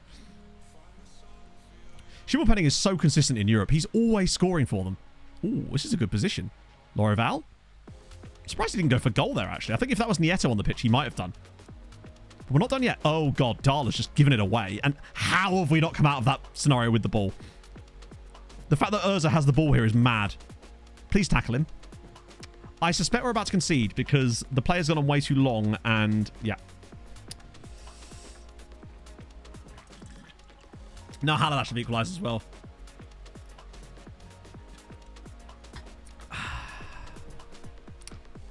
God damn it. Unfortunately, the moment that we had that situation where two of our players went for the same ball and still they came out with it, it's pretty much how you know it's not going in. Yeah, I don't know what the keeper's doing there either. Standard goalkeeping in FM, unfortunately. Looks like a very rare defeat for us. That's just the animation, sadly. It's just, I think. 3-1. Zimov have actually fucked it there a little bit. We're actually not even the best Hungarian side in the Champions League. We're not even the best Hungarian side. That was an unfortunate defeat, honestly. That could have easily gone either way. I don't think we really did that much wrong in that game. Frustrating, but we move. God, to be fair, that's the first time in the last 3 seasons we won 23 out of 24 games. So we're doing okay. But more importantly, please tell me Haladash got... Oh, they did get back in front. Yep, they did. Oh, a 92nd minute penalty from Alexander Radovanovic, the man himself. Which, hilariously, still makes Haladash the worst Hungarian side in Europe, and they have 10 points after 5 matches. But Zima also have 10. Kečme also have 10. Ferencváros have 13 points after 5 games. This is mad.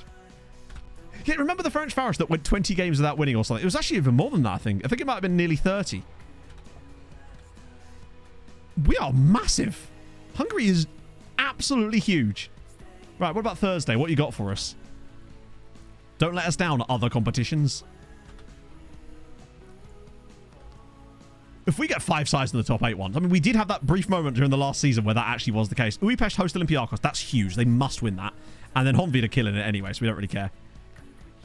It's second AMC. It has been for the last, 5 years now, I think. Kisvara hosts Victoria Pilsen. They need to start winning. Right, we need a good day for these guys. The matches are set up for them to have a good day. It's just a question of whether they can follow through on it, right? Golf Cures... Hang on. Golf Cure Self. Thank you very much for the follow. Player development. Good stuff. How can we lead the player development there and still not have the best youth academy in Hungary? According to the board, anyway. Right, come on. Honvéd win 2-0. Újpest win 2-0. Get in. Massive result. Honvéd go third now in the Europa League, and Újpest now have 7 points, looking a lot more comfortable about getting themselves through. What about the... Kisvara with a 3-0 win, Suto Griffiths and Daniel Stacey.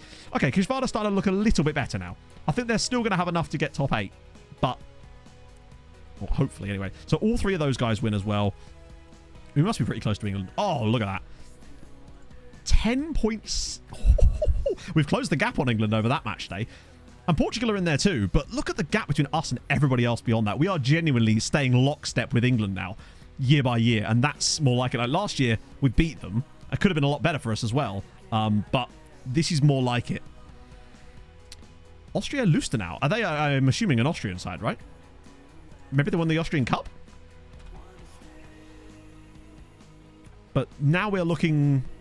Presumably that's the... Yeah, I was going to say. We look consistent. I feel like these Hungarian sides are capable of doing this every year. It's not... It doesn't feel like last year was just a blip in the matrix, so to speak. It wasn't just a one-off. The one thing we do have to get better at, though, is winning games in the knockouts. Because for some reason, they still all go to shit. They're from Kazakhstan. You say, wow, fair play. Wow, 6 different goal scorers in that game, including someone from their team. The one thing Haladash do very, very well is win games by large margins, too. Like, their goal difference is usually stacked. Debrecen start looking a bit good as well now, actually. Yeah, Liechtenstein, I think Vaduz definitely got through a round of qualifying, and as a result, you know what that means for Liechtenstein? It's big stuff. Because a single win gives them 4 coefficient points. Not 4, 2. But still, that means they must have won 2 matches. And they're doing it by themselves, chat. Ooh. Hello. Hello, these people. This looks like quite a fresh report, too, in terms of the... Like, these are 15 and 16-year-old players, which means they're probably quite recent report... Well, they have to be, right? Pedro Henrique. As if. You've got to give it to Blaz, surely. Man deserves every award under the sun. Because I said so. Right. We go back to this, back to that. And this time, Jurin is actually rightfully dropped. That's fine. So we'll let him stay out. Although I will put Janosch on the bench because, my God. Scroll much. Jesus. I'll put him instead of Ahsoka. That way, in case they want to bring him on the bench. Just, I want the option to be there for Thies when he's managing these matches, you know? Got to give him the chance to bring him in.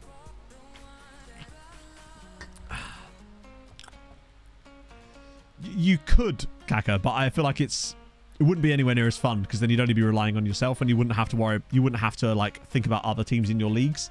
And that's, for me, the main fun of building a nation saves personally comes from when the other teams are in the state that they are now, where they're good enough to the point where they can actually compete and you just get to sit there and go, what on earth have we created? Personally, that's where I get the most enjoyment out of these saves. Also, we continue to compound the misery for Uipest, who I'm assuming have not appointed a new manager yet.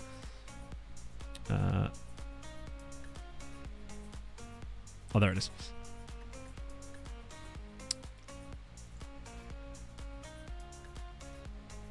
Wait, is he there? Oh, no, they did take the jury manager. Okay, so they didn't take the guy that was... Wow. They actually didn't take the unemployed guy that had just managed the national teams. Don't even know how jury were doing. Mikalenko was in charge. That's weird. Wait, what's it where? Huh. Yeah, they must have just got a new one. What the hell is that? Oh, it's Japan. Right. Wait, who's it? Oh. Wait. Oh, no. Sorry, it must be like an East Asian... Yeah, East Asian Football Federation or something, right? Never even heard of that competition before, but I guess... Oh, he's back at Ulsan. Wait, hang on. He's already exploring his options. Bro has only just signed for them. Like, oh, that's a different guy. I was thinking of... Still, he's only been there a year. Single game. Maybe so, yeah. Because I don't actually remember seeing it personally, but I know that you did, so... And I trust you. I believe you. You'd never lie to me. Cool. Wow, lots more call-ups here. Christ. About Shimon, I'd be one about Shimon Penning too. Man's an absolute machine in Europe. Wait, I already did it, didn't I? Recruitment focus. Is it still just that one dude? Yeah. At least it found us, I think, that Norwegian dude. So it feels like it only works every like 5 years and you'll maybe get one dude who will just happen to be an absolutely goated centre-back. But other than that, nothing for the next 5 years. But I guess I'll take it. I'll just leave it running in the future in case that way it finds the next absolutely goated little centre-back. Wow, all of those guys fell off hard. An Argentinian... Oh, was that the guy that... Hang on, Inferno, was that the guy that you were on about earlier? The Argentinian Beninese dude? For some reason, I thought you meant in your own save, but there we go. Ignacio Flacangi. Argentinian Beninese. Cool. I rate that. You'll get an extra scout report just because of that name. For some reason, I thought you meant someone from your own save. Because as usual, I wasn't paying proper attention. Imagine that, me, not paying attention. Who'd have thunk it? Right, is Blaz back again? Yeah, he is, okay. And I might be tempted to play Janosch for this game. Just for the vibes. Because there's another game up next against Kekshmet, which... Oh, wait, no, hang on. Ah, fuck it, we'll play them both. More football for Janosch. Plus, there's more chance of us having to push the button, then. And that can only ever be a good thing. So our last game's against Dortmund. They're 15th place, but I think we should be able to go full strength, like, tactic there. Since it clearly didn't work very well against Manchester United. Whoa, what a game. Janosch scored... Oh my god, Janosch just got 2 goals, neither of which were penalties, and an assist, and man of the match against Ferencváros. That might be his greatest ever performance in an MTK shirt. Hit the button twice? I think you might be right. He deserves it. Bang.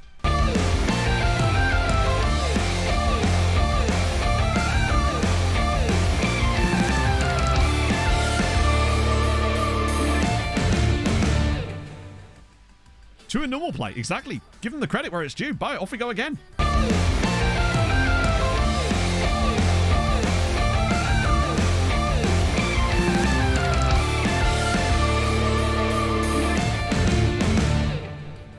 Things you'd love to see. Schuber, things have been going very, very well today.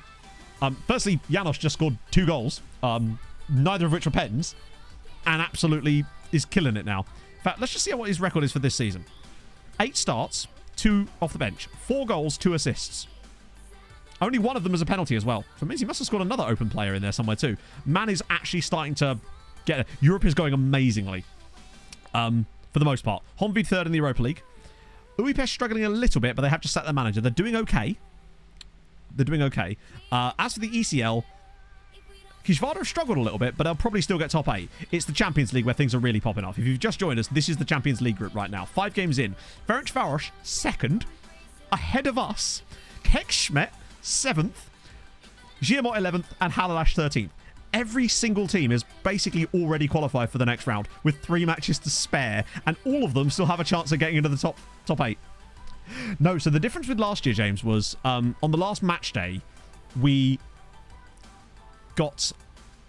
was a split moment where all 5 of them were in the top 8. But in the end, it actually ended up falling a bit short of that. It's the fact that they're doing it from the beginning this time and they're just looking absolutely outrageous. There was a match day earlier today's stream where all 3 of the big Spanish sides, so Atletico, Real Madrid, and Barca, all lost on the same match day to Hungarian sides, and none of them were us. Kecskemét went to Atletico, went to the Wanda Metropolitano and beat them 3-0 or something ridiculous. Győr beat Real Madrid, and then Ferencváros beat Barcelona. It's a different level. I think Janos is making us all rethink these things. He's just a very good... There you go. The more game time we give him, the more chance. I reckon he gets a Hungary cap before he gets an under-21 cap at this rate. I reckon they'll fast-track him straight up, particularly with Hungary going really well. And actually looking like they're going to qualify for the next Euros very comfortably. Sousa. Ooh. Are you a player I could maybe have a look at? Who are you wanted by? I was just expecting that to say Kishvada at this point. Danny Cowley is Hungary manager, yes. Which is bizarre. Again? I think I should be able to... Okay. I'm kind of... I want him to get in the position where I want to sell him, but I don't want to do it to the end of the season, so we can start to work on who comes through as his replacement. What I'd do with his replacement is most likely do what I did with Stojanic, which I think we need to do more often, honestly, is when we're in a position like that where we're losing a player who's a really good one, look to the loan farm, filter it specifically by the player that we want, so left-sided defenders, and just see who the best ones are that aren't currently key factors at massive sides.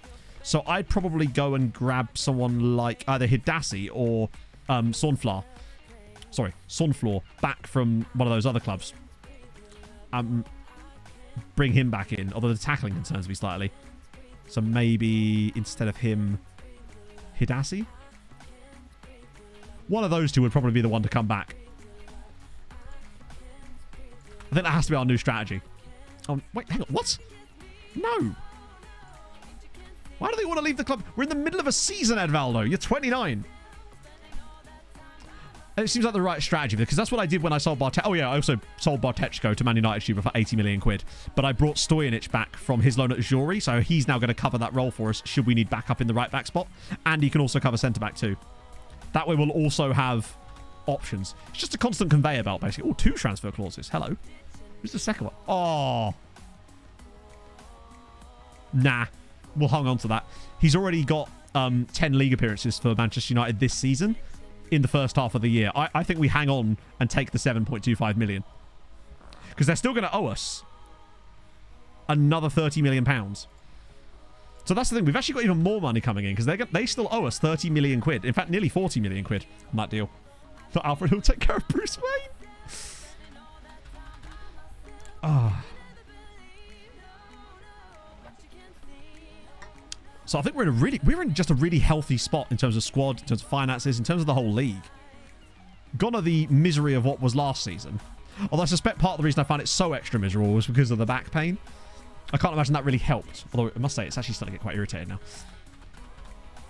Nowhere near as bad as it was. But I think I may still end up going back. New computer, ooh. Yeah, I mean, for FM, the better the CPU in terms of the processor speed and everything is the thing that makes the biggest factor for me. Like, beyond a certain point, the graphics are going to be fine. So, even like a really mid-range... Graphics card issues are not going to really plague FM, unless you've got a really bad one like I do. It's the processor, really. That's, if you want FM to run faster, having a better processor, basically. All professional. No noticeable changes overpowering, so I reckon we'll go with that in the final version. Excellent. That's my plan, Indicium. I'm hoping to build a new PC for FM25. That way, it's all ready and set up for when it will actually need new graphics, because I can't imagine FM24 is going to have any massive changes in terms of graphical requirements. It'd be a bit weird if they did that there, right? Still semi-pro. Only dominant hips will pro. Yeah, so that's something we can't have, because that would just be... It could break the save. Laptops on last stage. Oh, fair one, yeah. I loaded my laptop on Friday for the first time in 6 months when I was working from bed, and hilariously, I was logged out of everything because of the time has expired, so I had to like go and find all my passwords for various things. And then the updates, mate. The updates. It's weird, Marco. Like, Kishvada, their squad's even better this season, which is why I don't really understand it. Because they're actually even better than they were, but I think they just need the right combination. I think they'll still come good for us. Excellent, yeah. So, and again, when it comes to the... I've said this a few times today, but I realize people come in and out. So if you do want to help with testing for the Malta database, put something in the stream chat of the Discord, and I'll give you the role that will allow you access to the private channel, which Hadrian will be posting the updates in, basically. That way you can test it out. We want to get the whole thing like primed and ready to go. That way there's no fucking about. We might even be able to start on release day potentially, which would be a nice little change. Right, so this is rotation, but Janos will still start. Oh, apparently he will. Nice.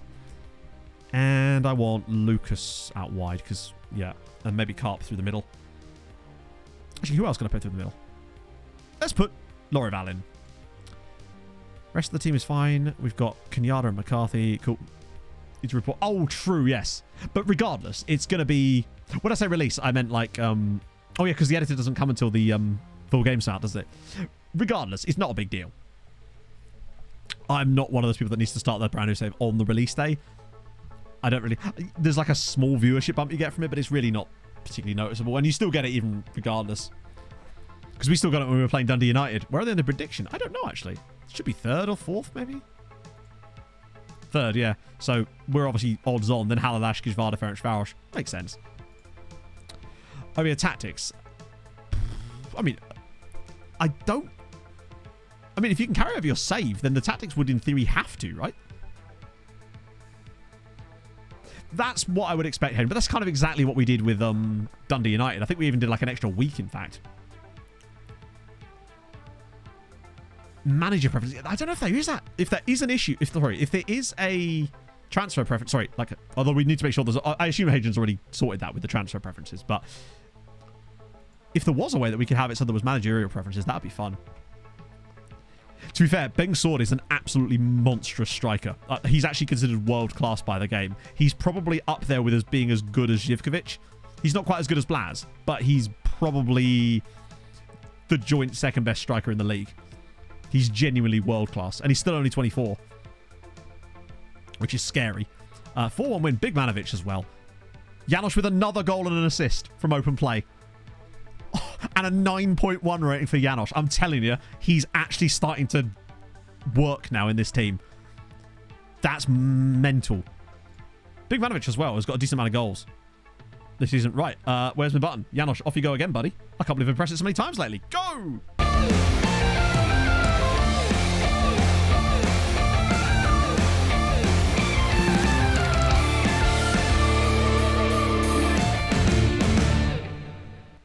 Ooh. You'll love to see it. Hey, Dan.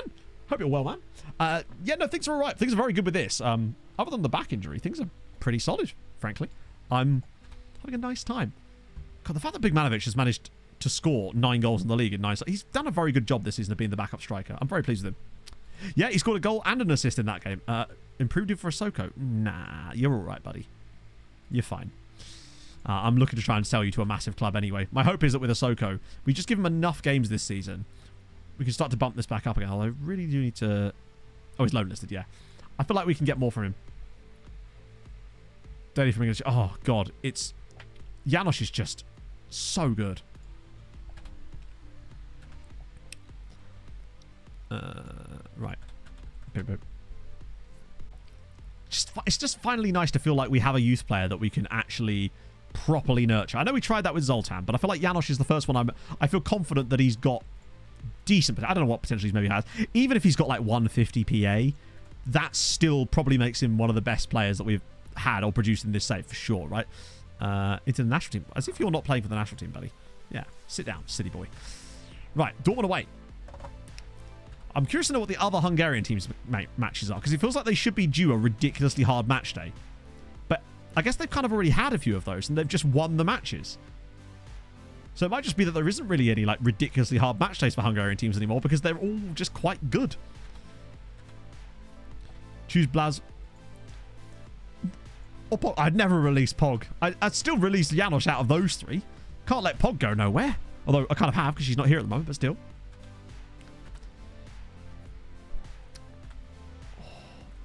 Also, Boxgay as well.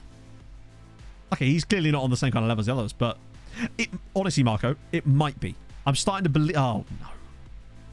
I'm starting to believe it. More and more so now. That we actually could do it. We just need England to start... England are dropping off a little bit, and we need to just make sure we're there.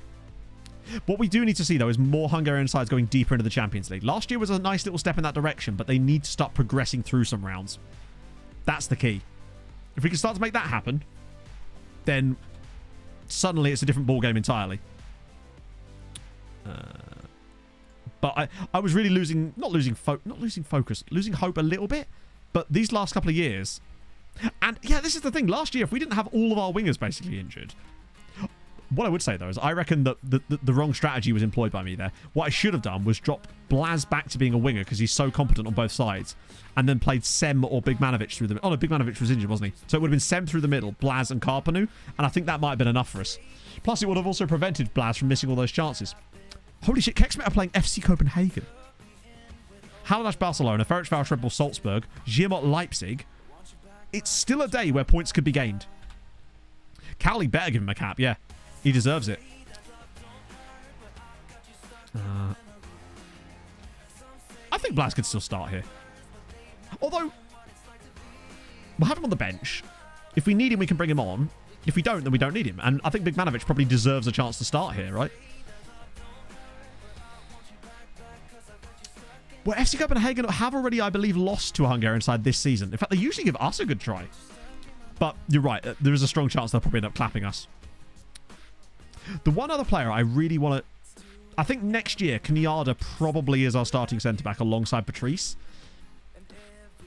That's my contingency. That with him and Stojanic, I think Kenyatta's the long-term successor and will slowly become his partner.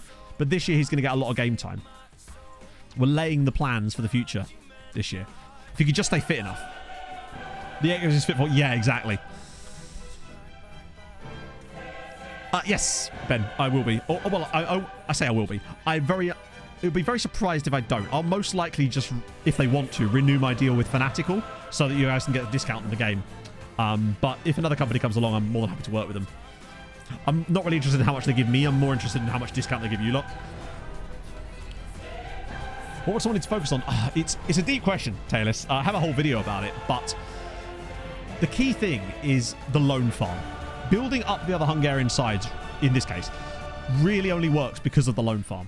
Because they then get to a state where, firstly, they have world-class players, but also they're able then to sign world-class players because their squad's so good already.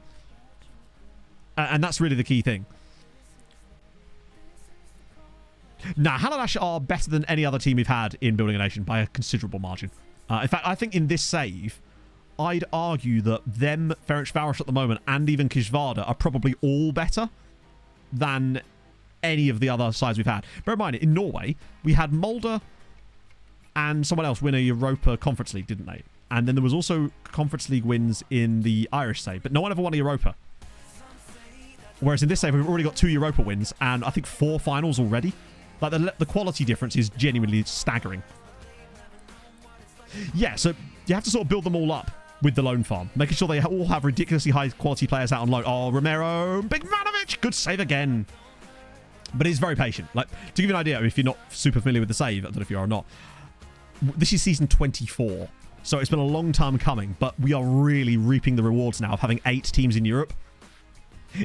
I've never had a Building a Nation save where the actual having more teams in Europe is actually beneficial, in the sense where before it was always a case of, yeah, we've got 7 teams now, but the coefficient dilution is going to cost us. Now it actually makes sense for us to have 8 teams in Europe.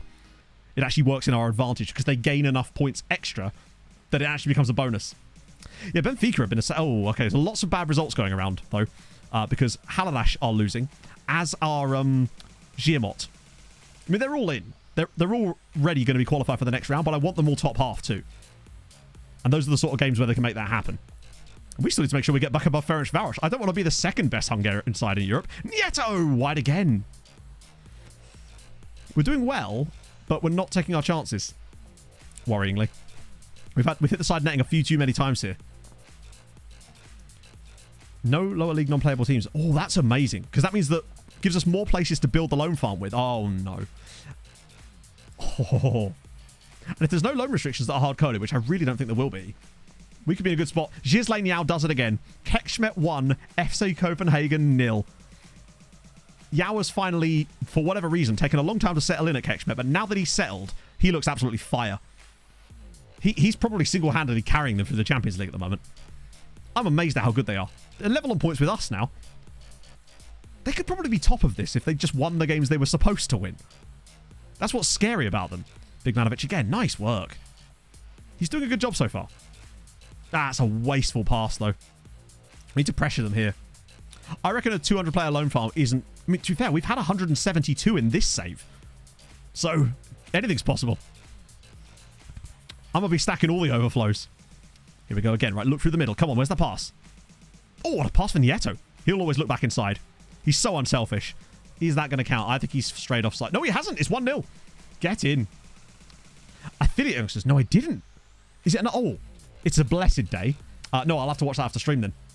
He's been putting out a bit more content more frequently lately, which is exciting. You know I'll always plug Max.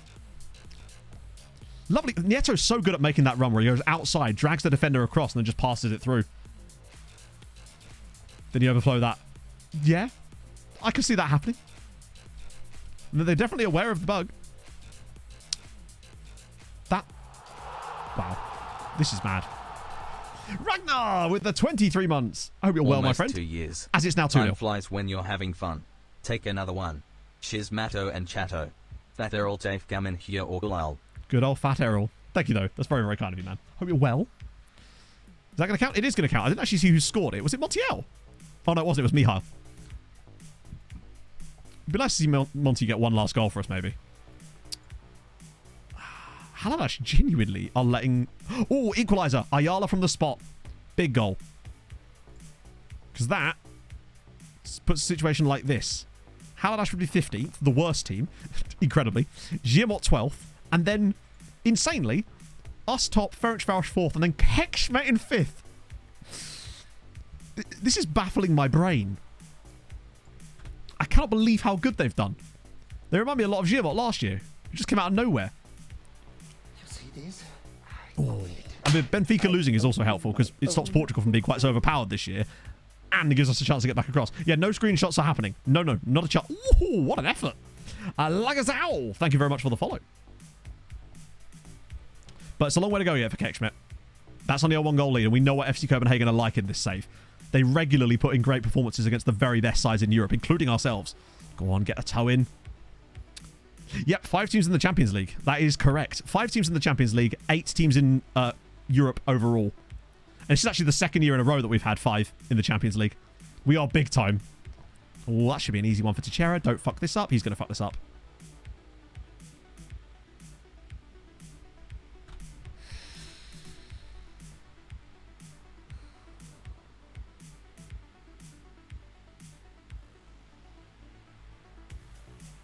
Right then. Yeah. I'm honestly just waiting for the segment to appear at this point.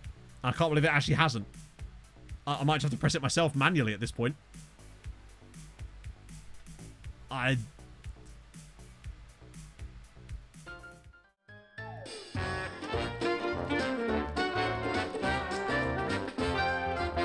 What the f was that?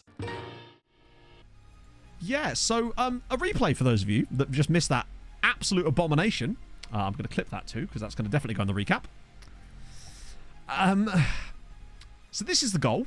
So watch this. The ball is played into the channel. And the reason I knew this was going to be a goal, by the way, is because of the way that the highlight was super long and the way that he dragged this into the corner. So he gets there and then just crosses it into his own penalty area. Excellent. Yes. Very, very real. Thanks, FM. Incredible scenes. Nieto's balling. Right, now we've got to get back in front again. And off the bar, we nearly did as well. Great cross. Like, top quality cross. Put it right where the goalkeeper couldn't get it, to be fair to him. Credit where credit's due. Luckily we're a goal up. Like, 2 goals up, rather. So this goal doesn't hopefully matter so much. Oh, my goodness me. Ed Valdo really is absolutely remarkably good in the air. He's now taking the piss out of me by doing shoulder exercises. Game blame that on the goal. Oh, of course, yeah, it's definitely the goalkeeper's fault. Oh, that was... Look at the power on this cross. Drives it in there, and Advaldo is just so good from those positions. 3-1, another goal for him. Glorious. He's so good. Right, just keep an eye further down. Oh, Haladash, come on. Find an equaliser. They have had a really tough draw, to be fair. It feels like even their like pot 2 and pot 3 sides have been really tough teams. So I can't entirely blame... Wait, why are they back on 11 points now? Have they equalised and it's just not shown up yet? I feel like they've just equalised in that game and the game just hasn't told us yet. Because they've now got to 11 points. Oh, crap. Who's that on first? I think it's us, right? It's a good finish there from Ilya Petrov. Is that going to count? It is. Okay. Where was the defence? Out of interest. Just... I have some questions. Where was the defence and why was he... How was he onside? Was that one of those weird ones where it glitches out from the set pieces from a throw-in because we leave more players forward than it tells us that we're supposed to? Ferencváros 2-0 up at Red Bull Salzburg now. Haladash have gone up to... They must have equalised, surely. 3-0, by the way. Shisley Niao's just scored a hat-trick. It looks like we are hopefully going to get the result here, though, if nothing else. But that was a weird game. Was that Demarai? Yeah, he's another one of the former loan guys. Dortmund weren't bad, actually. I mean, admittedly, the goals they scored were extremely sus. Did Haladash win at the end? No way. Hang on a minute. That means that means they won. No way, they didn't. Wait, Ferencváros topping it? Hang on a minute. This is getting ridiculous now. I think you're right.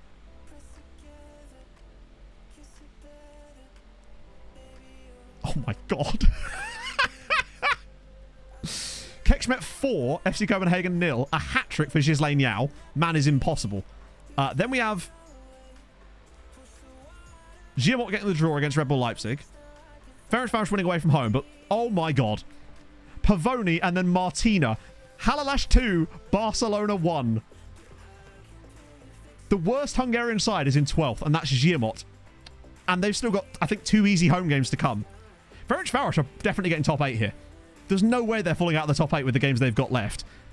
And Kekschmet look pretty good, and I wouldn't be surprised if Haladash get in there too, because they've got easy games left. My god. Was that all wins except for Giamot away from home? And Leipzig are no mugs, right?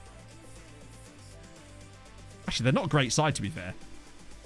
Good god. Right, let's just get Thursday out of the way. So we can see what else is happening. Look at this from Shisley Niao now. Yeah, now he's got 13 in 19. He's got 8 goals in the Champions League. Bro is the top scorer in the Champions League this season. Now we're talking. He is single-handedly carrying them to Champions League success at the moment. Right, Thursday? Come on. Why not, right? We've got Honvéd away at Hammarby. Not an easy game, but, you know, should be getting something there. Budapest, Chelsea, no chance. And then Kishvada are hosting Leicester. Oh, come on. They got Leicester as well. For some reason, AMC, he never seems to get picked up by the Z-Gen thing, and I believe there is an issue with Ivorian faces or something. Maybe. Either that or he's just weirdly dodged it every time, and I don't really know why. That's good. I can't believe they got Leicester as well. They got a really hard draw considering Conference League. Honvéd win. Diakite. Budapest 1, Chelsea 0. Go on. Go for the trifecta. 0-0. You know what? We'll take that. That's a good result against an English side. No way. Kishvada are still... I'm being rang, but it's an unknown number, I think. Yeah, we're not doing that. Kishvada do need to sort their shit out, but Leicester are 16th. This is theirs for the taking if they sort them stuff out. Holy God. And then in the Europa League, Honvéd 2nd. Budapest now up to 13th and have got 10 points, which means they're guaranteed to go through. What a day. we've overtaken England on the year. 11.8 now on the year. We're so far ahead of everybody else as well. This is mental.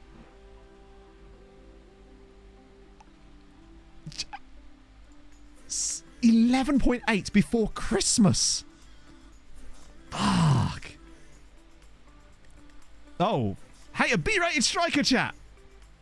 That could be something. Right? It's better than nothing. Oh, perfection. Holy God. What a day of results. My God. And now we get to finish with the Harold Bishop Ultra. It's the perfect crime. And so, you know what to do, chat. I want to see all the Harold Bishop Ultras. A 5, and a 4, and a 3, and a 2, and a 1, and take it away, bloody Harold. The minute you get up, like you're dead.